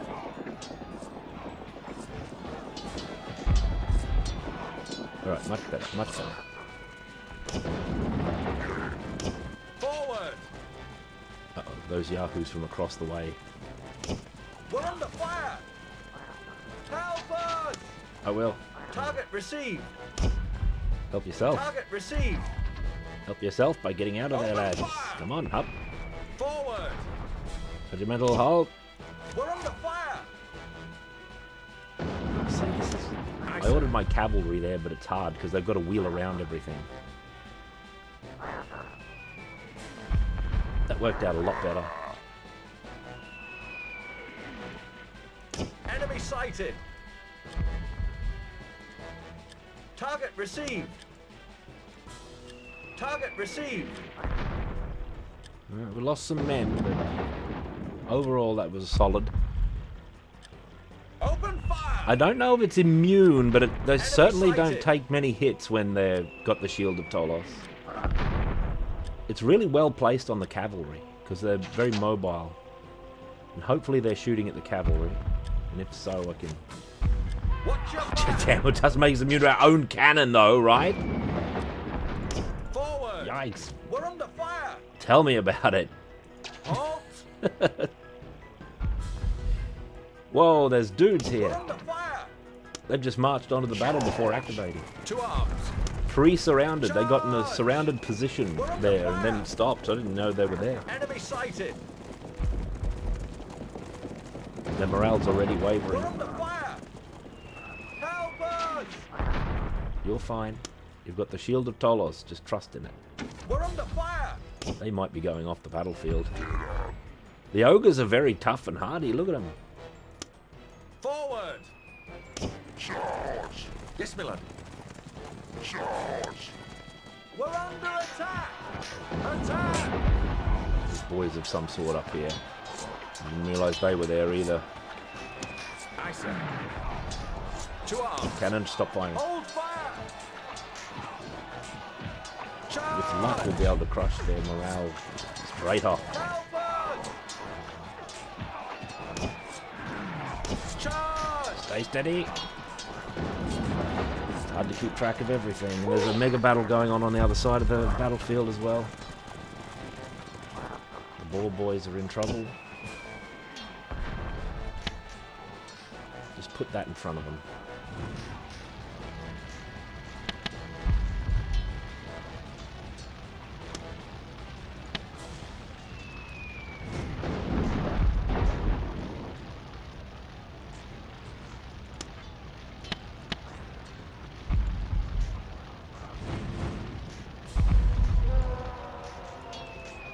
They could rally at any moment. What's going on over here? What are you men doing? There's a mega battle going on. Get involved. They're fleeing the field. I think the archers are down. This might be the last thing in the battle. Help us! Yes, Miller. Charge! Charge, damn it. Come on.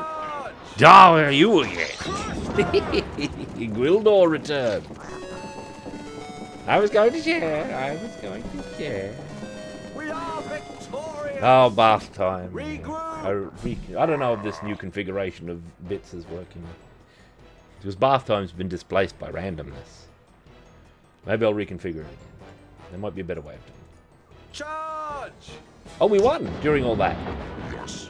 That went much better. We lost some men, though. There was a couple of missteps, but what's a battle without a misstep or two, eh? Look at that. There were some good fights. These ogres are worth their weight in tungsten alloy. I don't know. Something. What's less valuable than gold, but still impressive sounding? They're worth their weight in iridium carbon. They got skulls on their backs of their jackets. Tree men hate all greenskins. You should engage greenskin regiments with tree men whenever, implying there's tree men coming. Spoilers, game. If your wizard has a transportation spell, transport behind your enemy, cast at them. I know, that move's been good. You can cast up to 3 instances of some spells at once. Click on the spell required, the required number of times before casting. That's what we do. Tree men are particularly vulnerable to flame attacks, so keep them away from fire. Alright, enough tree men lore. Now give me a minute. I'll be right back before the next round. Shan't be long. Yeah, up.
You're welcome, Delta T, and good night. I'm back. Let's save our game. Save our game nicely. So this game, when you're in battles like that, it's totally absorbing. Like, that's a sign of a really good game, in my opinion. When it becomes totally absorbing like that. Now, do you think it might be worth upping the armor value of some of these units? We've got enough to replace any losses we suffered. Which is a fair few, isn't it? There, we'll replenish our flagellants. They still acquitted themselves well, even under strength. Oh, I might have to stop streaming soon. I've really poured a lot of energy into that discussion earlier. Unfortunately, we don't get to keep Erblad Rotgard and his men. I'd really love to have them for permanent. They're very charming and characterful. They've got their own voice. See them. I like it. All right. Flagellants. Look at the money we got. How much further? Almost there. You're like our chief. He's human, like you lot. Oh. Oh, he's real hard, he is. He tells us what to do. What's his name? Jürgen Muntz. Jürgen Muntz? Jürgen Muntz? Oh, yeah, Jürgen Muntz. A notorious outlaw. Did you hear that, Klaus? I told you ogres weren't to be trusted. I'll have no part of this. I'm leaving right now. Goodbye. Don't hurry back. Hey, Erblat. What are you getting us into with this Muntz character? Well, our chief aims to have a bash at a green-skin camp close by and grab the booty. The chief thought you might, fancy having a go at 'em yourself, hmm? So he knew we were coming? I suppose he's aware of any travelers through his patch of forest. I'll have to talk to the commander about this. Morgan! What's wrong? I think we're being manipulated. Jürgen Muntz is behind all this. He's the ogre's chief. It's my guess he concocted this story about the flooded road to lure us into an attack on a greenskin camp. This could be a real time waster, Morgan. And time is often more precious than gold coin. What do you think? Attack the camp? Or continue to Kislev? Big attack. Big attack. We've got time, and we can always use more coin. We'll attack the camp with Muntz. Alright, save. Jürgen Muntz.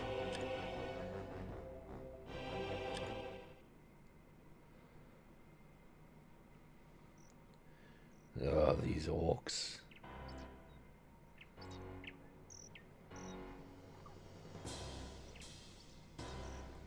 What do we see here? Big treasure. Big treasure. Uh-oh, ballista. That's bad. Oh, we're in a little defensible court. Hello, who are you? That must be Jürgen Muntz and his men. The outlaw infantry. I didn't realize we had new goons with us here. Let's have a look at them. Oh, yeah? Outlaw masters.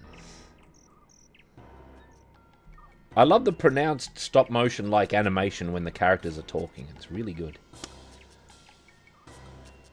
I'm putting my ogres on the field in good faith. In faith. Oh, wait a minute. Oh, an awful lot of guff can go down in this match here. An awful lot of guff. Yeah, thieves. Thieves, good class. We can't set up any dramatic flanks right off of the bot here. There's our shooters. There's our wizard. What do you got, wizard? Oh, what's this? Blast! Blast is back. Everything's costing only 1 point of magic as well, for good measure. There's our cannon, which is going to be shooting up here. Probably at that if we can, eh? What do you think? Get their war machine out of commission straight off. No, it's out of sight. It's in range, but out of sight. So maybe just a little movement could give our cannon a clear shot at it right away. Yep. That's gonna be either good or bad. I can't really tell which. So, like, that might be a good spot for our shooters. Right, because we've got a clear shot at them instantly, which will be good for us. Let's widen the rank, because only the front rank of crossbowmen fire. Now, I don't know where that ballista's going, and I don't know what other artillery pieces the orcs might have, like, hidden around the place. And I want the cavalry up front so that they can draw missile fire. Because they've got the Shield of Tolos. Those men I'll put there. My own men here, good. Our mortar. There. And I wonder if our mortar can reach. Looks like they might be able to reach that from there. It'll be a red letter day if they can, I tell you. Alright, this might be good enough for the first...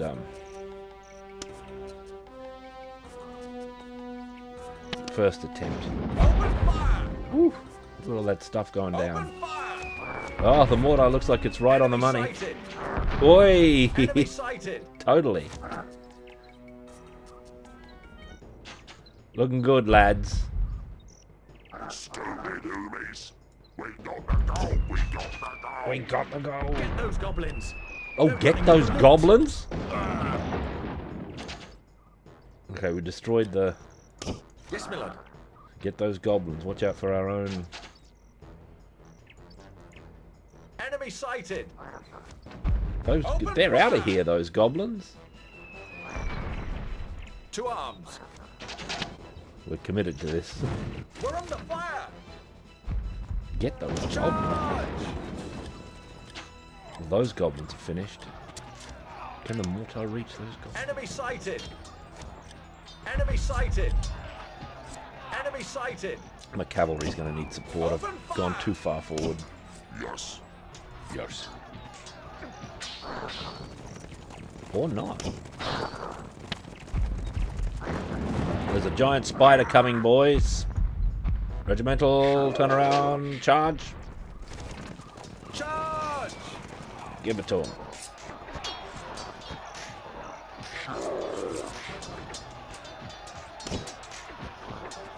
Listen, you ogres. Oh, damn, I've got... What's going on? Engage. Oh, God. Look at that. The spider came out of the woods. Charge! What are we looking at here? Everything's just devolving into these small giant melees. The wizard's doing nothing. What am I doing? Forward. But he doesn't have wings of fire. See? Forward. Charge! The ogres aren't in combat anymore. There's nothing to fear from a giant spider. I think they got the gold, though.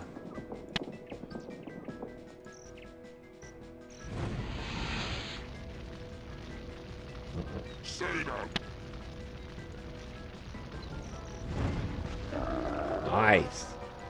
Enemy destroyed. Ready, To men. arms. Charge! Enemy sighted. Aye, sir. There's lots more coming. Let's go.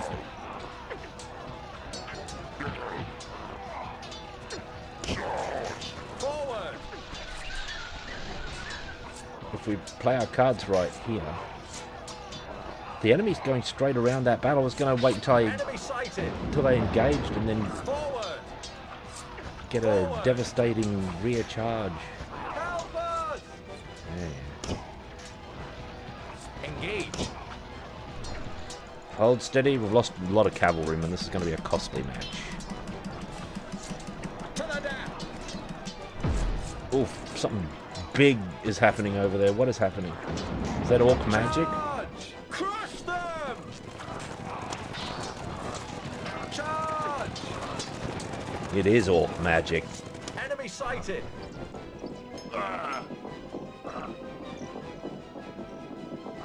Enemy sighted. Yes, my lord. Yes. Yes. Forward. Someone shooting. To arms. Don't worry, orcs. I mean ogres. Charge. You get to grips with that wizard and you'll have no problems.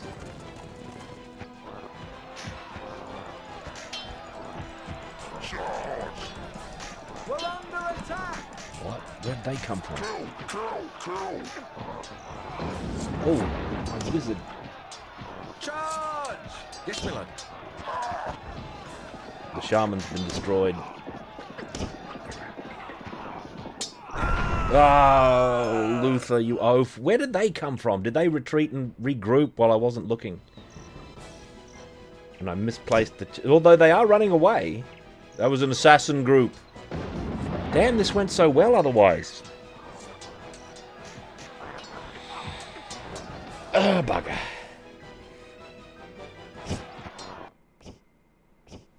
It's very stimulating.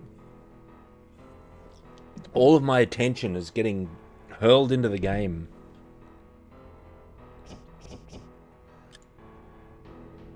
Great Forest 11. Load. Let's see if we can see the mercenaries in here. Oh, look at them. Very shady. The outlaw inventory. There's Jurgen Muntz. What a disreputable rogue. So this is all he had. No wonder he needed our help. He's got this one regiment of yahoos. They were never going to defeat all these orcs. These highly trained warriors were once swordsmen of the Empire. However, under the influence of their leader, Jurgen Muntz, they have abandoned the Empire to fight outside the law for greater material gain. He's a clever fellow, all right. He tricked us into getting into this mega battle.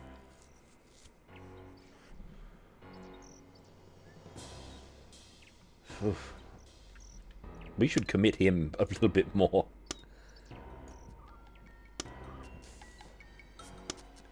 What was the cannon spot? This is really important, this first move against the orc bolt thrower there.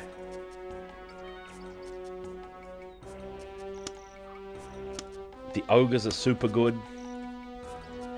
One of the advantages of ogres is their speed, actually, traditionally in Warhammer, I think, because they're so big, they have big strides and they can cover a lot of land.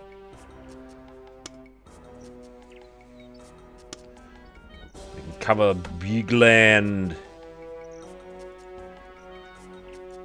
Shoot them. Bright wizard. I'm going to put him here, eh? Put him there and then send him in. I'm going to put my great swords there. My flagellants. Like, everyone's just sort of getting piled on the field because we have so little space. Ah, yes, but what to do with my cavalry? There's Jurgen Muntz's deep outlaws there. The infantry...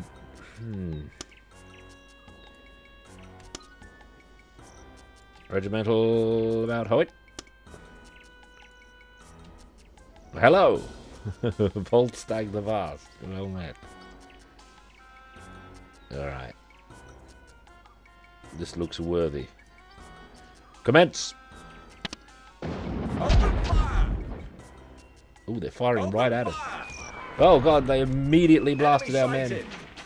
We didn't get as lucky with our early mortaring either. Yes, my lord. Stupid Umis! We got the goal! We got the goal! Get those goblins! Get those They're goblins. running with the loot! Yeah, we got them there. Forward! Forward! I'm just going to have some general going forward here. Enemy sighted! We want the loot. Charge them in the rear, that'll take care of them. Crush them! Instantly crushed. Attack! Someone shooting! Don't worry about it, Enemy Ogre. sighted! You've got thick skin. About hold. Enemy sighted! Regimental. Fireball. Aye, sir. I'm not sure if goblin fanatics or those other goblins are getting away, I guess. I'm not sure if the fanatics are in this game. Charge! If that thing charges us, we don't want to take it in the rear. To arms! Or Yes, even my lord. flank.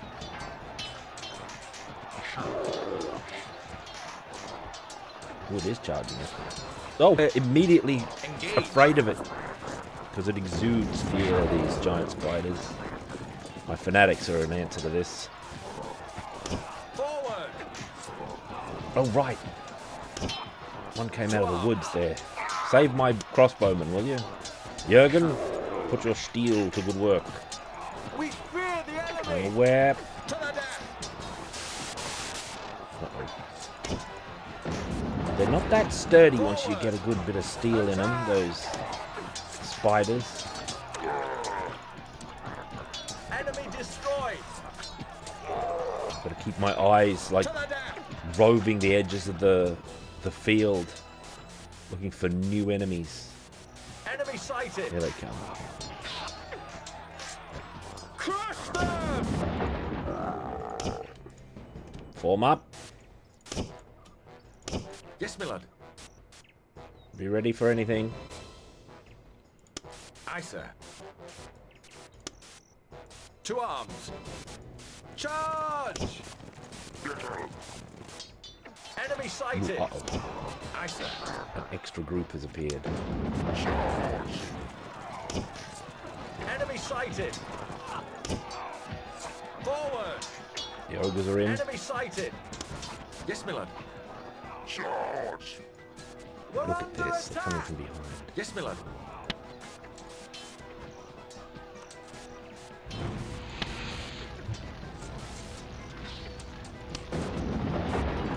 Charge!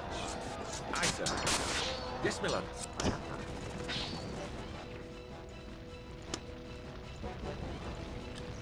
Open fire! Attack! Whoa, nice. That set them to flight as well. Target With received. luck, our range should be able to just finish them. Meanwhile, forgot about the Spellmaster. Retreat! Our man is off the field because we got distracted down in the south. Forward! Watch your fire! Charge! We're under attack! Spells negated. Engage. Get to grips with him. Come on. Why wait? And we're clear down here. We're clear there. Ogres. There you go. We lost one of the ogres, men. Engage. Flee the battle. I think the greatsword should be able to manage this shaman on their own, surely. Bloody shaman. Some of the treasure was rescued. Get into battle over there, ogres. Oh, don't worry about it. Finish off that shaman. From where? From where? Oh, they came from the wilderness. We're under fire. Jurgen Muntz, you crossbowman. The shaman's destroyed. Yes, my lord. We need someone swift enough to get down there. Forward. Jurgen Muntz is being destroyed by orc masters. Yes. Yes. Gonna have to help Jurgen like this. Trust your steel, Jurgen. Think of the gold. My crossbowman. Bloody fanatics. You might be able to help if you can get over here quick enough. Those two ogres. Obladrot gotten one of his men.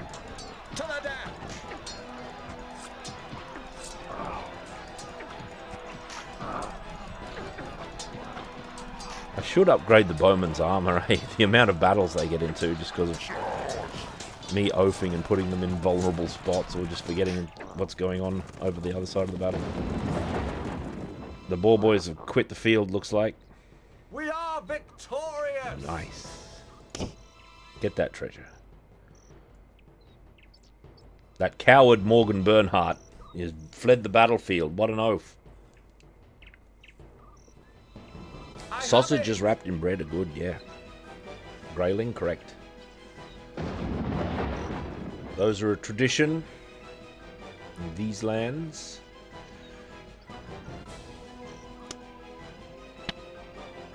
Do you think any of these have like secreties in them?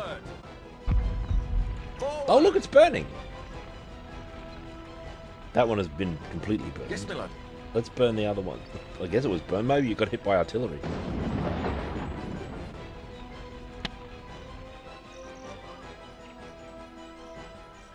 Ooh, the bright is it? Oh, not burning. Yeah, they were in the thick of it alright. Their nerve gave out though. Forward. A mark of shame.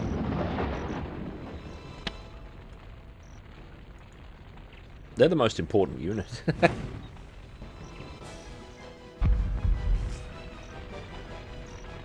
There could be any number of big treasure around here. Let's look for unusual trees or anything too.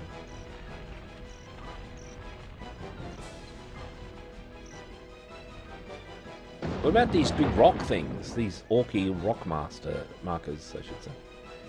Maybe one of them Yes, my lord. might give up some treasure, since one of the goblin units got away with some loot.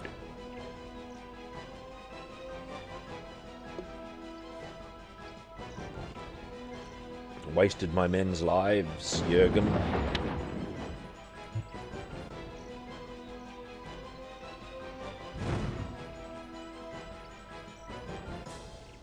Yes, my lord. I didn't even hit it, Luther. Yeah, these are big Oblixian menhirs.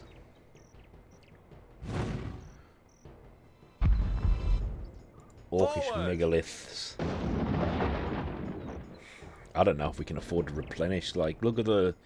That was that shaman did all this. These dead cavalrymen here. There's the shaman dead. After his own misadventure. Quite a number of greatswords lost their lives against the shaman. Alright, I'm thinking maybe the mission really is over.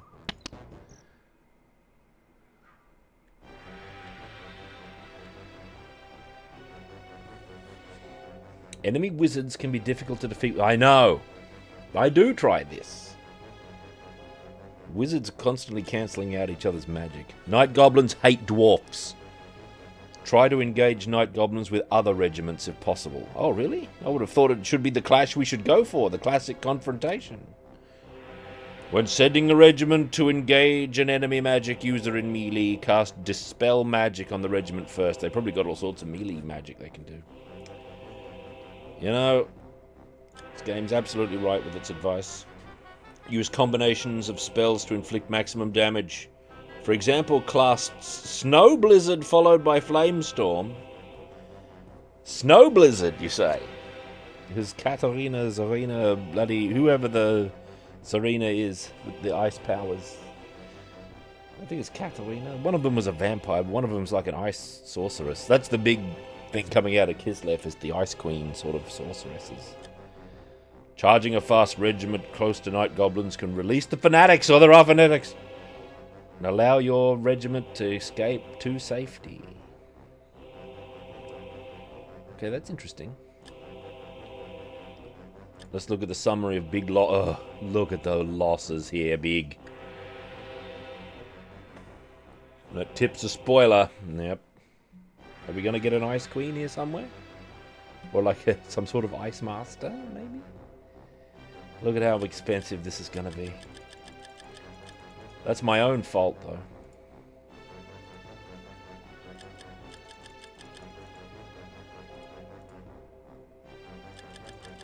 Oh, my money.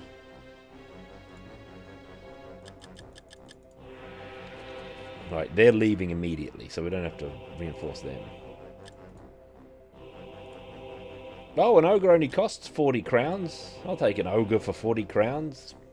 If they're staying around for another battle. Yeah, maybe a multiplayer thing. That's right, I didn't think of that. Save. Really, like, captured 150 gold coins. Could have done better there. Implying there was only 300 gold on the table. This Jürgen Muntz. He works for pennies. Months up and left, now we're of no use to him. That comes as no surprise. Have you spoken to the ogres? Yes. And they want to join us rather than go with months. No! That's an offer I won't refuse. Permanent ogres? Ogres make good fighters. Tell them they're welcome, so long as they don't drink too much blood during battles. Oh, greetings, Commander. You won't be sorry to have ogres at your back. We're ready to rip and rend. Good. Now let's be on our way.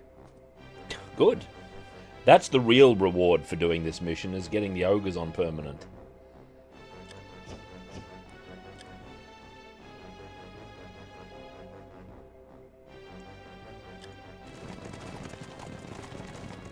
We've just crossed the Kislev border, Morgan.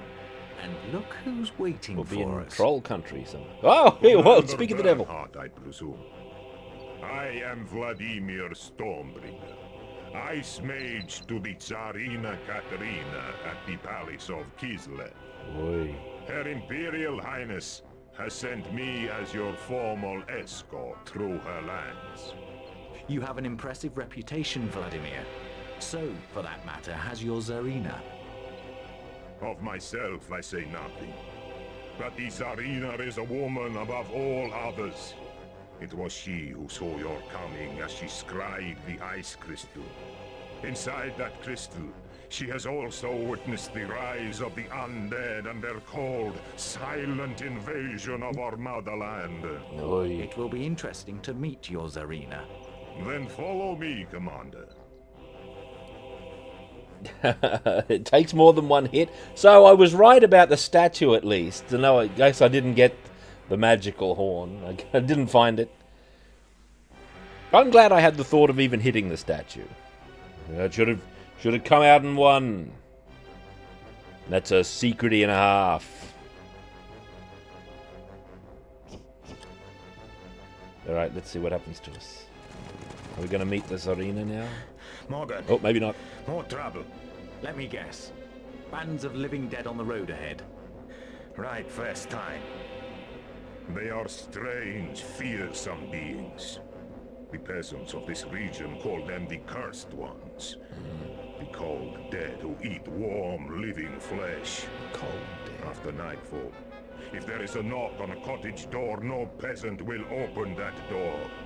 Children have gone missing. We'll bring hot war to the Cursed Ones. Ready the troops. Slaughter! Alright, men. Do we have the Ice Wizard with us? Here, this must be him. Yeah, he's got his book of... What's it? Is it? Ice book. Let's have a look. Ah, the Bright Wizard is far superior, however. Ice Mage. Yeah, well, what an oaf. Ice magic is a native form of magic practiced in the northern regions of Kislev. Vladimir Stormbringer. Look at his mystic banner there with his bored face in it, looking like a game show host.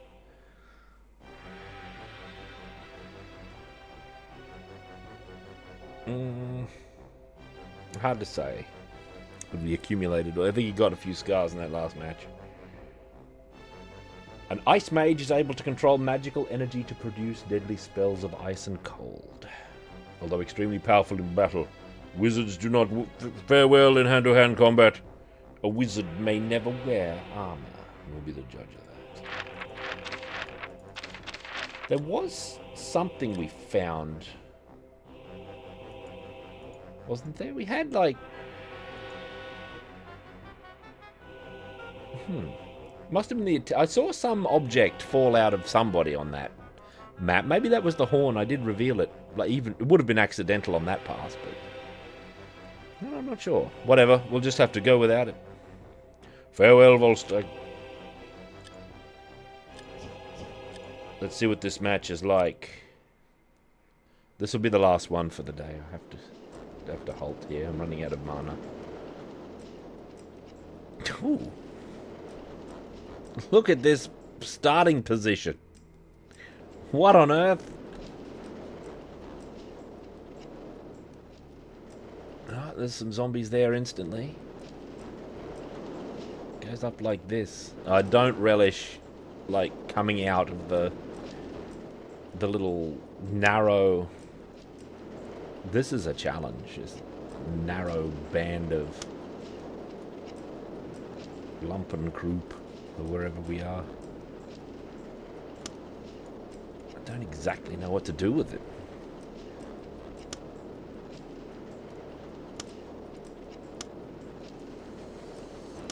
There's my ogres who are now on permanent staff.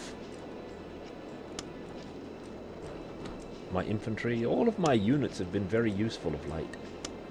Alright, wizard, what spells have you got? Oh look, Wings of Fire, good. Flamestorm, good. Fireball, yeah, acceptable. Great Swords, flagellants. And the Ice Mage. See, we've got 2 wizards, but they draw from the one pool of magic, though, which is going to make it awkward. Imperious Ice Mage. What do you got there? Hawks of Mis... Oh, the famed Hawks of Miscus. Well, we read about this at some point. Wind of Cold? Shield of Cold. Don't know what all these do. I think it was in the manual we read about Hawks of Miscus.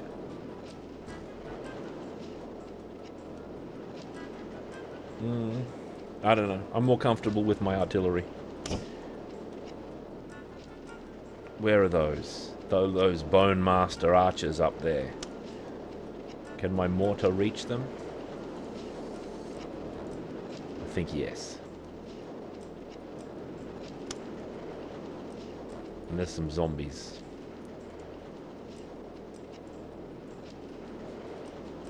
Let's just see what happens. Yeah, mortar is... Oh, hang on. Mortar will be able to reach them. We'll fire immediately. Yeah, see, there we go. Oof. They can reach us in turn. Oh God! What, my crossbow? What hit us and from where? That was a screaming skull catapult, wasn't it? We're getting shot from over here. It's like you're immediately in absolute blast country. We're under fire! Regroup!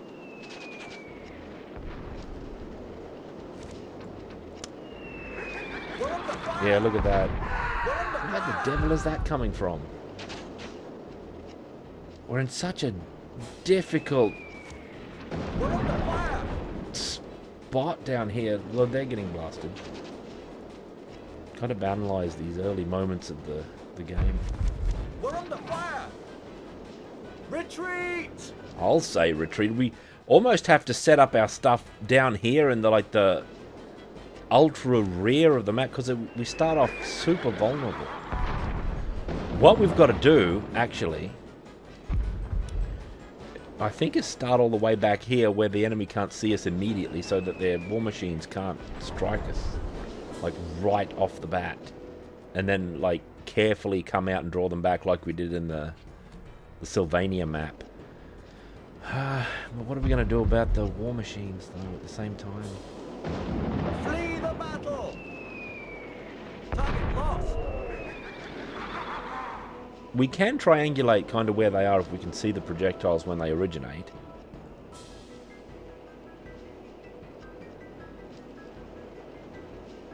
Yeah, we're resistant to, like, projectile fire because of the Shield of Tolos with our artillery.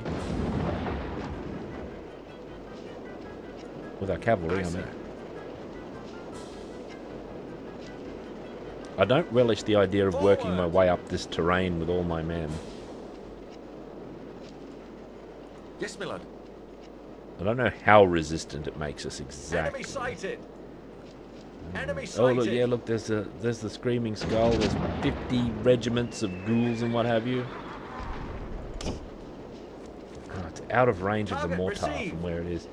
But you know, if we started back here, we might be able to mortar it from this position. We're under fire! We just walked past them, apparently. Forward! That thing. Big problem. In fact, taking care of that Enemy sighted! might be a wizard issue. Because, Enemy sighted! artillery can't move. It's not going to move out of the range of Firestorm, right? We're under fire! Enemy sighted! Yeah, that's the answer. You see this? Uh-oh. Enemy sighted! That's the answer to that nonsense. And then we just have to deal with this. I think this is going to be a defensive. All right, let's go back to the beginning. It's a good thing we've got the wings of fire there, otherwise we'd never be able to maneuver Luther up there. Alright, let's rethink. Alright. Let's give him interpretation. Shield of Tolos will help us. Here's the cannon. And the mortar I'm going to put in like this position as far up as I can, in the hopes that it can reach well, whatever's there. And hopefully if I put my cavalrymen forward like this, it'll distract their archers enough. We can put our Bright Wizard back because he's got the wings of fire. The Ice Wizard is of no consequence, maybe.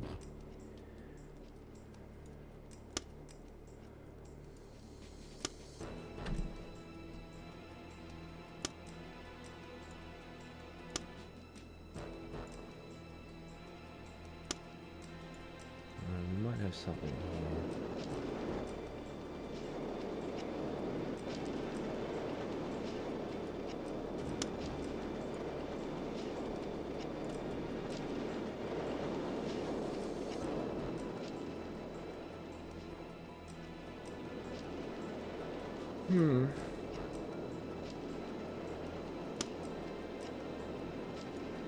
But if we move back here, we're entirely hidden.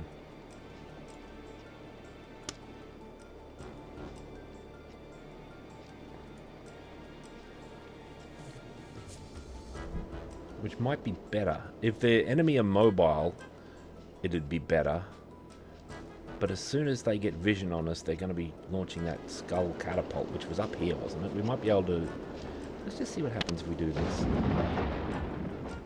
If we come under fire immediately or not.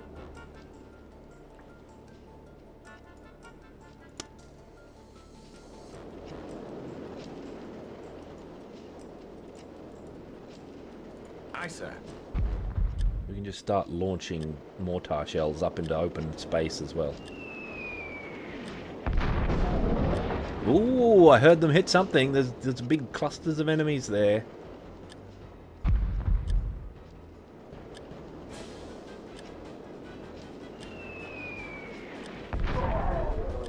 Hear that? That's the dead dying a second time.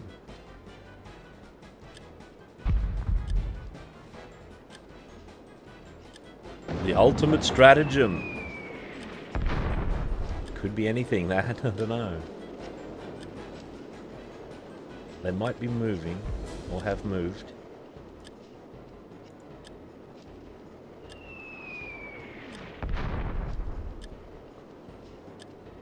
Aye, sir.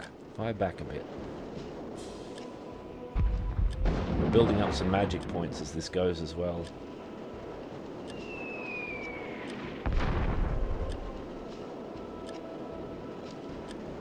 Not clear if there's anything there yet or not.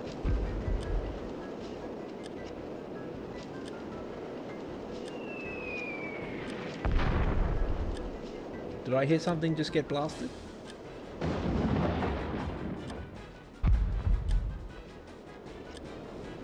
There's one rule in Warhammer that I'm glad isn't here, and that's the misfire. Aye, sir. I think that's about where the Screaming Skull was, wasn't it? We can send some shots up here. Woof! Yeah, I think that's right where it is actually.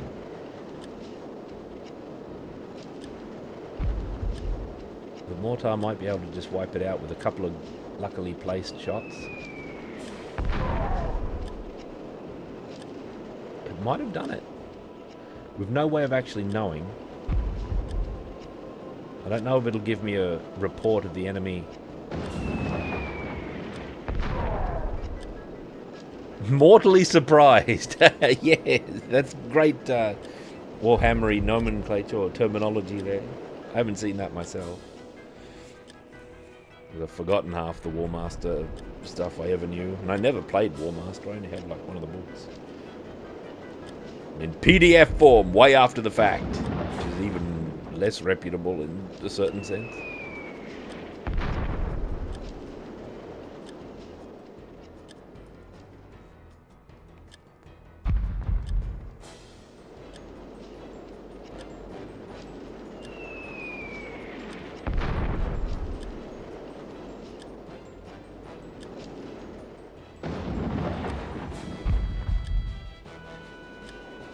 think we might have got the catapult. There's something dying up there still. I don't know about this. Alright. Forward! Let's go. Let's have a probing cavalry muster. Yes, Miller. We'll have a secret peek round the corner. If we don't like what we see, we won't even worry about it.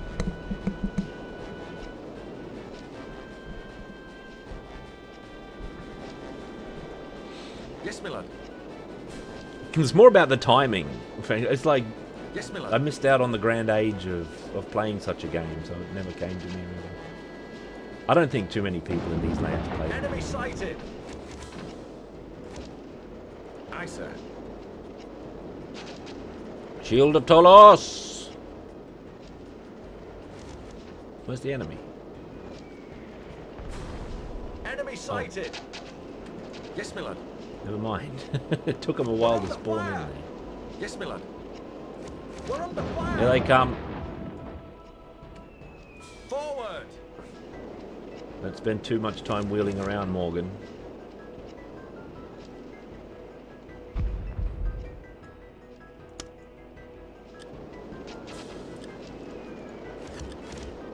Aye, sir.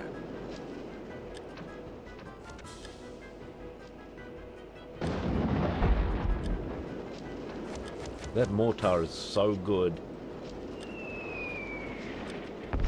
Oh, they're over there all right.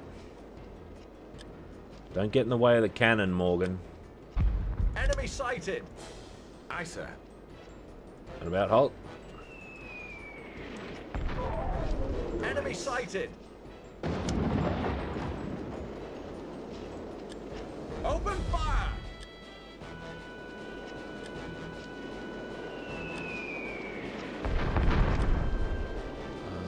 Mortar. Target received. My mortar should be able to nail Open those. fire. Where are they heading? They're turning around. Oh, right over their heads there from the cannon.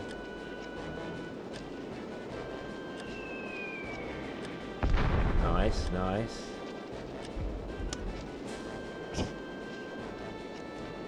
We're under fire. Oh, excellent hit. That's them finished. That one hit completely shattered those zombies. Target destroyed. Ah, we're under fire. From where? Right there. I see it. Aye, sir. Give them some sass. Open fire.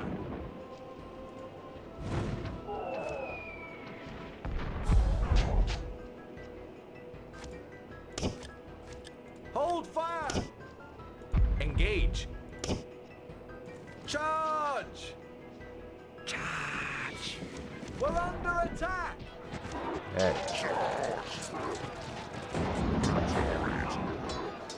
Zombies. Is that what he said?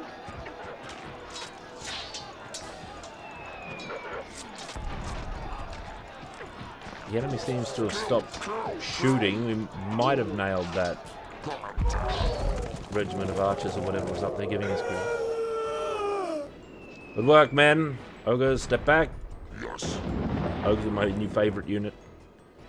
Wendy. Yeah, I'm very pro Wendy. Forward. Any ogres under my command would be getting Wendy's after every sir. battle. Or Hungry Jack. Or whatever the best. Hungry Jack. I still like Hungry Jack's better. Uh-oh. Bone Masters are coming. Yes, Miller. Yes, Miller. Aye, sir. Come down here, Morgan. Can you get down here, or... Can you get down here, do you think? Oh, I guess not. Forward.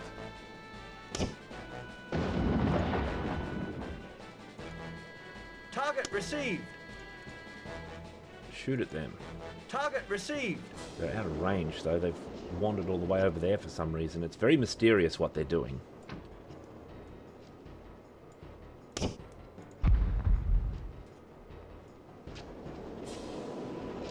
kind of want the ogres to be first to engage. Then we can have a stunning flank charge. Yeah, I don't know. I don't even know if they have a wizard. They might. They're probably necromancer running around somewhere.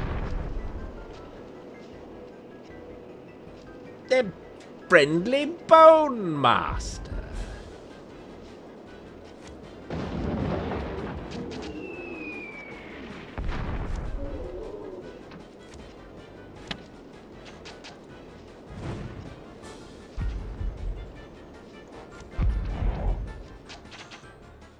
Oh, the cannon's not even fired. Oh, that's good.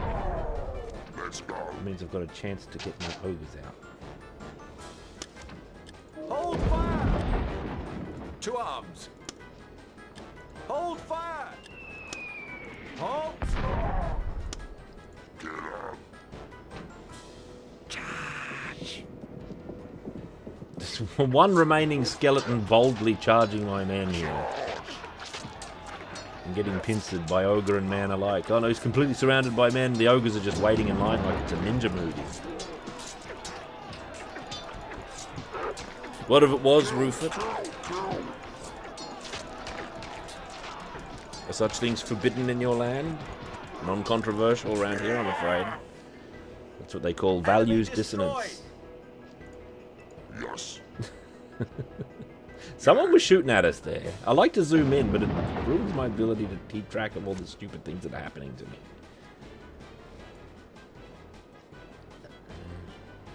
Yeah, oh, it's a highly Dutch angle movie. Great. Oh, I got a secret soft spot for it. I'm going to have a daring move with the Bright Wizard. Oh, instantly get charged, Luther. Flee for your life. What are they doing up there? Are they having war games or something? Undead war games. Target received. Look at them, these whites. Oi, big. Absolutely smoked. Target nothing. Get back up there. Get a few more. Yeah, it's popular amongst owls and Parliament, actually. Required viewing before you can go into Parliament, Battlefield Earth. In order to adopt the correct stance, you got to be slanted like completely sideways while sleeping in your chair on the back bench. I'm not sure they're still there. I'm not sure. Mortar, halt! Hold fire! Luther Flame Strike. Another mystery wizard move. And not a much less daring. Look at that one archer left there. It's necromancer. Yeah, you see him there. Luther Flame Strike ready.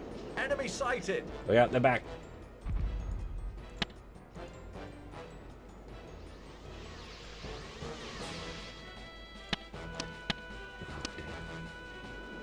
That necromancer's on a complete, like, unrelated journey. Look at him. I'm going to put Dispel Magic on my cavalry and ride him down if he tries coming this way, I think. Enemy sighted. Enemy So, sighted. I want 3 points of Dispel Magic, just in case. Good work, Bright Wizard. Looks like he's coming down, or he's doing something. I don't know what he's doing. Frankly, he could be doing anything.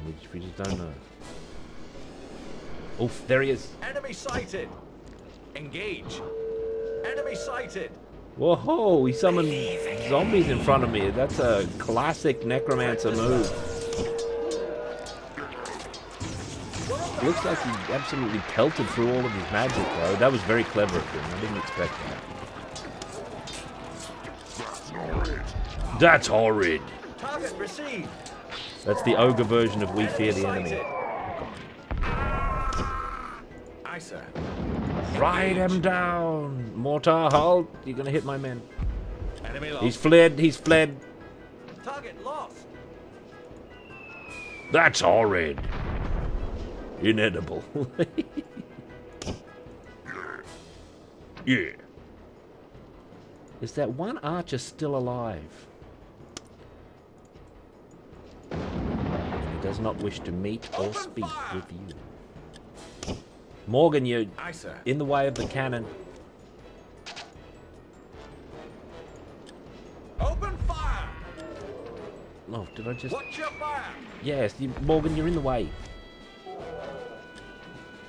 Oh, God. You just can't get around the cannon. Hold fire!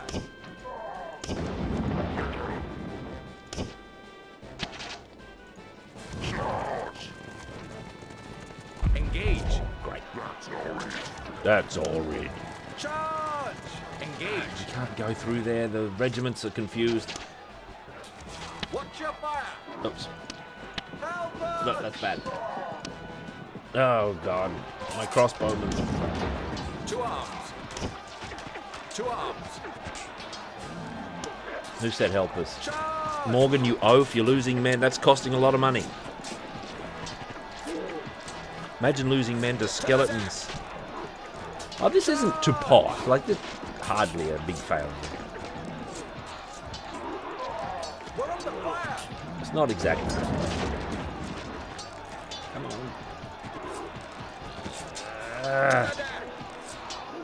Get in there, ogres. Are the ogres even doing anything, or are they oafing? They are oafing! God, striking those ogre poses.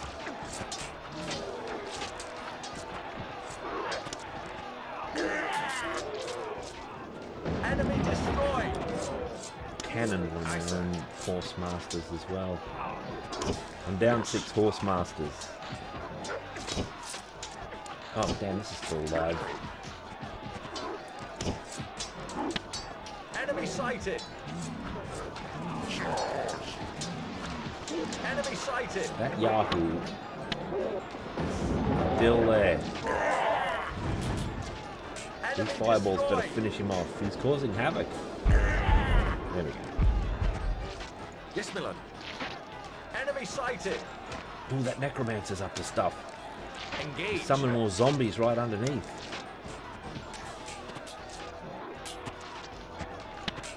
Get back down here.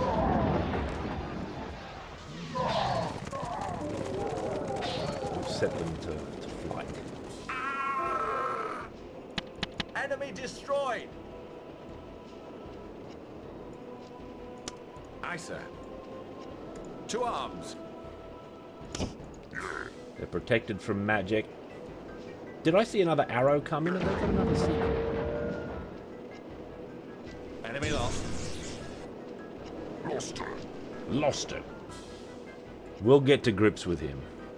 Except now we're in complete disarray down here.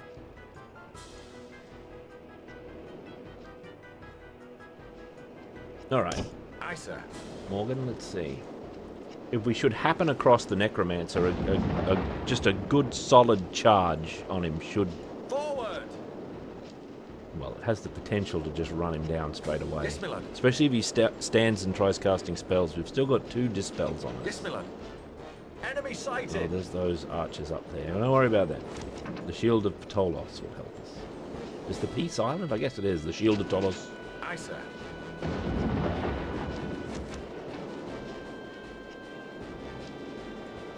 Yes, my lord. Aye, sir. We've done some good work here, and I think we've shattered some significant Forward! enemy formations, frankly.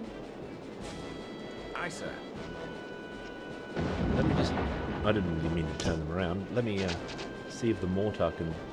No, it's out of range. Target received! You can't Aye, mortar sir. from there. Enemy sighted! Oh, look who it is. Attack! Prepare for charge. Enemy lost. He's gone, he's gone. Could be behind us, though. Aye, sir. We don't have 360-degree view. Aye, sir.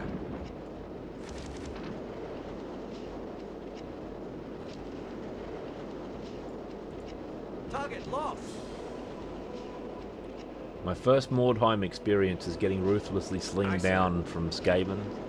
I had my dwarven treasure hunters preparing for mega battle, and what did they get? Enemy sighted.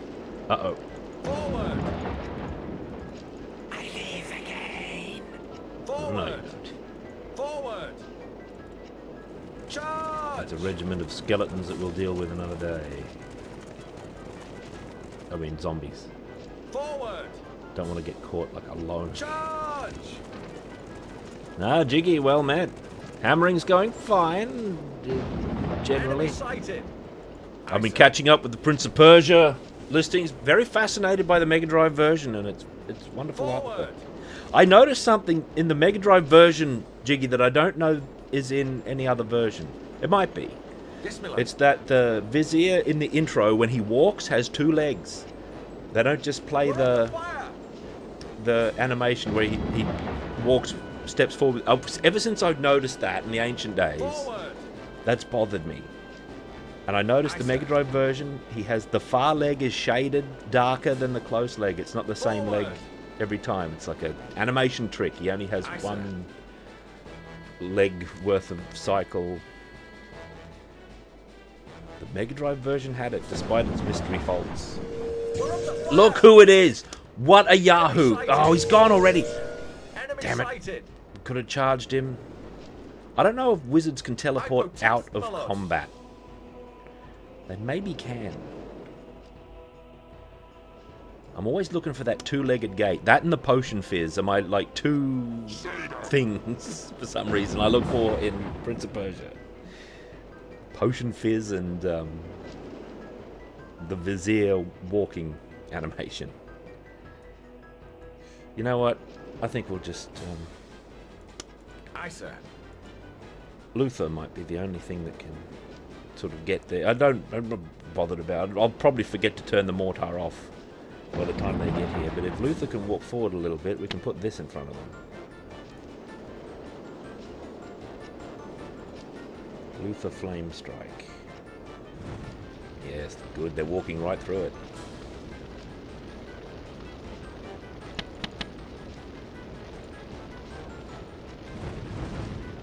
Those 3 fireballs about to sail right over the heads of the enemy. Oh no, we got them! Pretty convincingly too, I dare say. Ogres forward.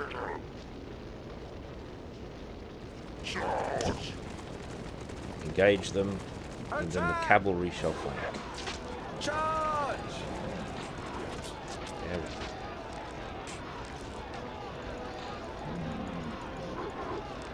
Boost the ogres, since they're the ones in direct contact. They're actually fighting this time. Look at them. Look at their hearty club swing animations they've got. Kill, kill, kill.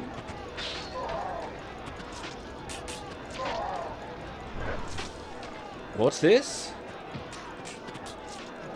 The error in the Master System version? What error?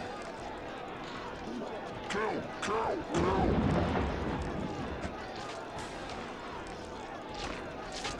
Did I just see something oaf happen at the edge of my periphery?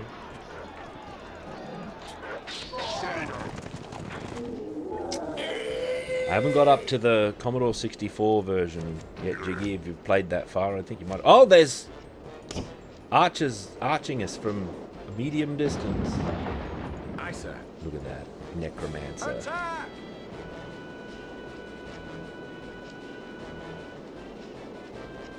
Oh, the Enemy lost.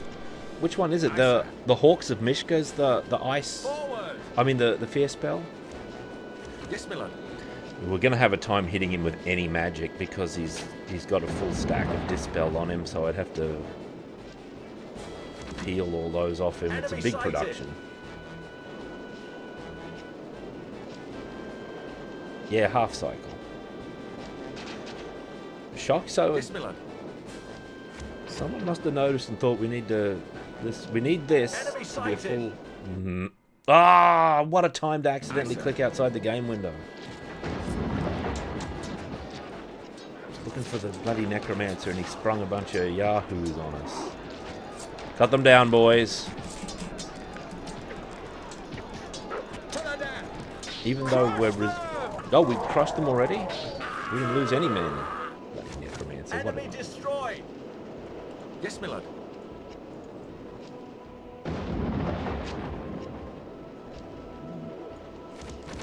sighted. Look what he's doing.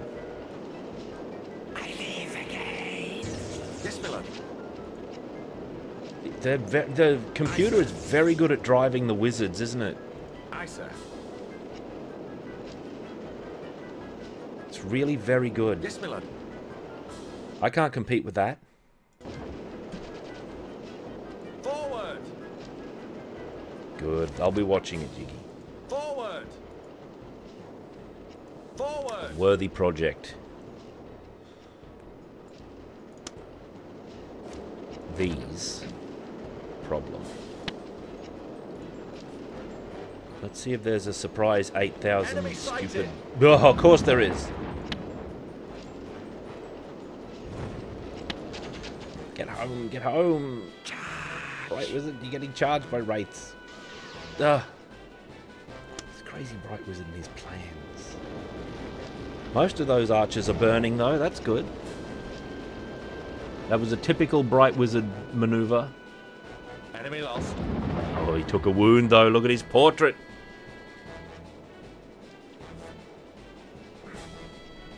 The Game Boy ones looked the most thief so far. I was really impressed with the Spectrum one. The homebrew Spectrum, Russian homebrew Spectrum version. Big effort there, I reckon.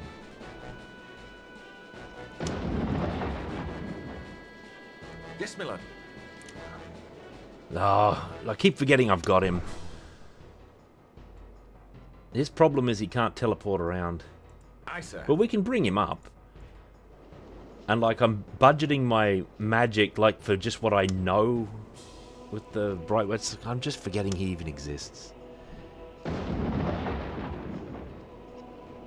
We could give a different unit the Shield of Tolos actually, and if we don't want to. But the cavalry are by far the most maneuverable. Aye, sir.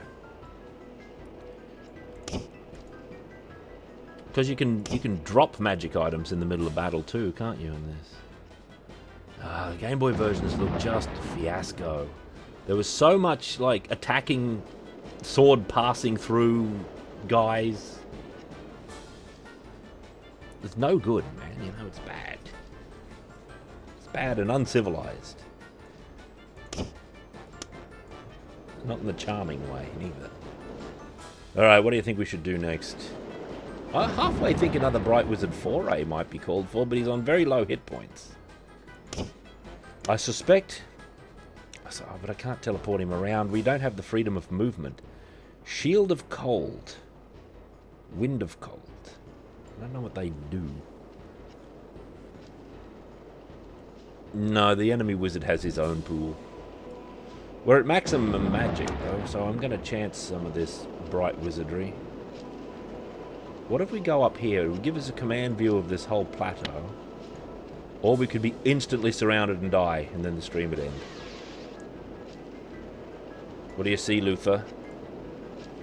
Aye, sir. Enemy sighted. Oh, God.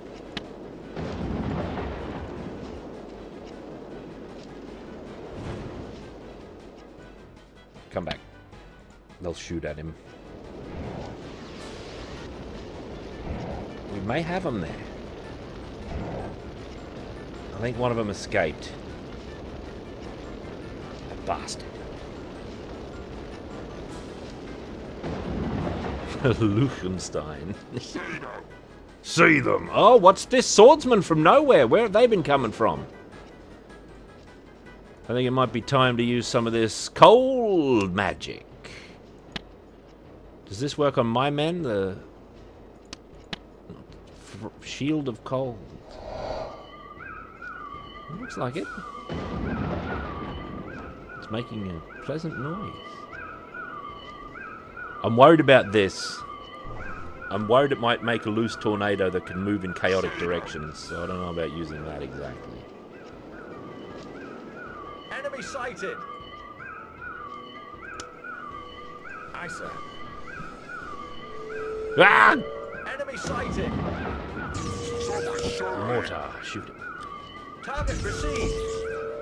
Aye, sir.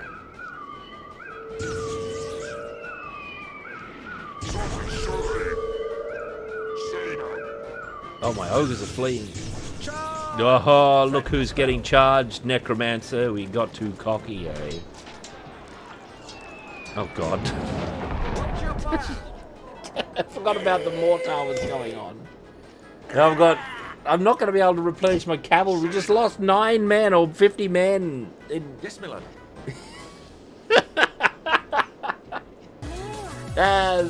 That's typical Dark Omen. Yes, my lord. I was so concentrating on this great, glorious thing that was going on. That, oh God! Now we're blocking our own men. It's all south. All right, Ice Wizard. What's this thing do?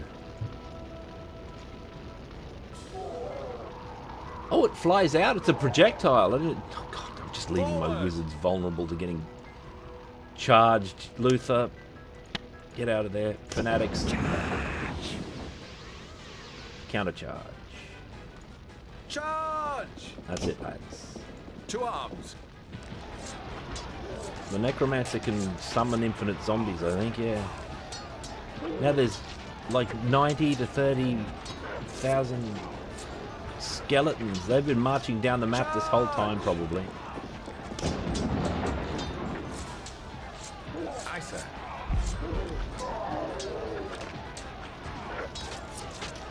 While they're maneuvering there, whoa! Look at the beauty of that.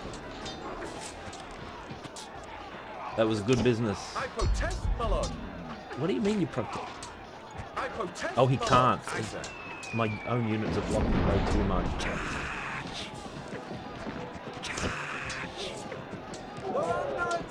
Great swords, will you get up there? Yes, my lord. The swordsmen are fleeing. The crossbowmen are going to have to get involved because their unit's too fat to get out of the way. Attack! Yes, my lord. To arms. The mortar's not going to hit us because it's targeting the ground out here. Still, fleeing units might... Charge! To arms.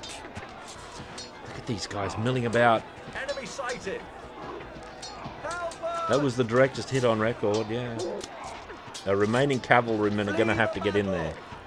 I've biffed this up so badly here in these final, like... We fear the enemy. My swordsmen are fleeing the field. At least they're...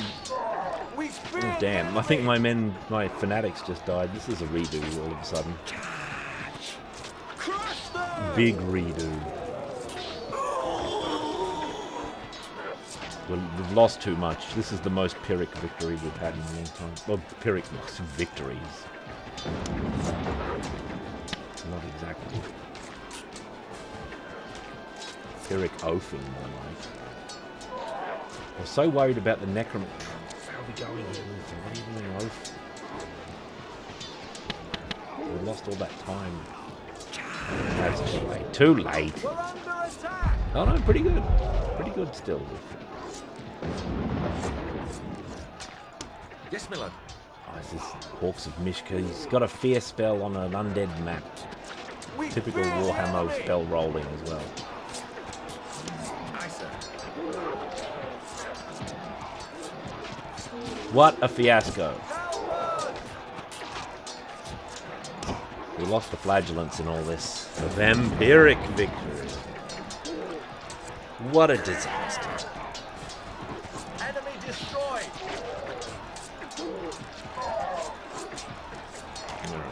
I'll remember that for the future. There goes Morgan. Mission over. That's normal. Look at all of these junk strewn across the battlefield. This is a really fun map, though, actually. I wonder if you could... Like, I feel like most of the maps in this, you're not really meant to play them aggressively because that just triggers too many units at once and you get flanked and they appear behind you. This really feels like a defensive man's game. But there's a couple of different ways of approaching this, though. And on subsequent plays, when you've got an idea of where the archers appear, you can make best use of the mortar by throwing your mortar shells up into open space up here and just getting some results. Same with the wizard, Yes, my lord. who was getting shot by arrows from the usual spot. Let's do some wizard probing.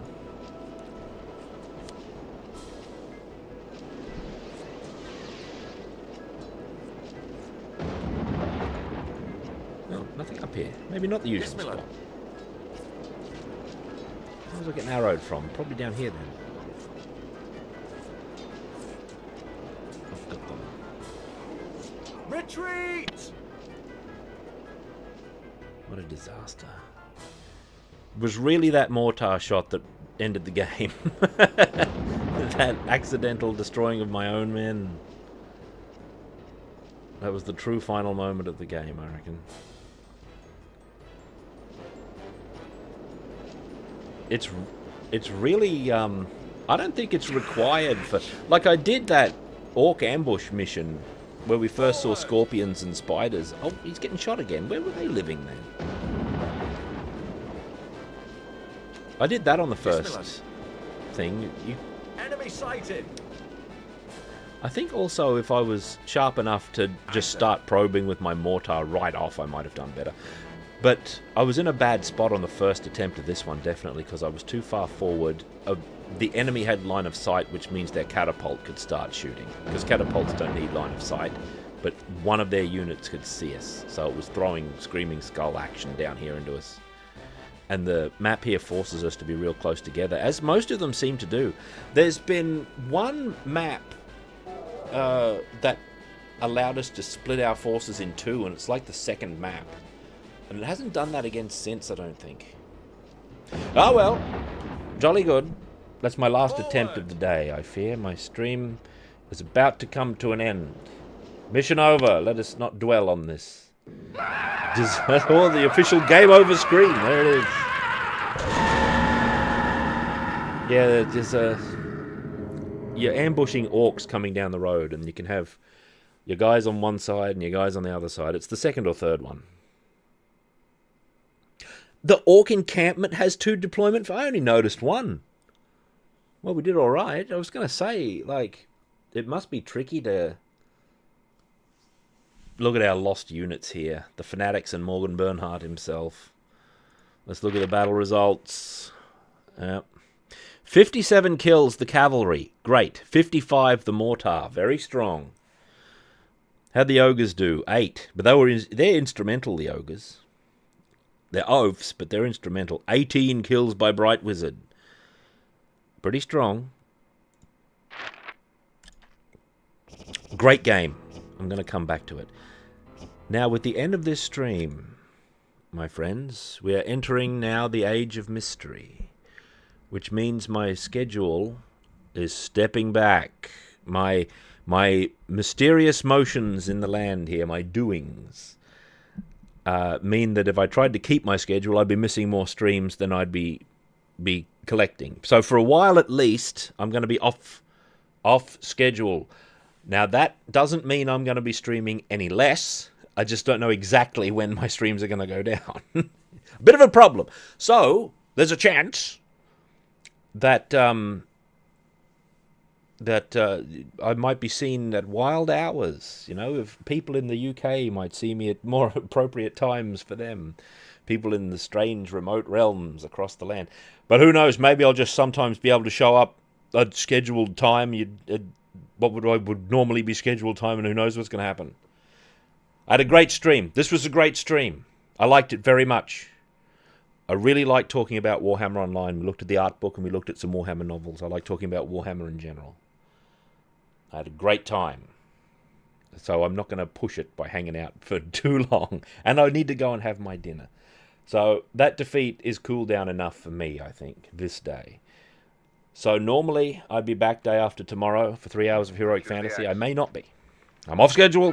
The age of mystery is upon us. It was such a good conversation, I'm tempted to just put it on YouTube, that Warhammer book go through. I'm very, very pleased. There's Manic Happiness for 41 months of power. And Temki, 33 months of power. So I should still be having about the same amount of streaming. I just don't know when exactly it's going to go down. And when the schedule does return, as I believe it will, it might not be exactly the same. Though it'll probably be pretty damn similar, all things considered. I don't know. It's an age of mystery. We're going to have to trust our fates to the winds somewhat. Thank you, Temki. That 33 months of power. What a magical month. 33. Magical number of month. 41's pretty magical too for manic happiness. Thank you very much. And now I part from you, and I shall see you again, perhaps when you least expect it.